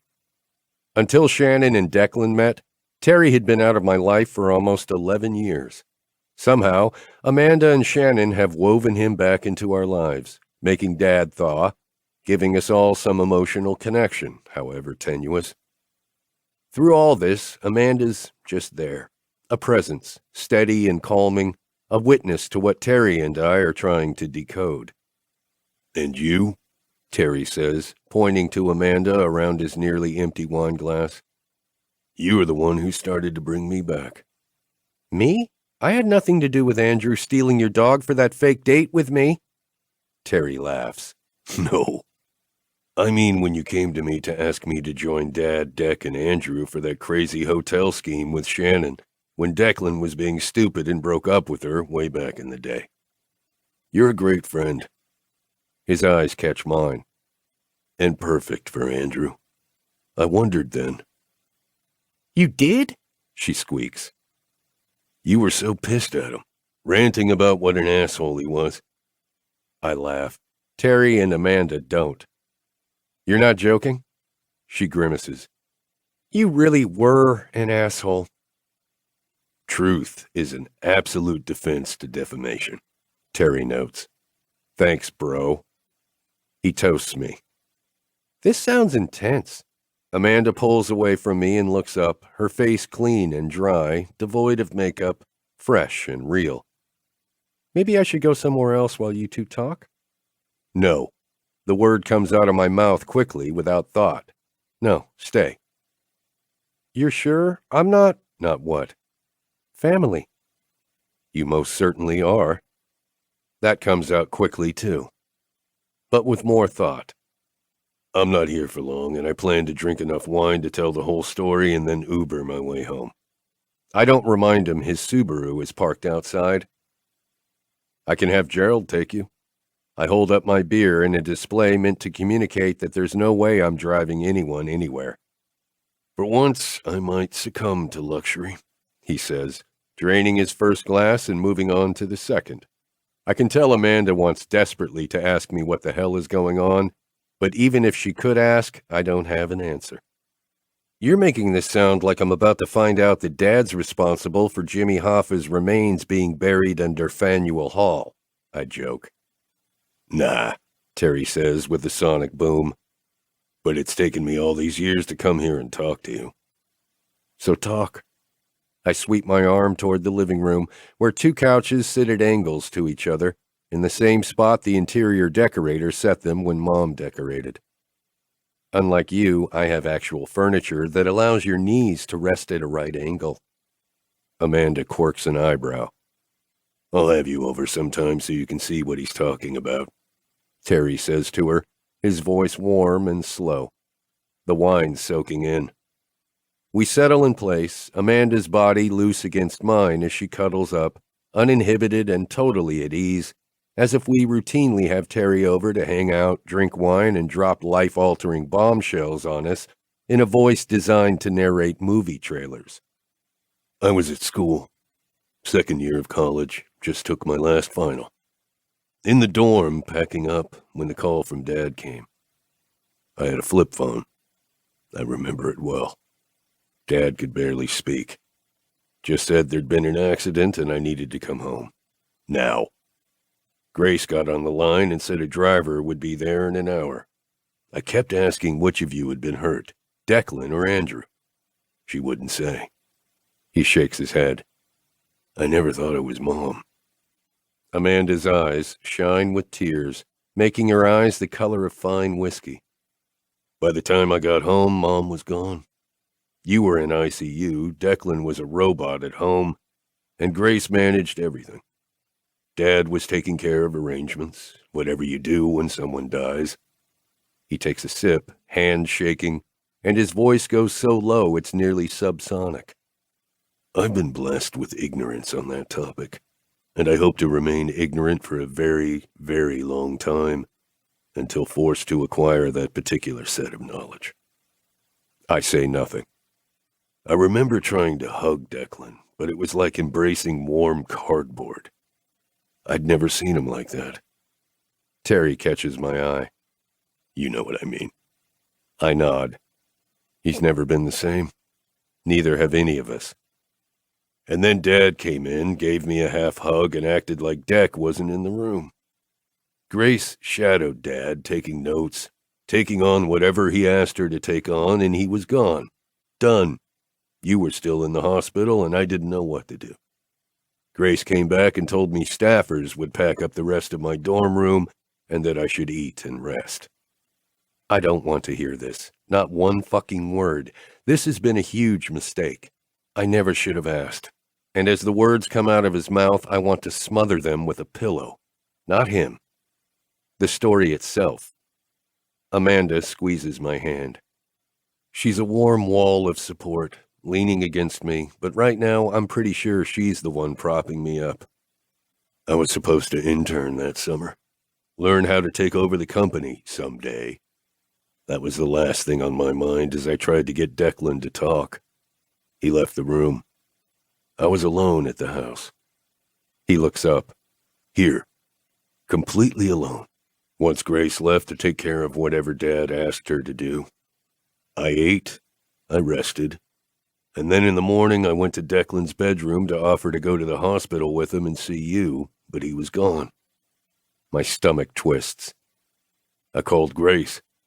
She said you were conscious and to come to the hospital. When I got there, the police were outside the room talking to Dad. Deck was sitting in a chair in the hallway, the color of a piece of photocopy paper. I understand now he was in shock. We all were. It was like walking through molasses, I whisper. Grace tried. He finishes the second glass of wine. I realize he's brought the entire bottle along, and he leans forward to pour more in Amanda's glass. She nods and gives him a sad smile. She tried to be the emotional glue Mom had been. Dad was angry. So fucking angry. I've never seen that much rage. Declan's mentioned it. I drain my beer. Bet he has. He was the target. Really? That bad? That bad. I don't remember. You didn't see it. I did. All I remember is being told Mom was gone, recovering enough to go to the funeral, and then you disappeared. Remember how Deck wouldn't leave the gravesite? Yeah, I do remember that. Grace brought him home. And that's when Terry's voice trails off, like a boulder being scraped against a washboard, slow and steady, coming to a rocking halt. I don't know where you were, Andrew. Probably asleep. But I got up in the middle of the night to get a snack and try to stop the buzzing in my head. Found Declan and Dad in the library. Terry looks at Amanda. It took a really long time for Andrew to bring you here, didn't it? I freeze. She frowns. Yes. Half his mouth curls up in a weird smile. Ever wonder why? Puzzled, Amanda's eyes dart between my brother and me. Is there a reason? Terry shrugs. This house has wings. Bedrooms in one, offices, library, formal parlor, and all that in the other. There's no way you could have heard thundering elephants if you were asleep in the section where the bedrooms are. And, I prompt him. Declan was sitting in a chair by the fireplace. He looks right at the spot, brooding. His head was tipped down, shoulders slumped in defeat. Dad was drunk and going off in that quiet, hissing voice he has. The one that makes you wish he'd just yell at you and get it over with? Yeah, that one. A creeping dread makes me close my eyes. Let me guess what he said. Go for it, Terry rasps, because I really don't want to say it to your face. Haven't wanted to say it all these years. I know what he said. Dad told me. Terry jolts so hard wine spills out of his glass, over his hand, and onto the corner of a couch cushion. Amanda jumps up and grabs a hand towel, blotting it. Shit, sorry. I wave my hand. No big deal. Terry gives me a dark look. You look exactly like Dad when you do that. He's in all of us, you know. Dad told you he screamed at Declan for saving you instead of Mom? Amanda pauses, her hand stopping in midair, beginning to tremble. Clarity, it turns out, comes to us at the most inopportune moments, when all the emotional centeredness can accomplish is distilled down to a single revelation. Yes, he did. Amanda's free hand flies to her mouth in shock. She already knows this, but hearing it from Terry is different. Terry's face turns to a mask of rage. His turn to look exactly like Dad. God damn it, he rumbles. And Dad asked my forgiveness for ever saying or feeling it. Terry's thick eyebrows fly up, his face making it clear he's reeling. But damn him for doing that to Declan. Jesus, Terry, he really did that night? The night of Mom's funeral? Yeah. That's why you left? Not just that. Terry looks at the stain on my couch. You have any club soda? We can get that stain. Fuck the stain. Finish the story. Not much more to it. He peers at me. You knew? All these years? Dad's softened. No, not softened. He's been weathered. There's a difference. I give him that. What happened that night? It had to have been bad for you to just leave. Leave everything behind like you did. How about I give you two the short version? I stepped in and tried to get Dad off Declan's back. Dad turned on me and screamed too. I screamed back. Came close to blows. Deck had to hold Dad off me. Whoa. Yep. Only time I saw Deck move. And? I told Dad I was done being a McCormick if he was going to blame Declan for doing exactly what Mom asked for. How could he blame Declan for following Mom's dying wish? At the words dying wish, the room starts to spin. He was grieving, I choke out. He was wrong, Amanda insists. Terry and I turn and look at Amanda, who is pissed, the words cold and damned. Her face is red, nostrils flared. I remember that kind of anger. Yes, he was, Terry concurs. Yes, I add. What he said to Declan made you leave? I don't put any emotion in my words. It made me quit the company on the spot. I turned 21 shortly after. 21. The money. Mom's money. The room's spinning a little slower. Amanda puts her hand over the back of mine, the warmth bringing me back to center. The Montgomery Trust. Right. I walked away from everything. Found a friend from college to live with. I tried to explain to you and Declan. Never found the right time. Dad turned you two into his business bots and we stopped being a family. How can you two talk about this so coldly? So rationally and calmly? Amanda's voice is tight with tears. Trust me, there's more than enough emotion, Terry mutters. It's just muted by time. And some forgiveness, I add. Terry snorts. I said some. A hint of a smile crosses his mouth.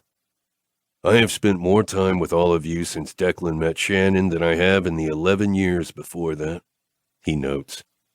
I think about that for a minute. Yeah, sounds about right. That's so wrong.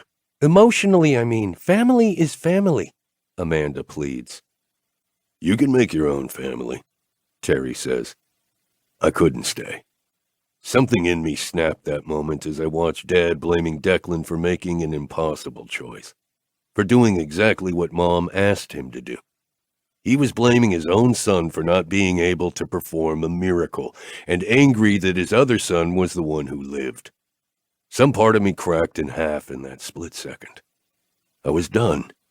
I wanted nothing to do with any part of Dad. So you just knew. I knew. I knew deep in my bones that I couldn't continue to live my life the way I had been living. Ever regret that decision? No. Once you know something deeply, That clarity is all that matters. I cut my eyes to Amanda to find her staring back at me with a knowing look. Nothing gets past her. Right? My only regret is that Dad shut me out of your lives. Then you guys did, just through inertia. We thought you were the one who wanted the space. We McCormicks suck at communicating, he adds. Yes, you do, Amanda declares, emphatic. A few conversations and so many issues could have been solved years ago. We both shrug. Men, she whispers. And I thought having my dad abandon me at Fenway Park was bad, Amanda says, stroking the hair off my forehead. I'm so sorry, Andrew. Her eyes jump to Terry. And you too. I don't need you to be sorry for me, Amanda, he says. But I am. So much pain. Terry sets his full wine glass down on a sand dollar coaster. I'm fine. Just rattled by being here. We grew up here. Mom's imprint is here. I saw you change the bedrooms, the kitchen, and you're doing structural changes, but the living room is pretty much the same. That's me, my choice, Amanda tells him. I love everything she's done. Tears fill Terry's eyes, glistening as they grow, but never break. Oh, good to know.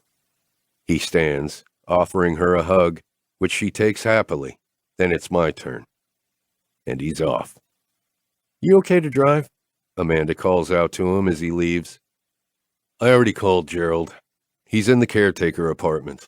Can drive you in 5 minutes, I announce, watching as Terry's face changes to a thankful acceptance. No way I'm letting him drive home like this. And no way can I drive him either. He waves. I'm going to go for a walk around the grounds. Thanks for the ride home. I'll enjoy the luxury, he adds in a pensive voice. I didn't need as much liquid courage as I thought. I look at the bottle of wine. He's right. Maybe all it took was time. And the offer to listen. Chapter 10. Amanda. Andrew! I call into the kitchen. It's starting! It's the final day of our honeymoon, such as it is, and I'm taking every last hour of time with my guy. Which means torturing him. I told you I don't want to watch it. He walks out carrying a soda and glares at the screen as if it tried to change contract terms at the last minute in a merger at work. Someone's doing a 1-hour show on billionaire preppers, and you don't want to watch? Come on! That's exactly why I don't want to watch it. Let me guess. The opening credits show a helicopter, diamonds, and a guy in a red Ferrari. I look at the screen. Damn it. Close. No Ferrari. He's getting a giant Hummer. Are you sure this time you're not watching YouPorn? Andrew! He comes into the living room laughing and plops down on the sofa next to me. You said he was getting a giant Hummer. Where's the blowjob? I point to the screen. They're at a custom outfitter auto shop. The billionaire is getting his Hummer redesigned for the apocalypse. He squints at the screen. Who's the billionaire? Anyone I know? Some 24-year-old named Raji Mahara designed a social network for pets. I'm doing this billionaire thing wrong, he mutters as it becomes my turn to laugh. It's the very last day of our honeymoon, and so far we've been interrupted twice by the crew while trying to have sex in our bedroom, interrupted once while trying to have sex in Andrew's study, and unsuccessfully tried to have sex in the treehouse, but the poison ivy guy interrupted us there, too. Frustrated and edgy, we're trying to watch television now, waiting for the final hour of activity to cease in the house. Then we can get sweaty and naked and cap off these 2 weeks with a bang. Or 17. I have no desire to live in a post-disaster world without being completely safe, Raji says on the television, the scene cutting to what looks like his home. He's surrounded by a tennis court, a pool, his new Hummer, with solar panels on top, and a pack of German shepherds that bark until the sound people somehow mute them. I've worked hard, and the world will need visioneers, especially after societal collapse. What's a visioneer? I ask Andrew. A dude bro who cashed out his options and thinks he's the smartest guy in the world, he says through clenched teeth. Oh, this guy is a total douchebag. His location is now public record. When the societal collapse he's preparing for happens, where do you think desperate people will go? He'll be mobbed. All his preparations are for nothing. I turn back to the screen as the interviewer, a blonde, overdone woman I vaguely remember as a teen actress when I was a kid, asks Raji, "What about weapons? How will you prepare yourself?" "Why would I need a weapon?" he says, looking at the screen, clearly loving the attention. "I have security staff." Andrew starts choking on his soda. "Don't worry, dear," I say, patting his thigh. "You have me to protect you." Now he really gags. Before I realize it, I'm on my back, half across the sofa, legs pinned by his body, his mouth an inch from mine. "We've been trying to have sex all day. I am the human equivalent of a vibrator right now, humming away in a drawer with nothing to slide into. You are insulting my ego and forcing me to watch a stereotype of a stereotype on the television in my own home, where I can't even have a quickie with my own damn wife." His breath smells like cola, cool and refreshing. I ache for his mouth and reach up. He moves away. "Not here."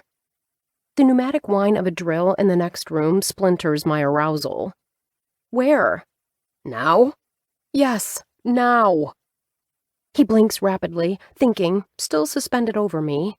It feels illicit to have him so intimately attached to me when the electrician is rewiring in the next room. "Got it," he says, suddenly off me, lifting me to my feet by taking my hands in his and pulling up. My breasts feel sensitive and light, aching for his touch, as he adds, "Get your shoes and purse." We're leaving?" "Yes." "Where to?" "A place I know is private." I sidle up to him, grab his ass, and whisper, "Are we finally going back to Walden Pond to have sex on the shore?" He stiffens in every way possible. "That wasn't my plan." He looks outside. "And it's raining." "Darn. We'll have to go for your idea." "Trust me." He pulls me into his arms and gives me a toe-curling kiss. "My idea is fabulous." As long as we're not having sex with a chocolate dong in the room with us, I'm fine. He shudders. "Don't bring up Vegas again." I do miss the vagina steamers at the spa. "I am more than capable of warming that part of your body." And with that, he pulls me out to the Tesla. We're on the road, headed toward the highway, when I realize where we're going. The condo? We're going to the condo. When I met Andrew, he lived in a high-rise on the water in the Seaport district. Since we bought the house in Weston, we don't go there. He insisted on keeping it, which is fine. Money isn't an issue. And while he sometimes stays there when he has a series of late-night conference calls, I never do. I love the big house. Slapping his forehead, he mutters, "I can't believe I didn't think of it before." I can. The whole point of these 2 weeks was to remodel. Why would we leave the house? "All those contractors have cock-blocked us. Why wouldn't we escape to the condo?" He points out. "Because that would have been cheating?" "Cheating on who? What?" "Cheating on the whole point of the honeymoon." "I thought the point of honeymoons was sex," he shouts, merging onto the 95 I-28 belt like he's driving a race car, eyes on the road, but attention on me. "Don't yell at me." "I'm not yelling at you," he yells. "I'm yelling at 2 weeks of being interrupted half the time we tried to get freaky." "Our sex is not freaky." "It's about to be," he assures me, breaking the weird tension and sending us both into laughter. The drive down to the Mass Pike is easy, a surprise to me. Then again, it's late afternoon on a Sunday, no rush hour. We merge onto the pike, and he clears his throat. "What did you think of Ellie last night?" he asks. Adorable, as always. I reach for his right hand, holding it loosely in case he needs it to drive. "She is. Shannon and Declan seem happy. Tired, but happy." He has an agenda here. It's pretty obvious. "Andrew, do you want a baby?" "Of course." His eyes cut over to mine. "Don't you?" "Sure, but not just because they have one, and you want one so you can be even with your brother." "That's not why I want one." "Then why?" "Because when I hold Ellie, I feel an emotion I've never experienced before. Groundedness. I'm enough, right there. Enough. Nothing more, nothing less. I'm not striving or competing. When I make her smile or calm down, I feel more powerful than I do in any boardroom." He gives a self-deprecating shrug. "Sounds silly." My eyes are full of tears, unbidden and unexpected, the wellspring of joy inside me unmeasurable. "It's the opposite of silly," I assure him, voice shaking. "Not sure it's a good enough reason to start having kids right now." "I think it's better than most people's reasons, Andrew. By far." Squeezing his hand feels inadequate. I want to hug every inch of him, wrap myself against his body, entwine our limbs, and get our hearts as close to each other as possible until they beat in sync. Until we're almost one person. The only other way to make my body part of his is to perform conception alchemy and have a baby. DNA combines in mysterious ways, but the end result is mostly predictable. Having a child together holds ripe potential, the sense of unknown overwhelmed by the certainty of the direction we want to go. "Can we talk about this seriously?" he asks. "I thought we were." His eyes widen, throat moving with a swallow, left hand on the steering wheel, right hand in mine. I memorize the details, blinking only as needed, because this moment is a turning point. We're already us. And we're talking about adding more to us. "Are you ready to start trying?" His question is soft, inquisitive. There's no right or wrong answer. I can feel his exploration in it. This isn't a binary question with only two endpoints. So much fills the space between yes and no. That ambiguity is normally horrible to navigate for someone like me, who lives and dies by project management tools, spreadsheets with clear results, the outlines and checklists that define my day, my progress, my achievements, my failures, the boundaries of my life. And yet ambiguity holds its own answers. The questions themselves are divining rods, leading the way to a better goal than any we could pick without faltering in uncharted lands. Am I ready? I'm ready to talk about it, I finally tell him, reveling in his patience as I take time to think. What kind of a father do you think I'll be? The unexpected question turns my mind into a blank sheet of paper. Smooth and full of promise, but devoid of any starting point. Father? Declan's a father now. My dad is the only role model I have. Your father is, well, in prison, right. And I barely knew him. You've said Jason was more of a father to you than any other man. My dad can be a bastard, but he's always been there. And Deck and Terry have a different relationship with him than I do. Do you want to parent like James did? Hell no. All of the uncertainty in his voice is gone like a finger snap. The only similarities will be handing down the last name, teaching my kids to manage the company, and being a presence. Otherwise, smack me upside the head if I ever start to act like my dad.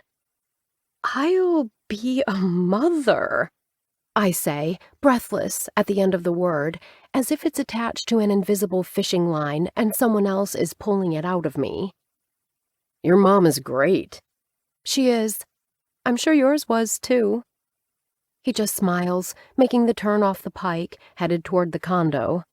Traffic's light tonight, so we're making good time. Why do the heaviest conversations always seem to take place in cars? The remodeling has me thinking. Holding Ellie has me thinking. But no amount of thinking is as important as what I'm feeling. What you're feeling, he says, turning to me. The red light holds steady, so as we sit there in the car, idling, I breathe. Each breath takes me deeper, pulling him into me, making the yearning truer. I want what he wants. I do want more us. A bigger us. I feel like I'm standing at the edge of a beautiful waterfall, I tell him, staring at his profile, a dual consciousness taking over my mind. I'm speaking, but also wondering what our baby will look like. Ellie resembles Declan so clearly. Would our child have my eyes, Andrew's nose? And a hot breeze fills my face, gentle, caring people urging me to dive in, to cross over, to let the mother's embrace of the water soothe and comfort me, infuse me with joy. Everyone's laughing, and their eyes are so loving. All I have to do is move my body, open up, say yes to the great risk of jumping without a net, without a tether, into the wide open space where destiny isn't a goal, it's who I am. The light turns green. Someone behind us honks. Andrew startles and presses the accelerator, jaw tight, shoulders low, as he breathes deeply. Go on. Most people have to wait until life aligns with conception. Money, jobs, debt, all of that. And then other people just get pregnant and don't plan it at all. Just happens. It's weird to be in neither of those camps. We get to choose every single step we take, consciously. Nothing holds us back. He smiles. Damn it, I add. What do you mean, damn it? That's good. Sometimes too many choices make life even harder. Only if you don't know who you are at the core, Amanda. And with that, he pulls into our parking garage, settling the Tesla in place right near the elevator. Someone who works here will plug it in, clean it up, and tend to it with the same loving care that horse owners exhibit for their beloved companions. We walk around our respective sides of the car and meet at the elevator, hands linking without thought. The ride up is reflective, tentative, and filled with an untapped sense of urgency and eagerness. Is tonight the night? Even if I stop taking my pills, it takes 4 to 6 weeks before my body could conceive, or at least they say you should wait that long. You have to use condoms because we wouldn't want to make a baby while the pill's hormones are still in me, and he kisses me to shut me up. Or maybe for a few other reasons. Talking about babies has me revved up. I know we can't literally conceive a baby with birth control hormones rushing through my bloodstream, but the potential is there. The needle just moved in that conversation, and as he kisses me, we're closer than we've ever been before to having a baby. Possibilities are potent. To people like me, who like to fix problems and understand systems, they represent the end point of a long journey that could be taken so many different ways. The paths are endless, but they are significant. The best way is the goal. Achieving the goal itself isn't enough. You need to do it well. Every step matters. Like making a baby, a family, a future. You're a million miles away. He whispers into my ear, his nose brushing against my hair, my back against the brushed stainless steel wall of the elevator car. I'm right here, I assure him. Just thinking. My kiss isn't enough to clear your thoughts? It'll take more than that, I inform him, tapping my temple. There's a lot to clear up here. Then I'd better get started, he says, cupping my breast with fingers laden with intent. All good, all sensual, all for me. And just then the doors open. He grabs my hand and directs me to the condo. Until we bought the estate, this was his home. Nicely decorated in a nautical theme, but nothing like the Weston estate. A bachelor pad, a way station, an in-between point. From behind, his body presses into me, his hands on both ass cheeks, moving up, savoring the moment, and trust me, there's plenty for him to savor. "You have the best ass," he murmurs against my neck, kissing my shoulder, his hot, hard thighs pressing against my hips, his hot, hard something else sliding up against me, making promises I know we're about to keep. Between his lips, his rock-hard body, and those hands moving around to engulf me, thumbs on nipples, teasing me to a frenzy, all I know is I want him. Naked, hot, in me. Now. His hands slide to my waistband, the crossing of that line so titillating, so sensuous. We live lives made of thousands of boundaries, socially appropriate litmus tests that help us to define our edges. Having this man cross those lines because I've invited him in is a moment of beauty, of release, of letting go of the lines that define and bind. I close my eyes and give in to his touch, taking all he offers, his fingers moving to give me pleasure, my breath suddenly gone, abandoning my lungs to make room for what Andrew does to me. Breathing is an automatic response, but I have to remind myself to do it, hyper-aware as heat floods me, his touch focused. He grins against my neck, the sublime torment making my knees turn numb, then give. Andrew lifts me into his arms and, as cliched as can be, carries me to bed. Our bed. It used to be his, but now and forever it is ours, in this place that is, like so much of our life, between phases. We haven't been here in a while, but my mind orients itself. There's the sliding glass door with the view of the bay. Here is the white and blue striped duvet, the cool cotton welcoming me as Andrew strips off my shirt, his bared chest eye level to me now as we move faster and faster to unwind, undress, unmoor in order to unleash ourselves from our personal restraints and join together. My hips rise up as I hurriedly strip off my clothes, and soon, but not soon enough, here we are, that first moment of full, naked embrace more delicious than any other. It's the sense of there you are that comes each time we do this, every night we fall into bed with lust. Every single time. Will it fade over time?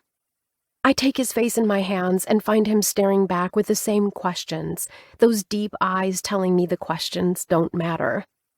As his mouth finds my breast and his lips and tongue take the words away, I seek him out too.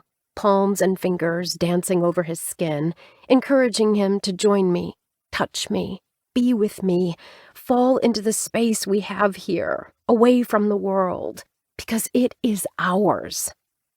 No one else's. Moving to my other breast, Andrew flashes me a brief look of dark need, the kind that instantly jolts my sense of propriety.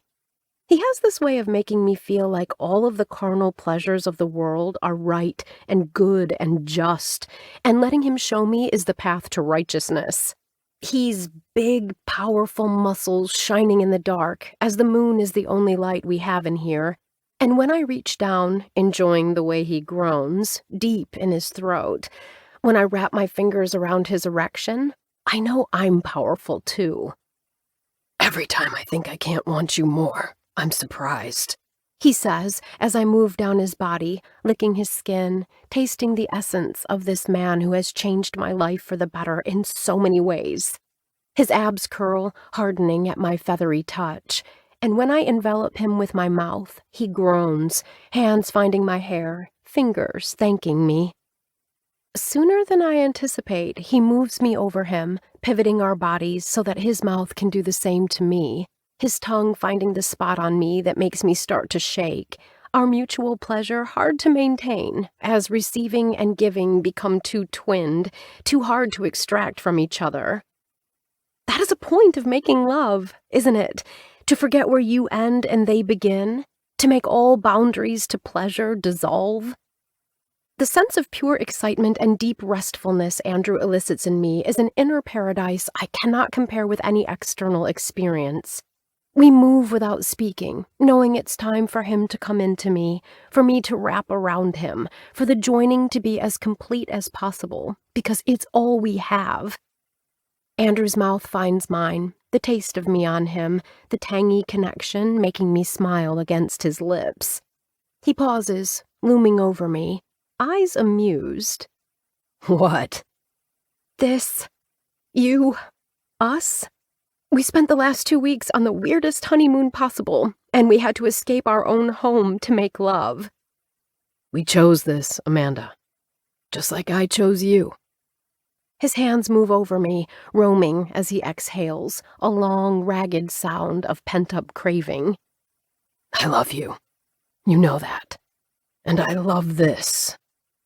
At his last words, he enters me, the feeling slow and filling, wet and all-consuming.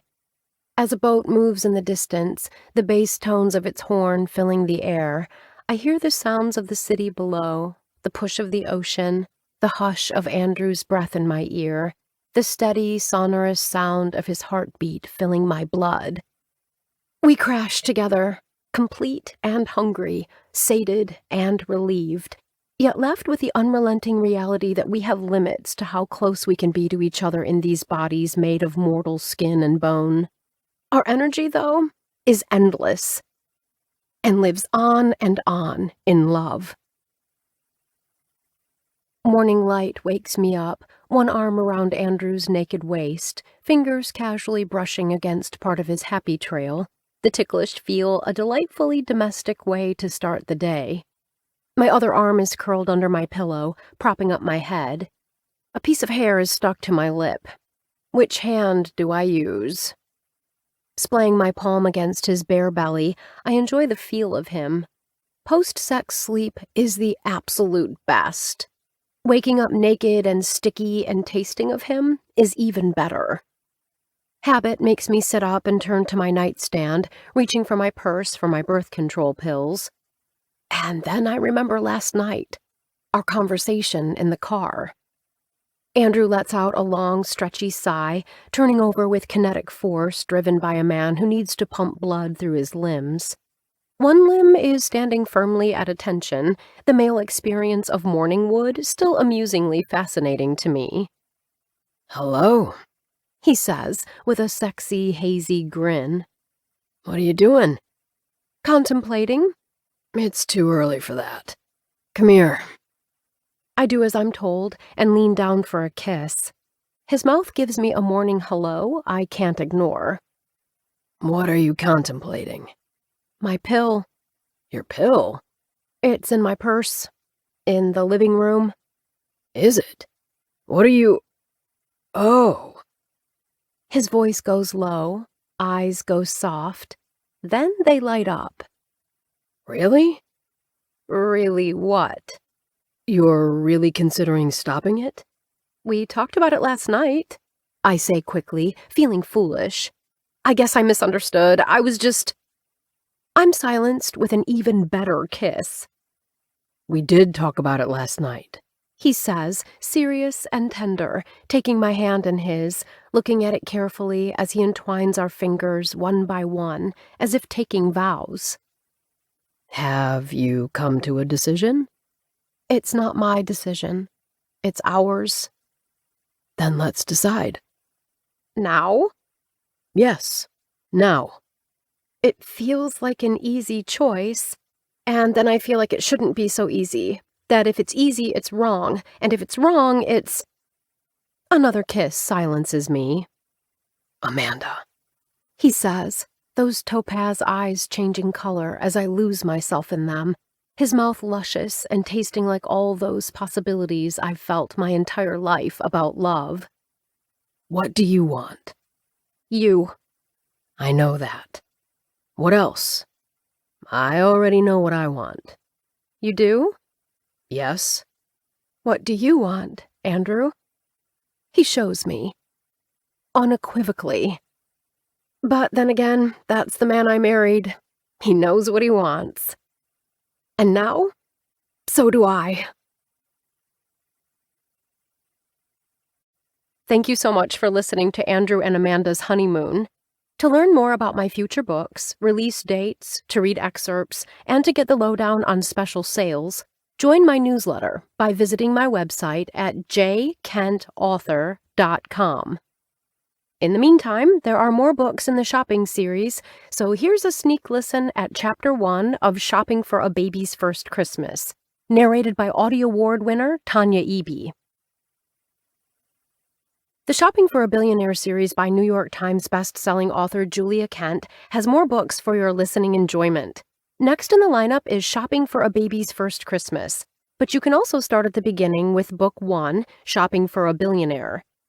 Narrators in this series include Tanya Eby, Zachary Weber, Amy McFadden, and Sebastian York, so give your ears a thrill and your heart some laughs. Find this series wherever you listen to audiobooks, and thanks for listening. For more information, go to jkentauthor.com.